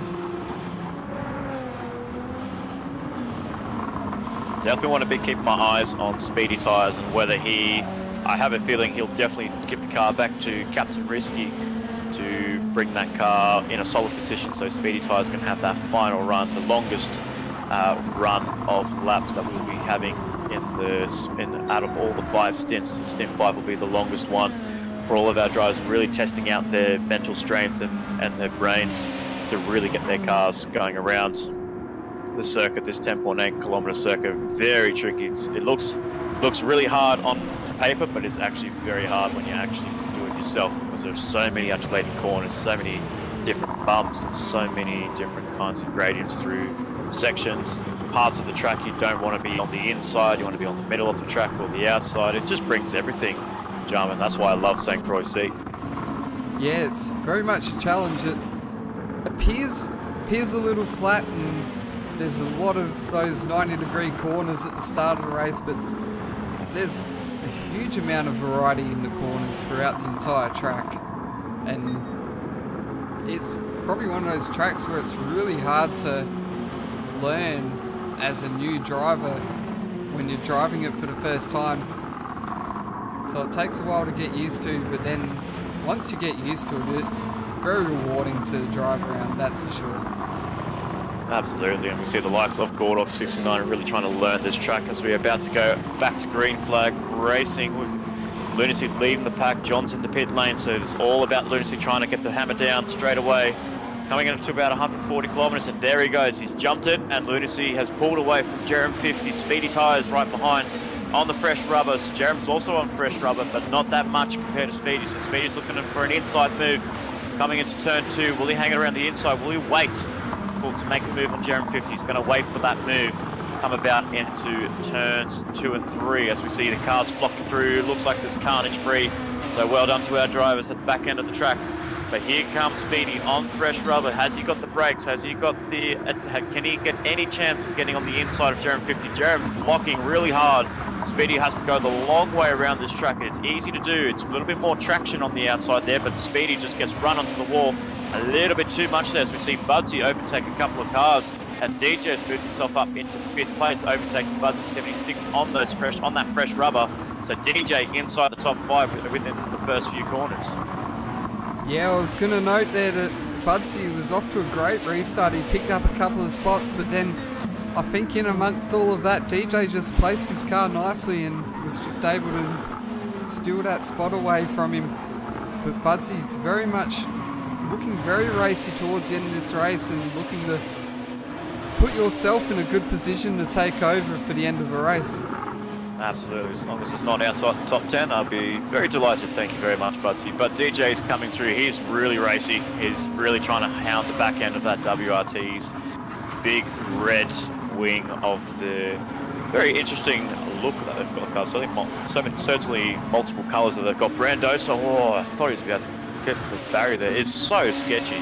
You don't really know if they're going to hit the barriers or not, just how much they push these cars. And for EBM Brandosa came really close. With Red One, Loudy Darkness, they're all on the fresh tyres as well, and they just can't find a way to get themselves around Budsy. So Budsy holding on very nicely, but DJ is going to be looking to make that move on Nightwalker very soon, especially maybe even down the back end of this straight. But we do know that DJ is carrying a little bit more downforce compared to what we're seeing with Nightwalker 964. He's just actually pulling away from the 95 and the 964 coming out on top, coming onto the end of this back straight. Yeah, he really struggled there coming through that sweeper, and it really wasn't a good run out onto the back straight, and yeah, just lost that crucial amount of time that allowed Nightwalker to just gap him enough to be comfortable. I did see a position change with Red One actually getting himself ahead of Loudy Darkness, so Red One on the end of the back straight got that move done cleanly. So he'll be on the back of Budsy 76. Budsy's just losing a little bit of time on those last couple of sections, so he'll want to try and make sure he can defend off from the satellite driver, the two cars that were involved in lap 2 incident. That was literally at least 4 cars in that pile, at least 4 or 5 cars in that pile up, and those 2 cars, the MSR and satellite cars, all involved, but they're hanging pretty high up the top end of the grid as EBM Brandosa goes to remove on Loudy Darkness, thinks about it, just going to stick back. It's really hard to judge the move there because that part of the track is really fast, and you don't want to be really going side by side with somebody there because you just don't know if the car's just going to have this little snap of oversteer and just send the car on the outside into the fence. The other thing is it's quite easy for that defending driver just to open up the steering a bit on the exit of 1 and just take that narrower line into 2 and run a block, and you've really got to guess the right way to a degree, whether you go for the inside move or whether they're going to go for a block and you're going to have to try and go around the outside. So Lurox, with the one with the engine damage, is sitting in 10th place. He's holding on very nicely. DJ right on the back of Nightwalker 964. The two heated rivals, as we saw in the Porsche Super Cup and in the early stages, and the latter stages of the Trackstars Touring Cars Championship, where Nightwalker was the driver of CP Motorsports, as he has a little happy moment there on the rear end of his Honda NSX, losing a lot of time to Nightwalker. He's actually losing time to Budsy as well. Budsy's bringing along Red One F1, so keep an eye on Red One. But a good couple of drivers here in the respective cars. We've got a couple of Hondas, Lexus and Nissans all inside the top 6. So it's pretty good to see the parity between all cars is pretty solid. But DJ having a bit of a hairy moment there, and Budsy was going to definitely try and capitalise with the lack of straight line speed that 95 has, coming around this long bend that leads onto the back straight. He's going to see we'll wait and see what the timing difference is between those cars. Whether actually Budsy has a bit more straight line speed, but looks like it's very similar to what DJ's got. It's closing a little bit, but not by a huge amount. No, definitely doesn't have enough of a gap there, or a close enough gap to Nightwalker to really do anything about it.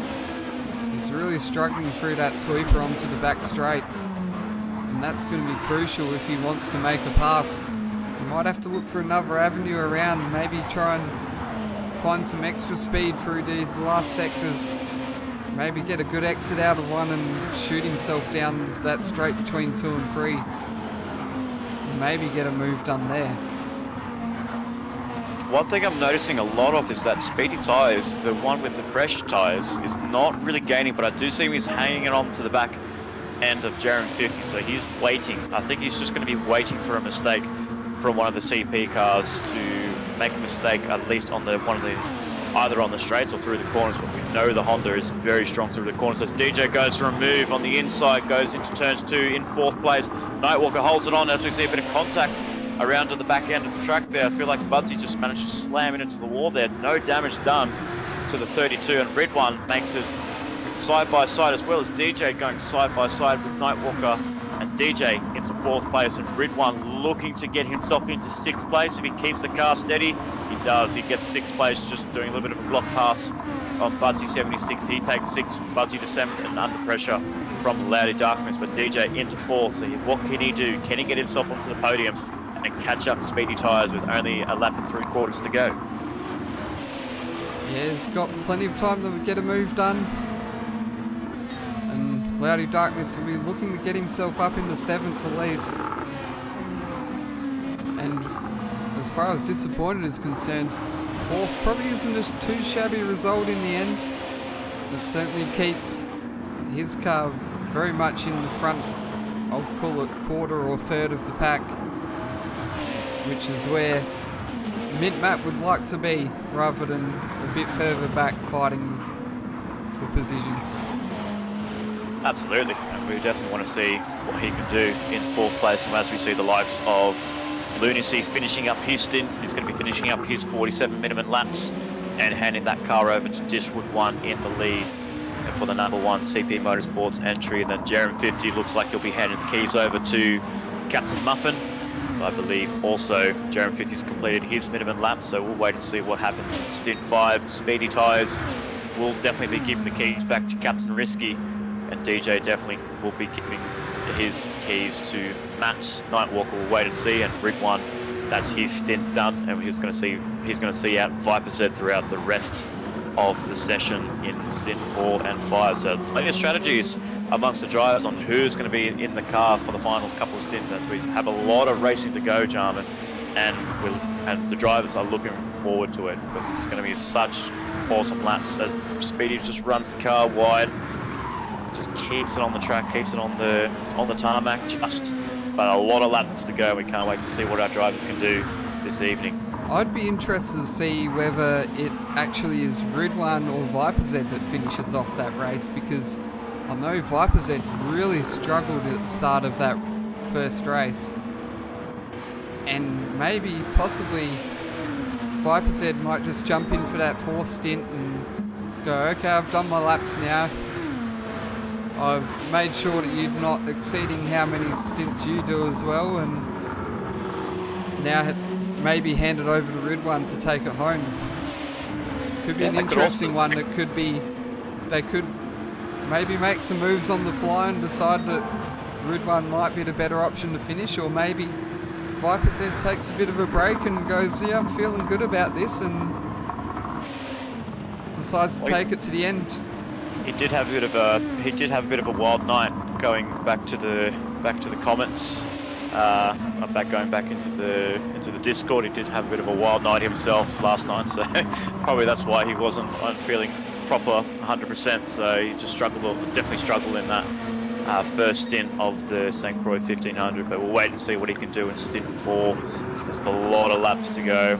We're only about to finish lap 20 of 20 for stint 3, but so much more laps, just over 60 laps of racing to go to conclude the Trackstars Racing Series Enduro campaign, with High Speed Ring 1 and done by the 95 Bathurst 1000, also 1 and done by the 95. But who will take the crown? Will it be a three-peat for the 95, or can somebody take it to the 95? But we're looking at Lunacy, who's going to be 3.9 ahead of Jerem 50, and Speedy Tyres is really on the rear wing of that car 50, red and black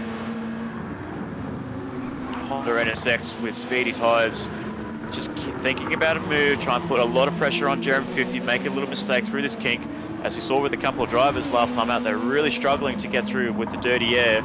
And Speedy Tyres just needs to back off a little bit, try and get himself a really straight exit. As we look towards the delta time, he's actually lost ground to Jerem 50, has Speedy Tyres. So he was right up on the rear wing, and that dirty air really affected Speedy Tyres' corner entry onto the back straight, and it doesn't look like he's going to be able to make that move unless Jerem makes a huge mistake in these last few corners.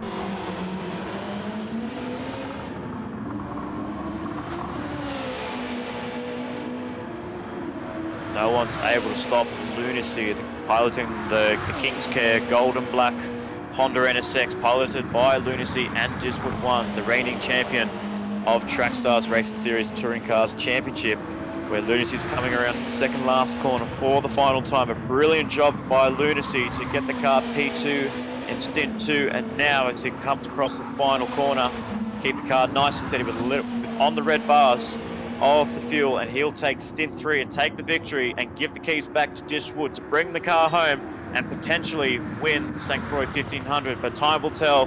Jerem 50 makes it a CP 1-2 yet again, so that's twice in a row that CP Motorsports have finished 1 and 2. This time roles reversed, with the number 1 taking first and 50 in second place. Speedy Tyres in third, DJ fourth, Nightwalker holding on to a solid 5th place. A beautiful job there, and full credit goes to the WRT man in Nightwalker 964. Ridwan in 6th place, Budsy in 7th, Loudy 8th, Brandos at 9, and Xylon rounding up the top 10 with, looks like we'll see Gordok 69. A nice little recovery, nice little drive there for him to be just outside the top 10.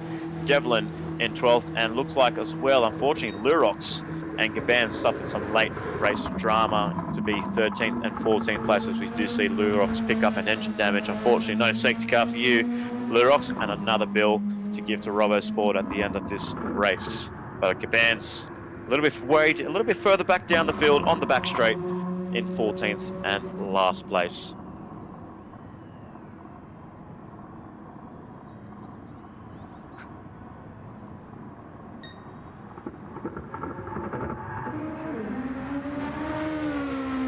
So the 55 Ice Racing Group Lexus RCF really struggling. It's actually on the pause menu, so it's actually going really slow to going through that section. So he's definitely on the pause menu. Something, I guess, in an instinct, you might be driver's mentality, just want to take a bathroom break, but I guess the saying goes, if you have to go, you have to go. So maybe in Caban's mind, he just had to nip off to the bathroom, and just obviously finish that car in 14th and last place. So not a really good session, not a really good enduro campaign for the Ice Racing Group around St Croix C, but unfortunately for him, he'll be starting in 13th, and then Devlin, or the car 13, will be starting in 14th and last place. Yeah, not the stint that those guys would have wanted. Probably not the race that the number 13 would have wanted either, but certainly the number 55 isn't out of it by many means whatsoever. He's still on the lead lap. 2 more stints to go. Anything can happen from here on in. 100%, and we can't wait to see what Sir Slayer can do to bring that car up the grid, as he put himself in a really good position just outside the top 5 in stint 1. So now he's back in the car for stint 4, possibly 5. We'll wait and see. But again, a CP Motorsports 1 and 2. Once again, Lunacy taking the edge over Jerem 50, where Captain Muffin took victory in stint 2. And Lunacy just behind his teammate on really warm tyres, but now roles have been reversed, and he's putting Diswood 1 in a very solid position, and Captain Muffin right behind in 2nd place. So I definitely give my performer of the week, of the stint rather, I'll definitely give that to Nightwalker 964, putting that car in the top 5, and he's done himself a really solid job there to give Aussie Hypnotic, or whether it's him driving that second stint in a row, to give himself a good chance of keeping that car inside the top 5. But a solid job there by WRT, a much better performance compared to the first and second stint.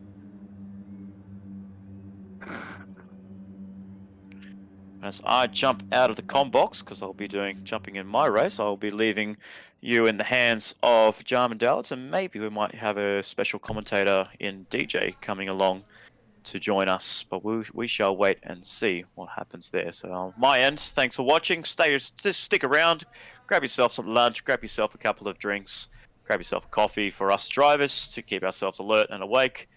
But I'll catch you guys on the track as you enjoy the rest of the call with It's Racing and hopefully another guest commentator. Yeah, thanks for joining in, Spud. It was a pleasure to have you here. Certainly gave me a break for a little bit as well. Pleasure's mine, mate. Always happy to help. Yeah, so we'll see what happens as the room ends up crashing down as Spud ends the game. We'll see what happens. We'll have to have a quick chat and see how it all is planned out for the rest of the race as far as streams and commentators and safety car drivers goes.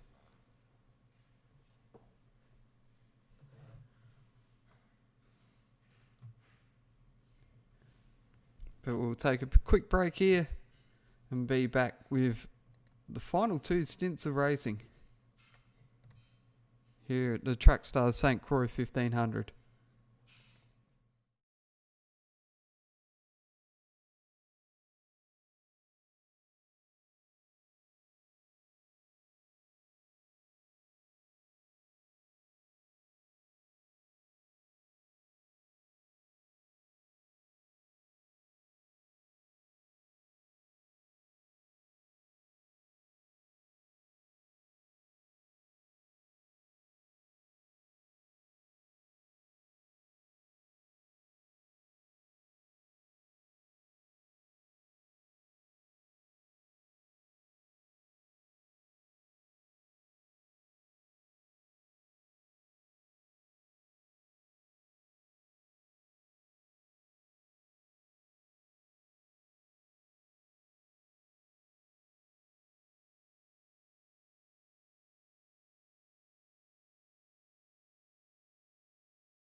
Welcome back, everyone. Currently preparing to get underway for the start of stint number 4. 24 laps on this occasion.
Alright, we're back underway. The safety car's back in action as well.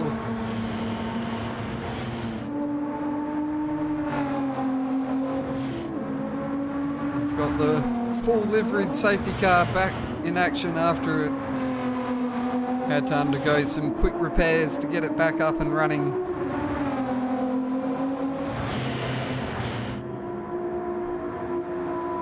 Hopefully it'll be with us for the final 2 stints, no more issues.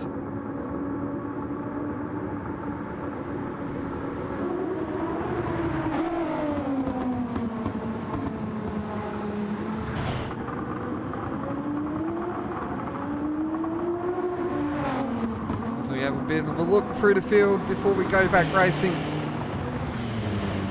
Our 2021 Truck Stars Touring Car Series champion Diswood 1, piloting the number 1 CP Motorsports Honda. He'll be leading the field to the restart. And then in second will be the CP Motorsports teammate in the number 50 of Captain Muffin 88. Behind him in third place will be Captain Risky 21 in the number 41 Satellite Racing Nissan. And then it's our High Speed Ring 500 and Bathurst 1000 winner this year, and the number 95 It's Racing Esports Honda of Mint Matt. He'll be looking for a clean sweep of the Enduros. He'll be starting in 5th place for this restart. He'll be in 4th place for the restart. I forgot about the safety car. And then rounding out the top 5 will be Aussie Hypnotic in the number 964 WRT Motorsports Honda. 6th will be Viper Z in the number 56 Satellite Racing Nissan. Restarting position 7 will be N-Spud P666 in the number 32 Ultra Pack Mash Spuds Racing Lexus. And then it'll be Slappers Mate 117 in the number 156 RoboSport Racing Nissan. 9th will be John 27 TCT in the It's Racing Esports 34. That'll be the Mash Spuds Racing number 45 Lexus of Ratty McForehead 10th. 11th will be AZ Soul Reaper in the number 151 WRT Motorsports Honda. Rusty Nuts 75 will be 12th in the number 22 RSR Nissan. Then it will be the number 55 of Sir Slayer, representing the Intercontinental Esports Racing Group.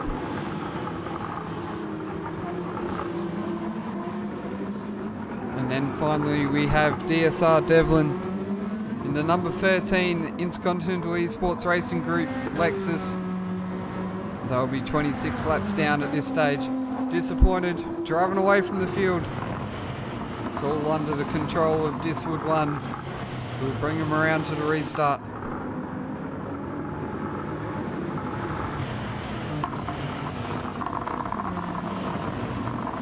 Intensity starting to pick up now. The fast drivers all making their way back in.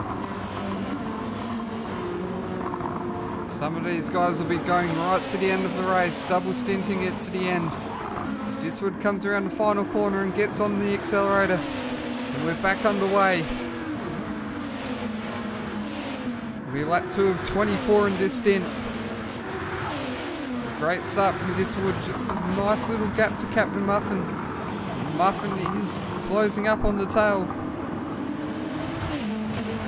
He has Captain Risky to contend with, so the 2 captains running 2nd and 3rd. With Mint Matt sitting in 4th place.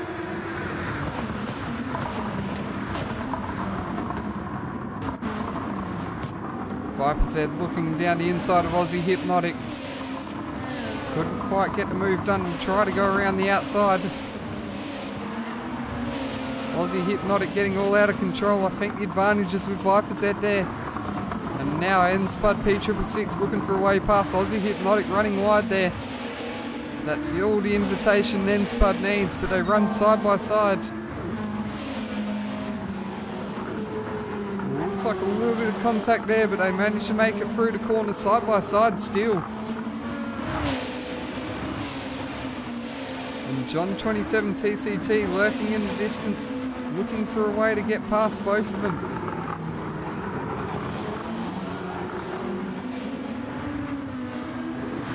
And it looks like Spud's got the job done with a bit of a sideways moment there for Aussie Hypnotic. And it's getting very hairy there through the chicanes, or the S's heading downhill towards the bridge.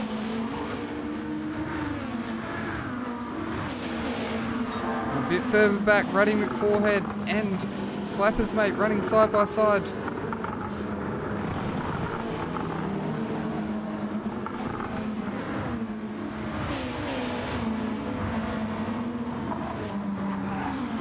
John 27 hoping for a great exit out onto this big long back straight. Looks like he's got the exit he needs in this crucial draft to get ahead.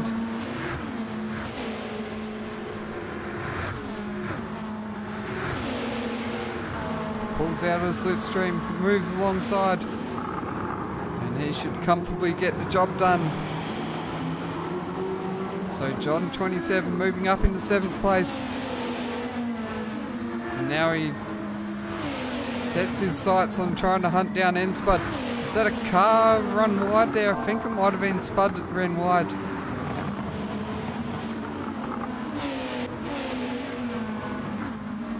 And now Aussie Hypnotic is starting to come under pressure from Ruddy McForehead.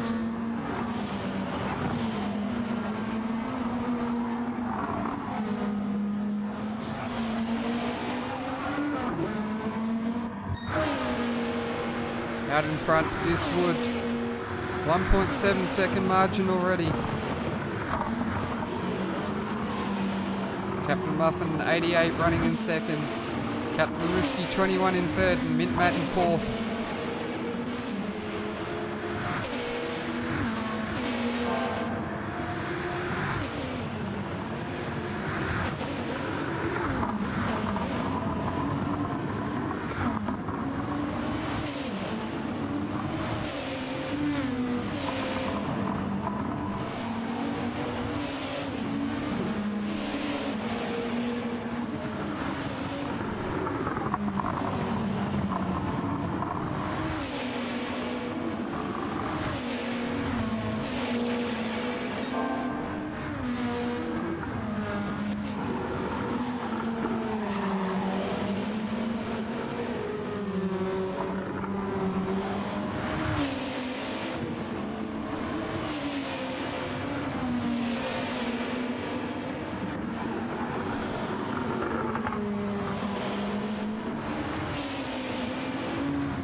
So we're now hitting lap 80 of the race.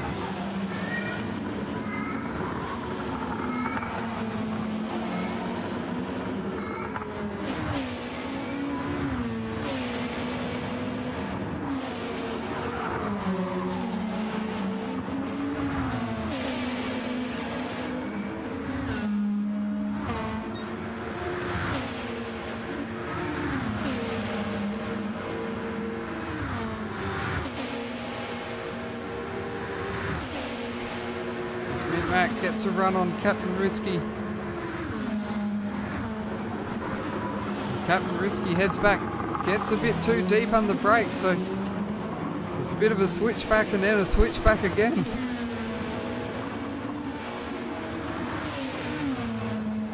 Could almost say it was like a whole bunch of reverse cards getting thrown down there.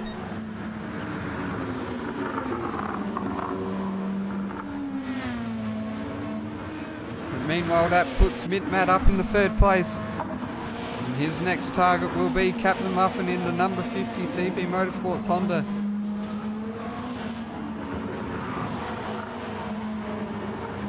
And Captain Muffin got all out of shape there coming out of the final corner. That's going to cost him a lot of time to mint, Matt.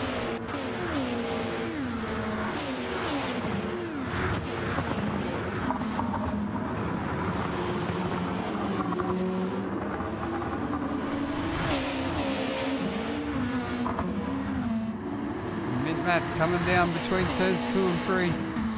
Gets a bit of a draft here. Doesn't look like it's enough to get up the inside and make a pass though.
So N-Spud's got a bit of a penalty hanging over him.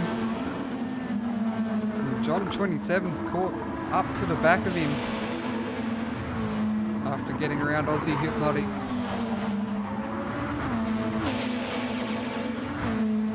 And it looks like Spud's going to have to pull over and serve that penalty.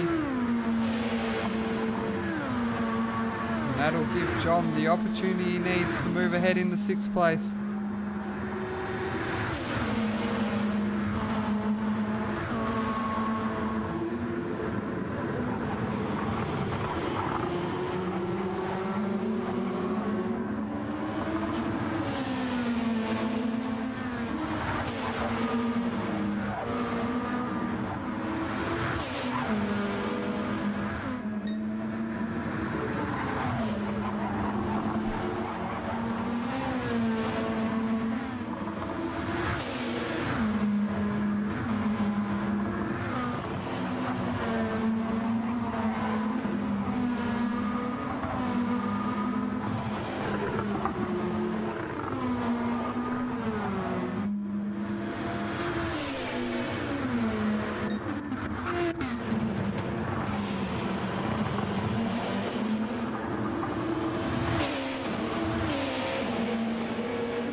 best or closest battle we've got on track at the moment is between Captain Muffin and Mint Matt.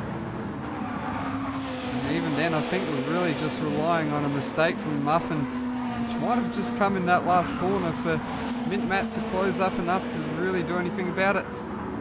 And that being said, Mint Matt's the one that makes a mistake there out of the final corner. Gets all out of shape, manages to gather it back up. And continue on his way. But certainly wouldn't be looking forward to having too many moments like that.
So a bit of mistake there from Viper's Head, heading across the bridge.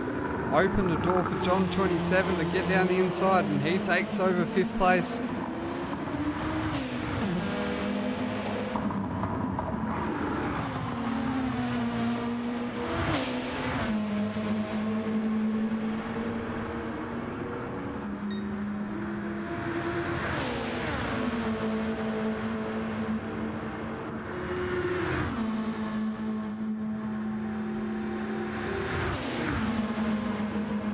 5% looks to be coming back, but doesn't quite have enough to get alongside John.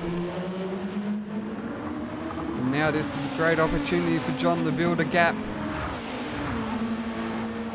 where the reduced error of Viper's Head may affect some handling a bit.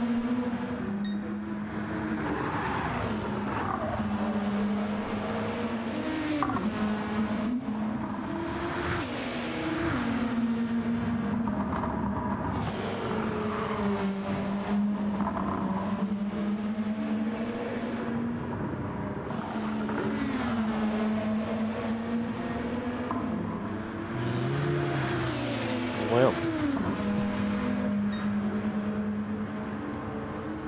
and everyone's second favourite safety car driver's joining in with us by the sounds of things. yeah, I've got some real wacky stuff going on with. I got 2 headsets on currently because I couldn't find any bloody little earbud things that work. And my PC don't have Bluetooth, but yeah, it's chilling here in the pit lane in the safety car. It's pretty lonely. So. Yeah, definitely don't blame you for wanting to come join in here in the commentary box as well. Via link, of course. Yeah, It was certainly hooked you up with some capabilities to watch along with the race. Yeah, well, I found the aircon in the first stint and that I did. So Yeah, and you forgot to keep the engine running and set the thing flat. yeah, well, my bad. That's alright. At least I haven't put it in the wall, so that's probably a good thing. Yeah, that's true. We saved that for the spare safety car.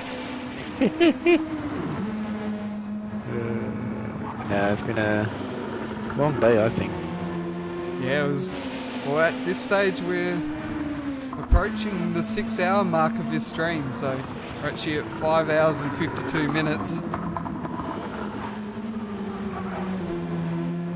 Yeah, it's a long day, and still a pretty long way to go. We're in the 4th stint of 5. At the moment, it's been not too bad of a race myself. I've had a bit of average stint, but we keep going. But yeah, it's doing well. A lot of drivers are definitely coming up. Those CP boys are definitely the team to beat this weekend. That's for damn sure. Yeah, they certainly have put in a lot of preparation for this event, and they certainly roll up with a good setup and some drivers that definitely know what they're doing. And I think all 4 of those drivers have certainly brought their A game this weekend. They will be tough to beat. And yeah, I was about to touch on your couple of stints. I mean, the first time around wasn't too bad. The second one probably less than ideal. Yeah, the first one wasn't too bad. Matt left me at the front, and I think I did not too bad of a job. I think the whole pit sequence, but then I hit the wall because of the wind direction change. It changed on me midway through the lap. It just started changing direction, and it kind of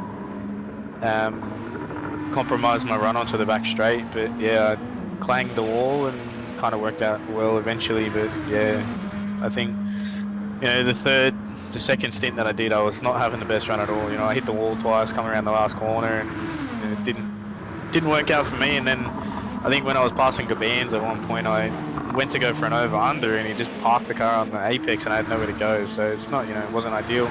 But yeah, it was a pretty good recovery drive. I did a decent move on Loudy and Budsy on the restart. So I took a 2-for-1 deal with that one. But yeah, it's in the hands of Matt now, and Matt's going to work his magic and see what we can do. So it wasn't a P1 or P2. I did a recovery drive from P7, I think it was, to P4. So I'm happy with that. And now it's kind of in the hands of the master. So the wind is definitely a key factor around here. You know, it changes the whole dynamic of the car and track essentially as well.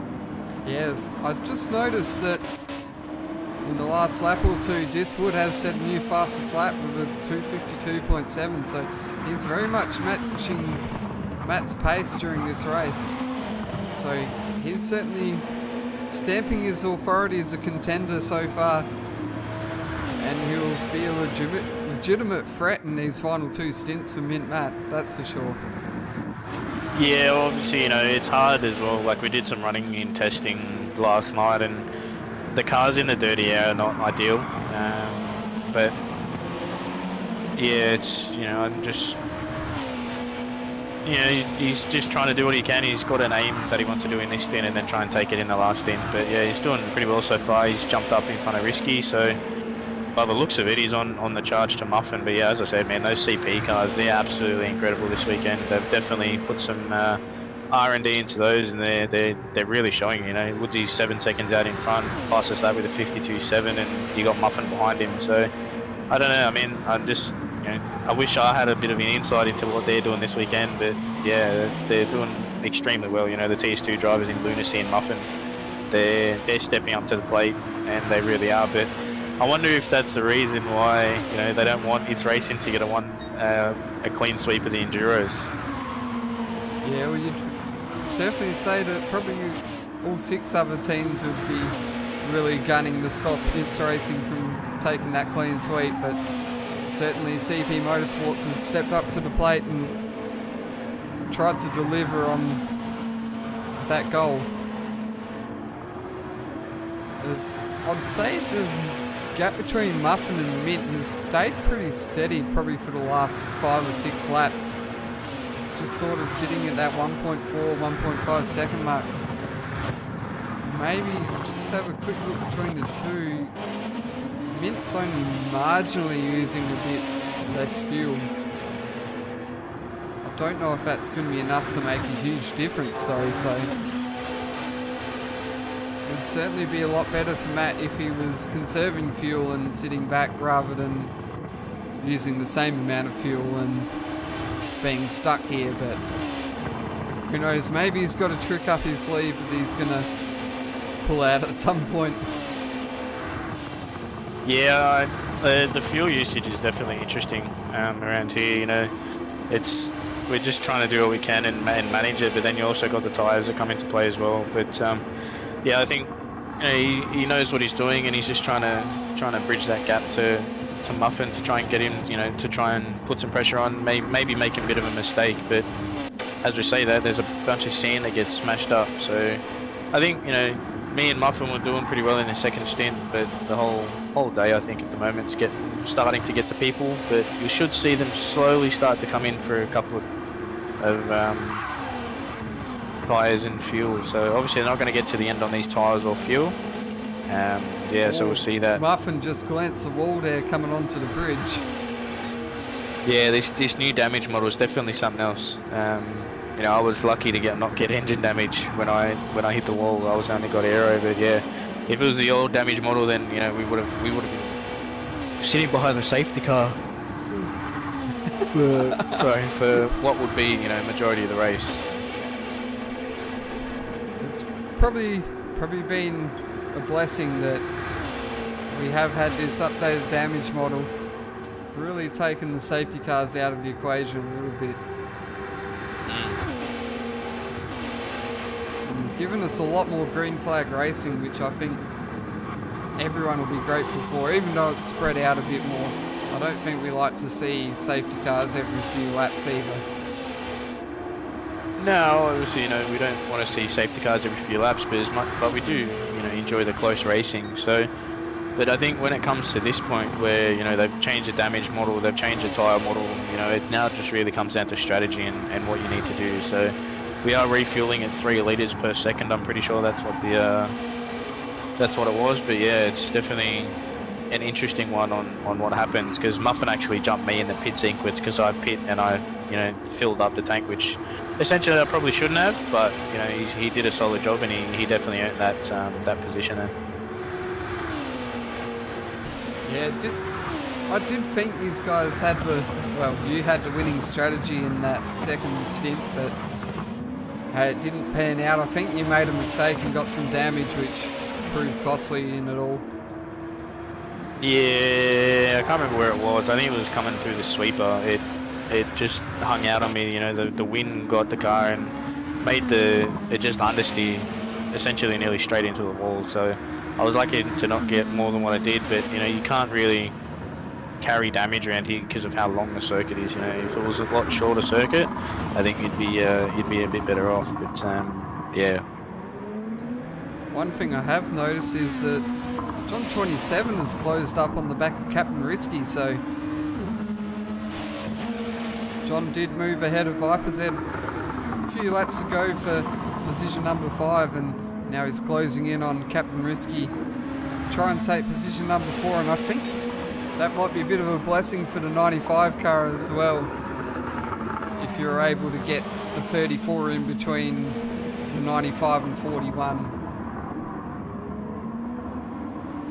Especially if the likes of Speedy Tyres jumps in the car for the final stint.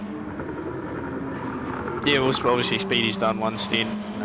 This will be Risky second, so I think they're going for a 1-3-5 and a 2 and 4, where you know me and Matt went for a 1-4-5 and 2 and 3. So same strategy as what Lunacy's running.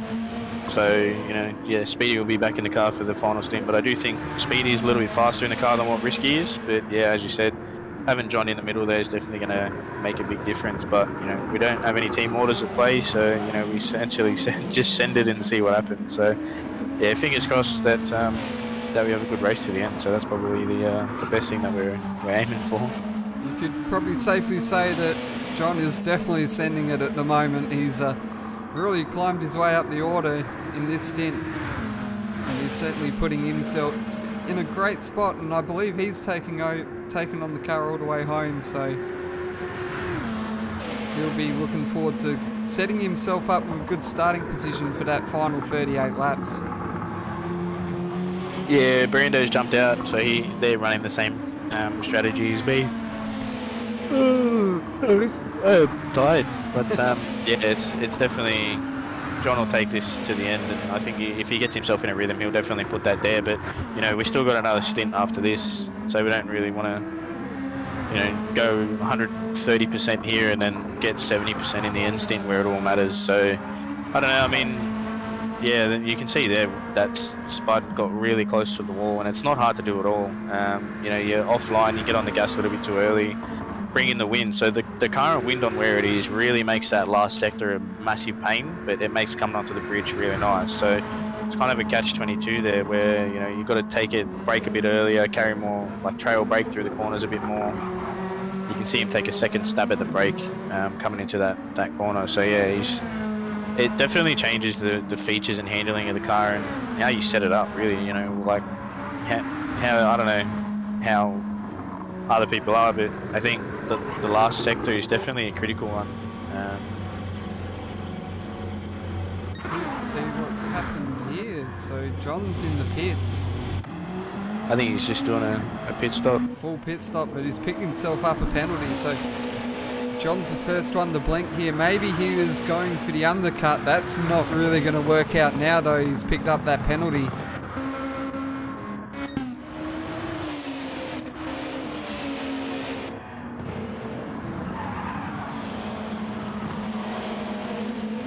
I was going to say maybe this might be a time for Matt to think about doing the undercut, but I'm just looking at his and Captain Muffin's fuel. I think they're both going to be forced into the pits here.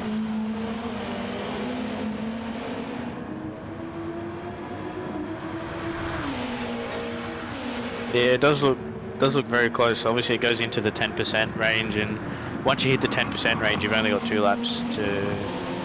Actually, you've only got 1 lap to do with 10%. So, as I said, man, the Honda's very hungry on fuel. So, it's obviously not ideal, but you know, compared to the Nissan and the Lexus. But yeah, Muffin's really running that tank down to the end. I think he's just trying to keep Matt at bay here, which, yeah, maybe Matt's got like a little bit less fuel.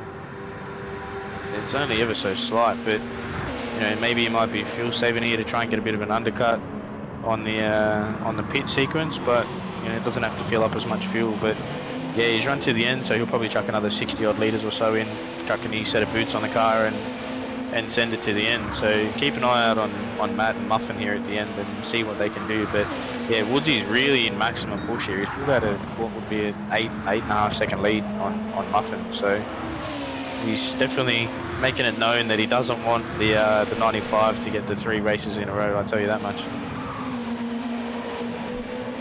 Yeah, he's certainly putting the hammer down and well out to over a 10-second margin at the moment. And I'm fully expecting both of these cars to go into the pits because look at that, 1 and 2 litres of fuel left.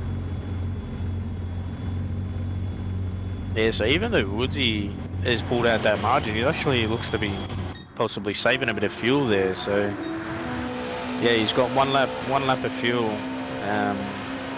better, but then you see Captain Risky there on 12 litres, so that's how much difference it is between the Nissan and the Honda in fuel usage.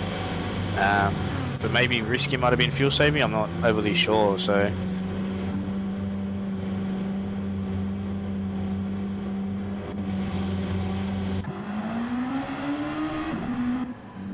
Matt's actually jumped Muffin here in this pit sequence. So Matt's jumped Muffin here. Nearly thinking he might have short fueled here.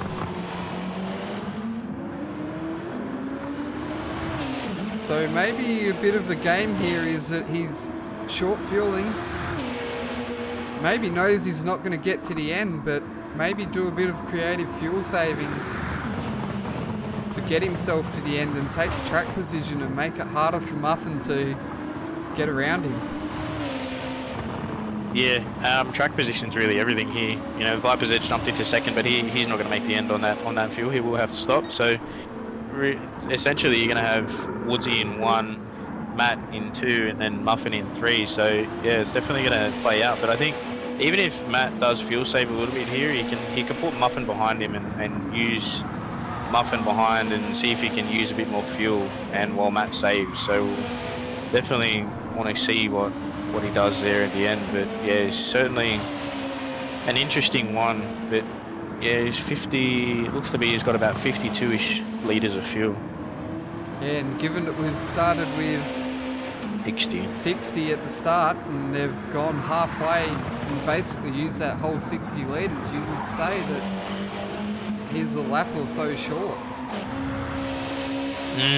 Yeah, it's potential that he might be a lap or so short, but he's pulled out a gap here to Muffin, so maybe Muffin might be in a little bit of fuel conservation, or he's made a bit of a mistake on the cold tyres. So I'm not too sure what's happened, but maybe Matt might bridge a little bit of a gap there and just say, okay, I can burn 1 or 2 laps, you know, short shifting, lifting, coasting, something like that. So you can see he's not really revving the car out there. So he gets just before the end and then he changes gears. So it'll be interesting to wait and see what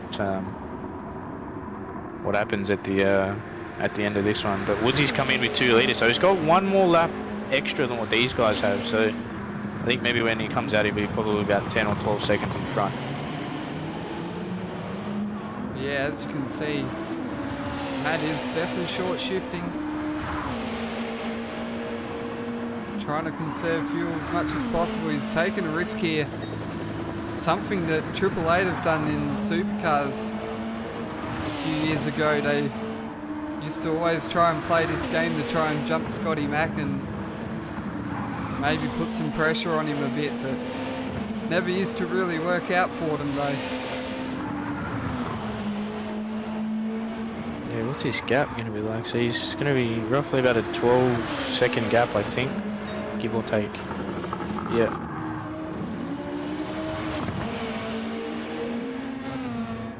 So yes, Woods comes out, remains in the lead. Wow, so that's slow. engine damage, mate, and here I go. Oi, oi. Yes, there we go, end spud with engine damage, so disappointed called into action. And that'll be just a break that Matt needs. As he was one that's short fueled, so he'll be very much on the fuel conservation mode, trying to make sure that he keeps as much fuel in that tank as possible.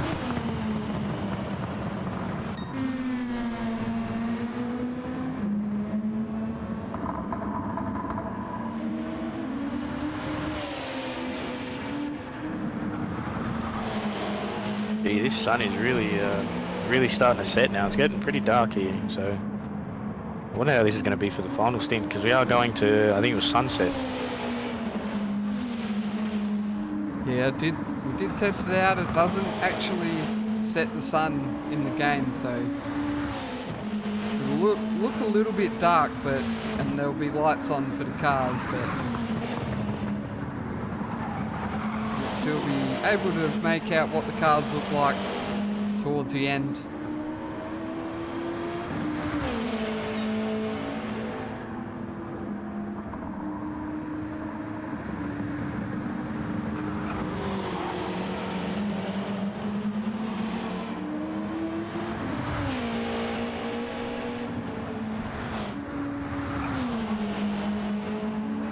Yeah, this really pays off here for Matt. You know, it's 15 seconds there, and essentially what Woodsy's just done is, you know, that safety car has really pulled Matt back into it here. You know, that 15-second gap's essentially going to be, you know, less than half a second.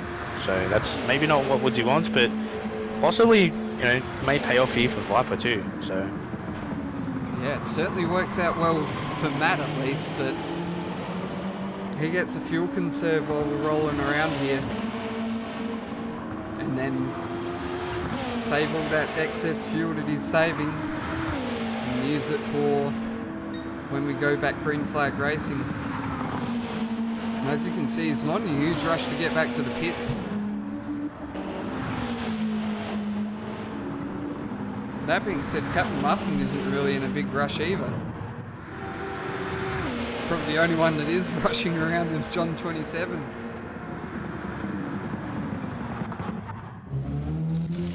So let's see what happens if Viper's out in this pit stop. I'm assuming at this point that DJ is now rolling around in the safety car as he's picked up the leader. yeah, I've just picked up Woodsy, so it's a bit flicking between two microphones here. So yeah, I've just picked up Woodsy, and I've got myself a 3-second penalty somehow. But yeah, so all good. We'll leave you to focus on the safety car for a few moments if that's. No, it's all good. I'm not gonna put it in the wall, mate, like some people. Well, that's a big call. So Viper said coming back out on track in 4th place. Captain Risky sitting in 5th. And then we've got John 27 6th place. Sir Slayer in 7th. Ruddy McForehead in 8th place. Should we go back to calling him Patrick? I don't know if you'll like it. Apparently it makes him feel uncomfortable. Okay. Well, so does the Ruddy McForehead name too. Yeah. I'm not too sure if there's any. Is there any cars laps down here? Possibly, I think maybe Aussie or Soul Reaper might be laps down. Aussie is a lap down. Soul Reaper is on the lead lap.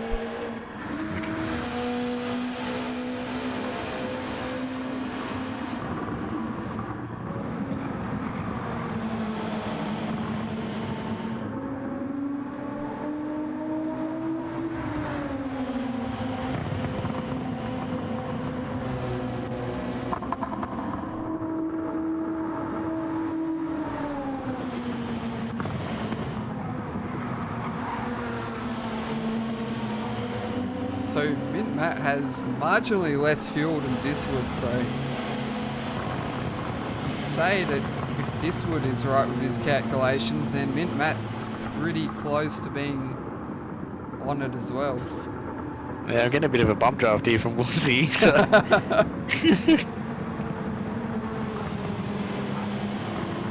Maybe Woods took my advice a bit too literally.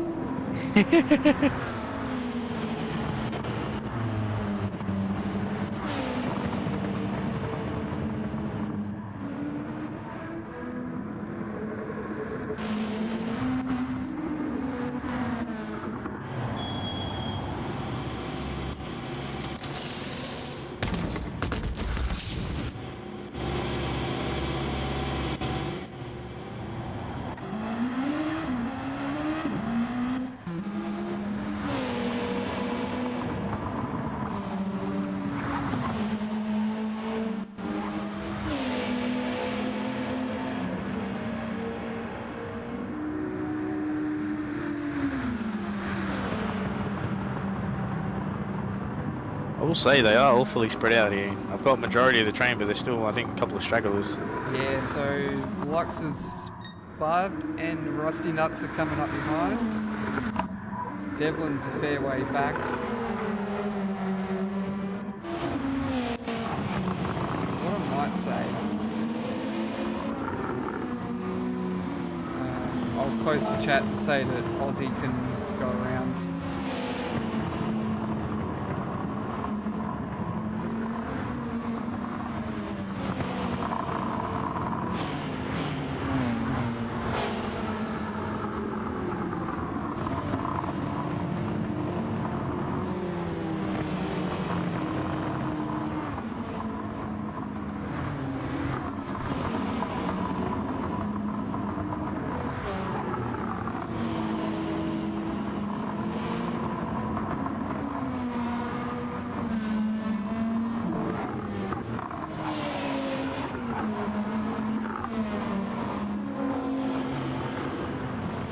So that's got that one sorted out.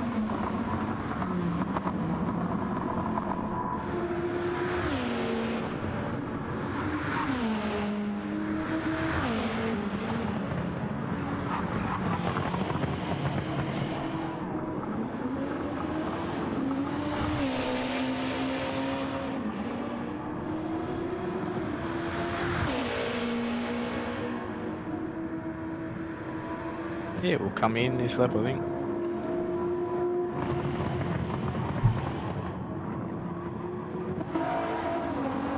Maybe wait until the bridge. Oh no, you've called it already. Yeah, they'll catch up by that time. I'm only going at 140 anyway, so. Yep. And I've also had some bit of inside info. There's been a massive crash in the Gold Coast Supercars race.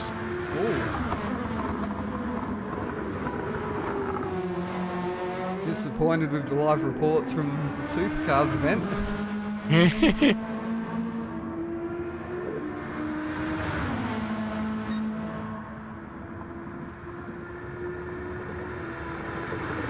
I think Soul Reaper's likely to catch up. Let's see how we go here.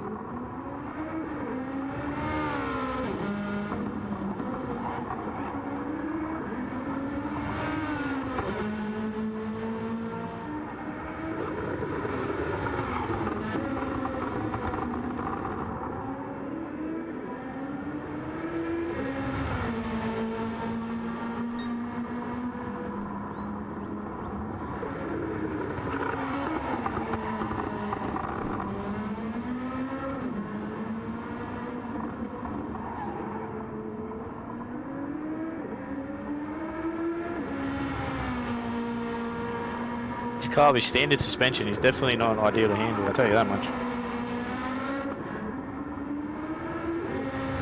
I'm trying to remember what I've done, whether I've actually upgraded my own GTR.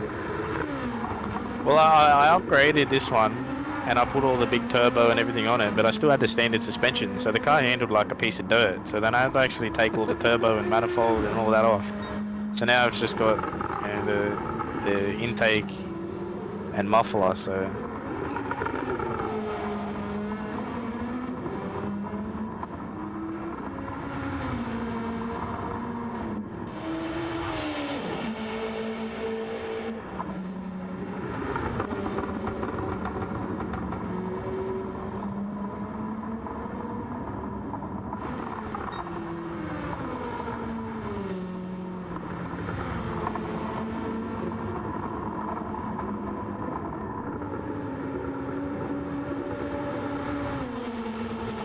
Alright, so safety car in this lap.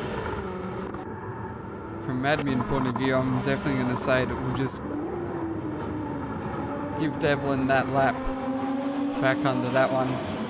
I don't think Soul Reaper's catching up in time.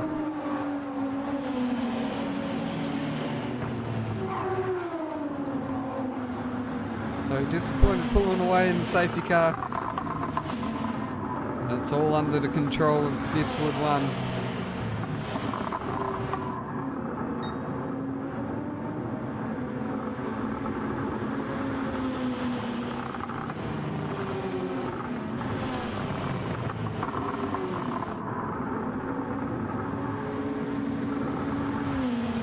So Stisswood leading away from Mint Matt, Captain Muffin in third, Viper Z in fourth, Captain Risky in fifth, John 27 TCT in sixth, Sir Slayer 1991 in seventh, and Ratty McForehead in eighth place. Stisswood heads around the final corner, jumps on the accelerator, and we're back racing here. And it's 8 laps left in stint number 4. Great start from Stisswood. Mint Matt following in behind closely.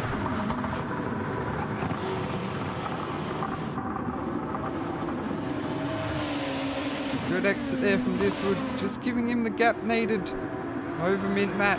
Mint Matt probably coming under pressure here from Captain Muffin, but I don't think he's going to have enough to get ahead. He looks for the dive up the inside, but doesn't make it work, and Mint Matt probably goes on the defensive a bit, just to try and cover off that attack. And now the gap comes out a bit between Matt and Muffin, although it closed back in with a bit of a mistake there from Matt. Must have got in some dirty air. So Matt's probably having a few bad corners here that are stopping him from really challenging Stisswood. And it's bringing him under pressure from Captain Muffin.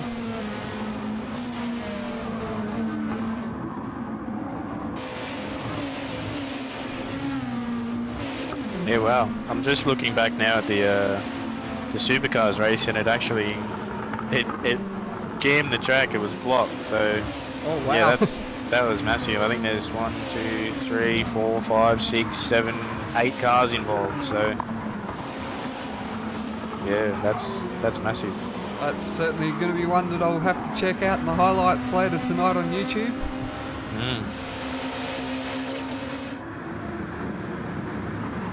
Of course, a number of you would certainly be aware of their highlights. Of course, you're watching along here on YouTube, so thanks for tuning in today. Hope you're enjoying all the action. Our coverage has ticked over well and truly into the 6-hour mark.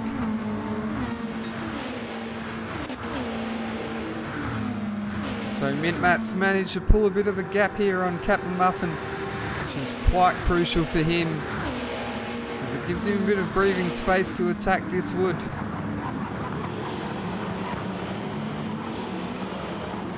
And I feel as much as Matt might have had a goal to be maybe in second and in striking distance of the lead, I feel like if you gave him the opportunity to win this race, he'd certainly take it with both hands and claim all the points he can get for, well, your disappointed title charge.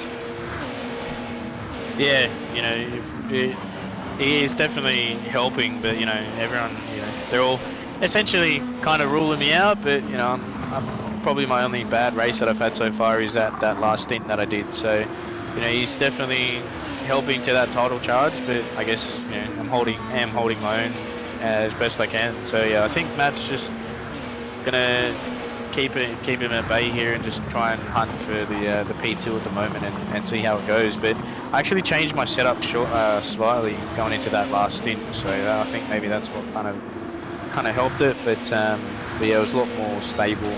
It wasn't as fast, but it was a lot more stable. Yeah, sometimes stable is probably the better way to go, especially in a longer race. It just seems to be holding station a bit here amongst the front three. Jump a bit further back, and John 27 is close to the back of Captain Risky. Nearly got them mixed up and said Viper Z. But Viper Z's just a little bit further back from John. He'll certainly be there to pick up the stakes, but actually looking closely, it's actually N-Spud who's really the one that you'd say is challenging for position here, as he closes up to the back of Viper Z.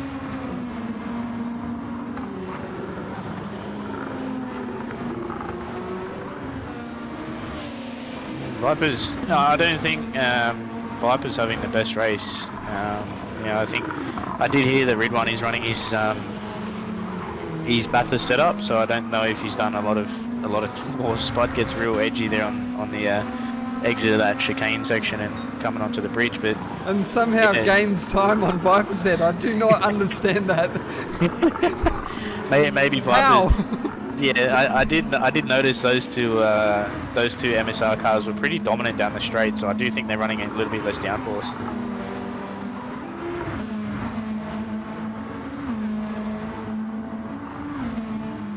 So we get on this long back straight.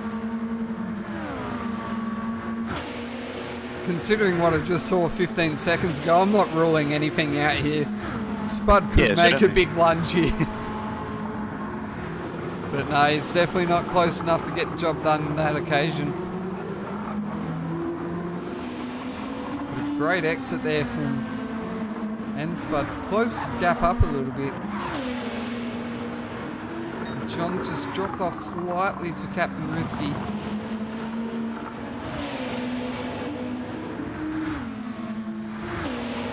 So it's sort of becoming a no contest there. And Diswood pulling out a gap to Mint Matt.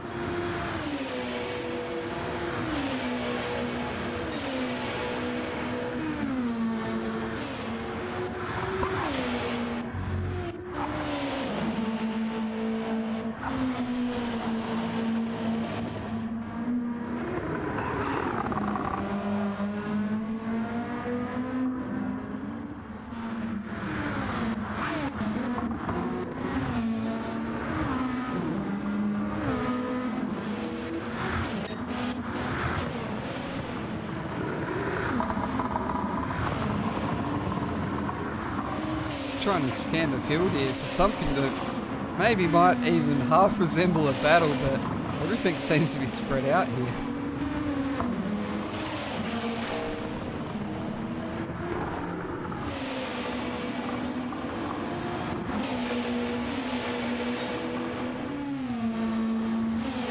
Looks like Captain Muffin and Mint Matt's probably the closest battle on track.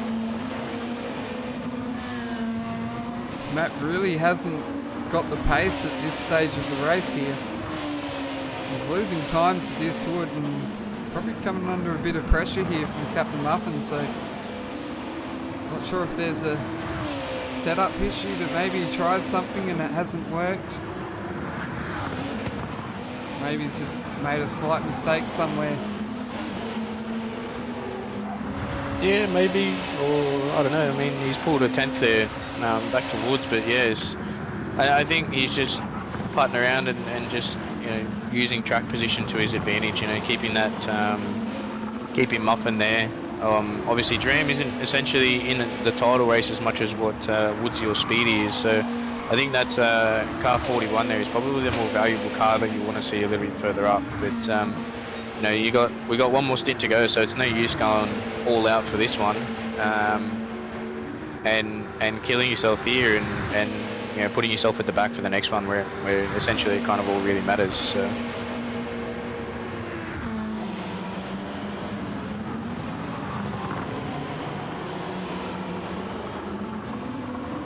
Yeah, certainly doesn't seem to have the outright pace that I probably would have expected from him. So maybe just speculating that maybe he's tried something, or maybe something didn't quite agree with the setup. Is that Woods into the fence? Oh, he's not got damage. He hasn't got damage, but he's certainly scraped the fence there, and he's lost a huge chunk of time there. And Mint Matt is now coming all over the back of him onto the main straight. Will he have enough of the draft here to make a move into turn 2? But it's certainly going to put him under pressure, and Diswood has gone semi-defensive there into turn number 2.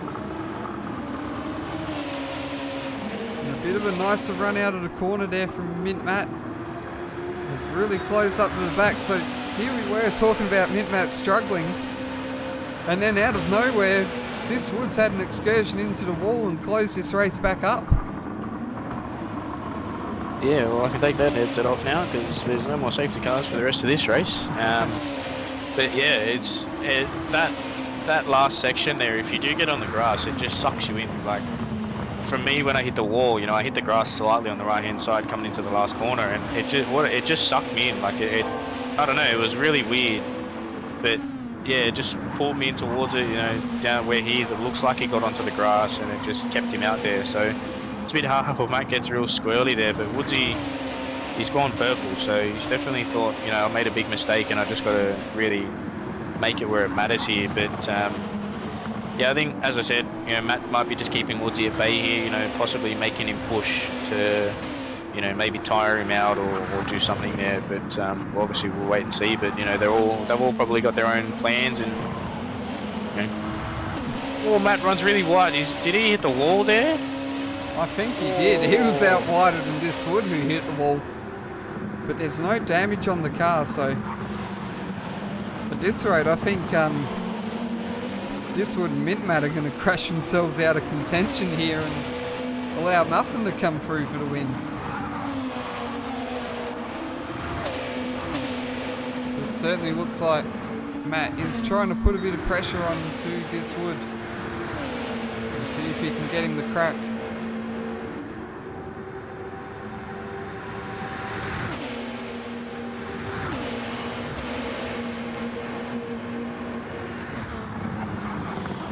Matt's just pulled that time back, and I was thinking that bounced out to about 3 seconds there.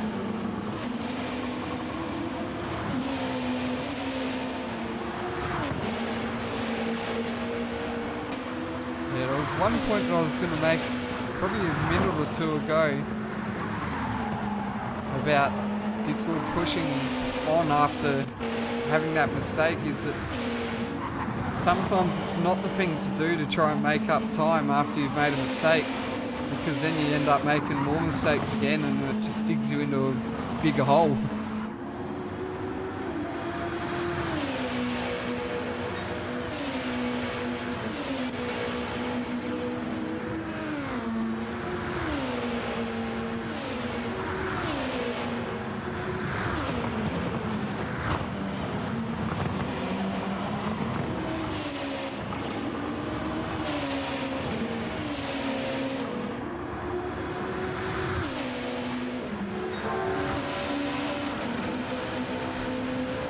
Now it's Matt's turn to go purple in sector 1. So maybe after that mistake he's starting to push forward a bit again. He has now brought that gap down just under 2 seconds momentarily.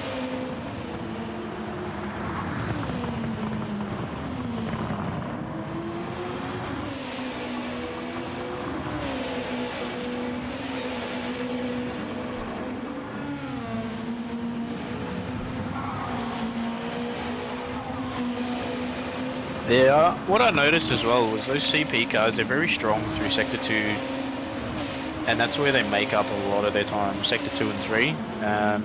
So in this, essentially this section they're coming through now, they do make up a lot of time on the others, so I don't know how they got their cars set, but it's certainly, essentially in a way, you know, it's definitely benefiting from them. So by the looks of it, to me, I think Matt may have put a bit more downforce on his car on the rear.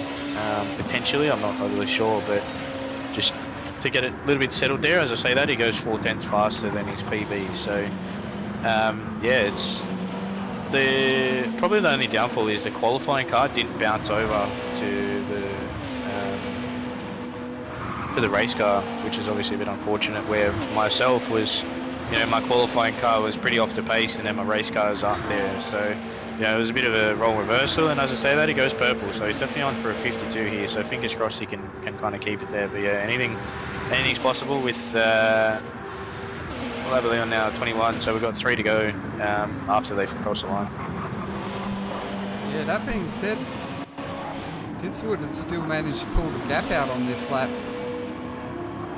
So even though Matt's gone purple, I think that even Woods is looking purple as well. He's gone 6/10 up. He's nearly looking for a 51 here.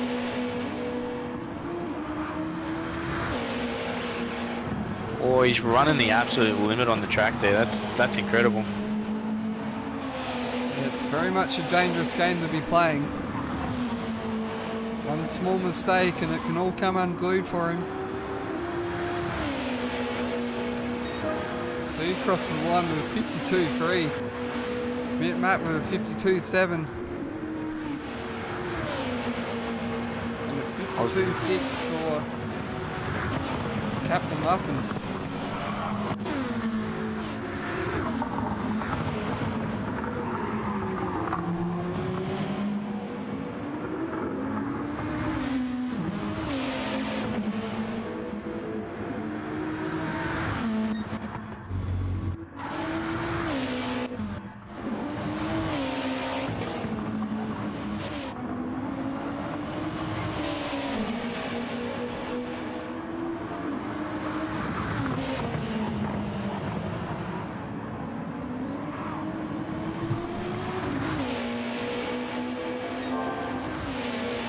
He's on here, another purple, so he's on for another low 52. So he's definitely putting in the lap, so I think he might have done a bit of testing in between his stint, and he's found something different compared to his first stint. So yeah, it's definitely showing there. Yeah, he's really found some pace, and he's looking to really push his advantage home over Mint Matt. And the other thing I might say is that maybe he's got something dialed in for these later stages of the race with a different time of day that maybe Mint Matt hasn't accounted for.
As he gets on the grass there, that's what I did. That's what I did there.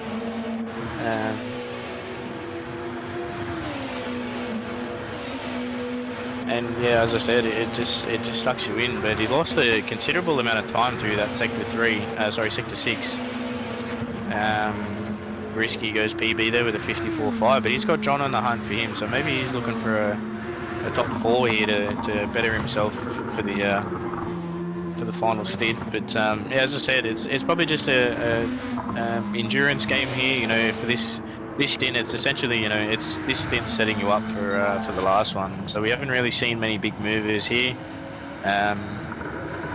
It's like towards the end, so they've just kind of really spread out. But I will say though, you know, I did a really nice move on Loudy and Budsy at the end of turn 3. I went on the inside of those two, kind of went too wide. I kind of snuck up the inside and then went on the outside of Budsy. So yeah, I was pretty impressed with myself with that one, and I'm glad the car stuck. But yeah, they definitely some good races going on there. They're keeping everything clean. We haven't seen any big massive moments from anyone, so that's definitely a good update. Yeah, it's been, well, I think we might have caught the end of that move on the stream. But yeah, as for John, I think he's been hovering around that 1.5 second mark, so just sitting stable there in 5th spot. I think that's likely where he's going to end up, although I said that about Spud finishing 7th earlier on in the race, and that didn't come true.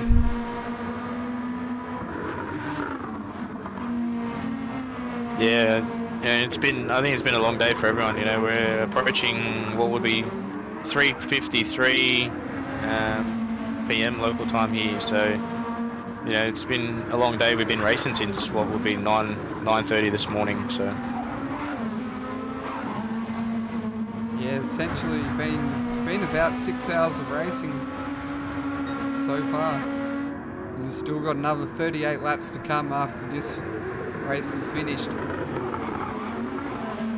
So essentially we are on lap 100 now of 139. I did say it was 138 and we've probably been saying that all race, and then I did the maths and quickly realised that I was one lap out. So we're on lap 100 of 139. This race will finish on 101. And then we'll have 38 laps to bring it home in the St Croix 1500.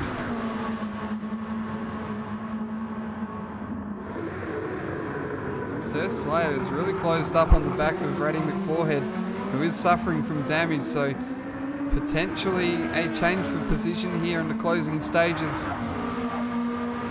as Sir Slayer is absolutely harassing the back of Ratty McForehead in the pursuit of 8th position.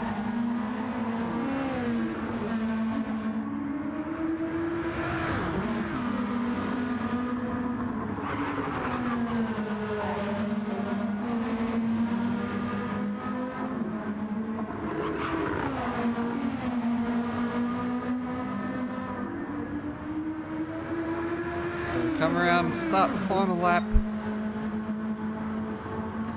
We follow along with this battle for 8th place between Ratty McForehead and Sir Slayer 1991.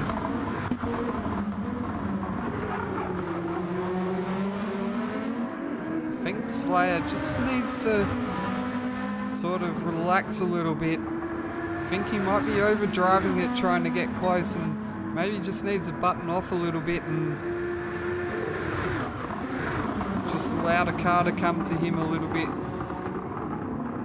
Maybe be aware that Ratty does have damage there, and so he will be struggling.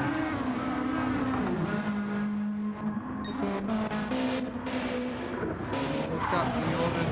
Everything remains spread out as this Wood heads over the bridge for the final time in this race.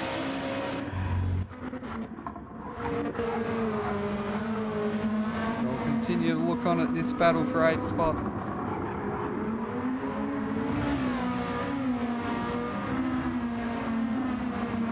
Oh, Ratty's run wide there. He's off into the grass. And that's just handed the position to Sir Slayer on an absolute silver platter. So Sir Slayer up in the 8th spot here on the final lap of this 4th stint. That is not the result Ratty McForehead would have wanted. No, that's not at that part of the track anyway. That's going to be a long finish to the lap there. You can see Woodsy really using that fuel. He's only 2 seconds ahead of Matt, so 1.7. So he's definitely played out in that pit sequence there with that safety car. I'm not too sure if Matt may have been saving, but yeah, he's done well there. He hasn't really kind of pulled ahead of Matt, essentially. Looks to be probably Muffin has dropped off the back. Alright, so Diswood coming around the final corner now, and he'll take victory in race number 4. Mint Matt crosses the line in 2nd. One last push towards victory, but he just falls short. Captain Muffin crossing the line in 3rd. Then we have Captain Risky 21 in 4th and John 27 TCT 5th. It'll be Viper Z crossing the line in 6th. And Spud in 7th place. And then if Sir Slayer keeps it on the track in the last 2 corners, he'll take 8th.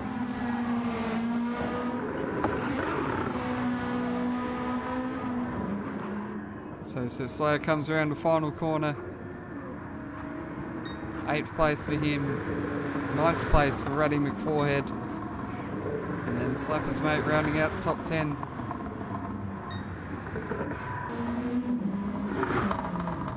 The second RSR Nissan of Rusty Nut 75. Cross the line 11th. And then it's essentially Ozsol Reaper in 12th.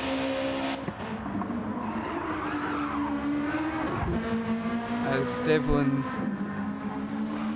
will now be about to be 24 laps down in the stint swap over. Yeah, I hope that we can see someone else other than Devlin in the car, because he's done from stint 2, 3, and 4, but we've kind of given him a bit of benefit of the doubt here. You know, I did see that they had Highlander as well, supposed to be in the car, but we haven't really seen them pop up anywhere. And then we've got Soul Reaper crossing the line 13th. And then I believe it was Aussie Hypnotic that had a bit of a disconnection there at the end.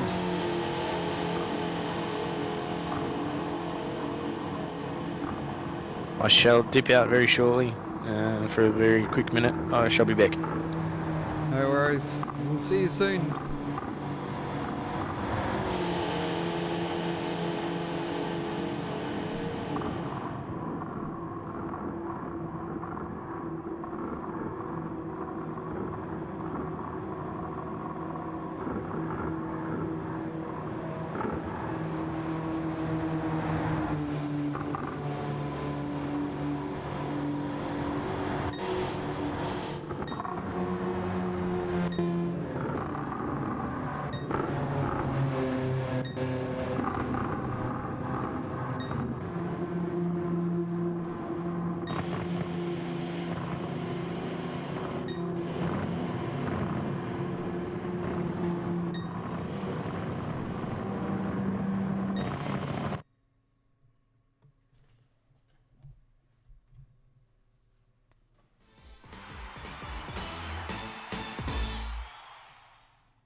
So we'll take a short break here,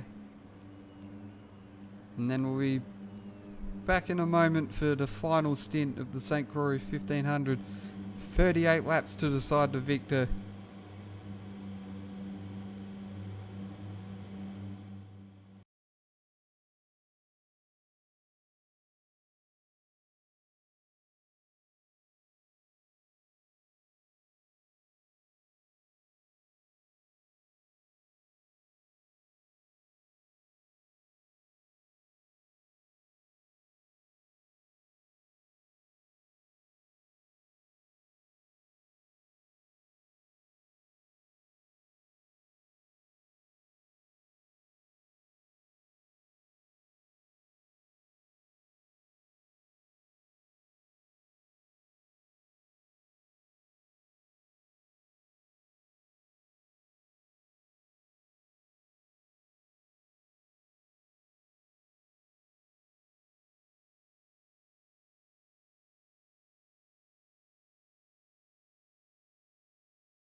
So we're just going to do a bit of a switch around here. So Disappointed will be taken over to streaming duties in a short moment. And I'll jump out of here and set myself up to call the final stint from Disappointed stream. So stay tuned for the new stream going up, and we'll see you all shortly for the final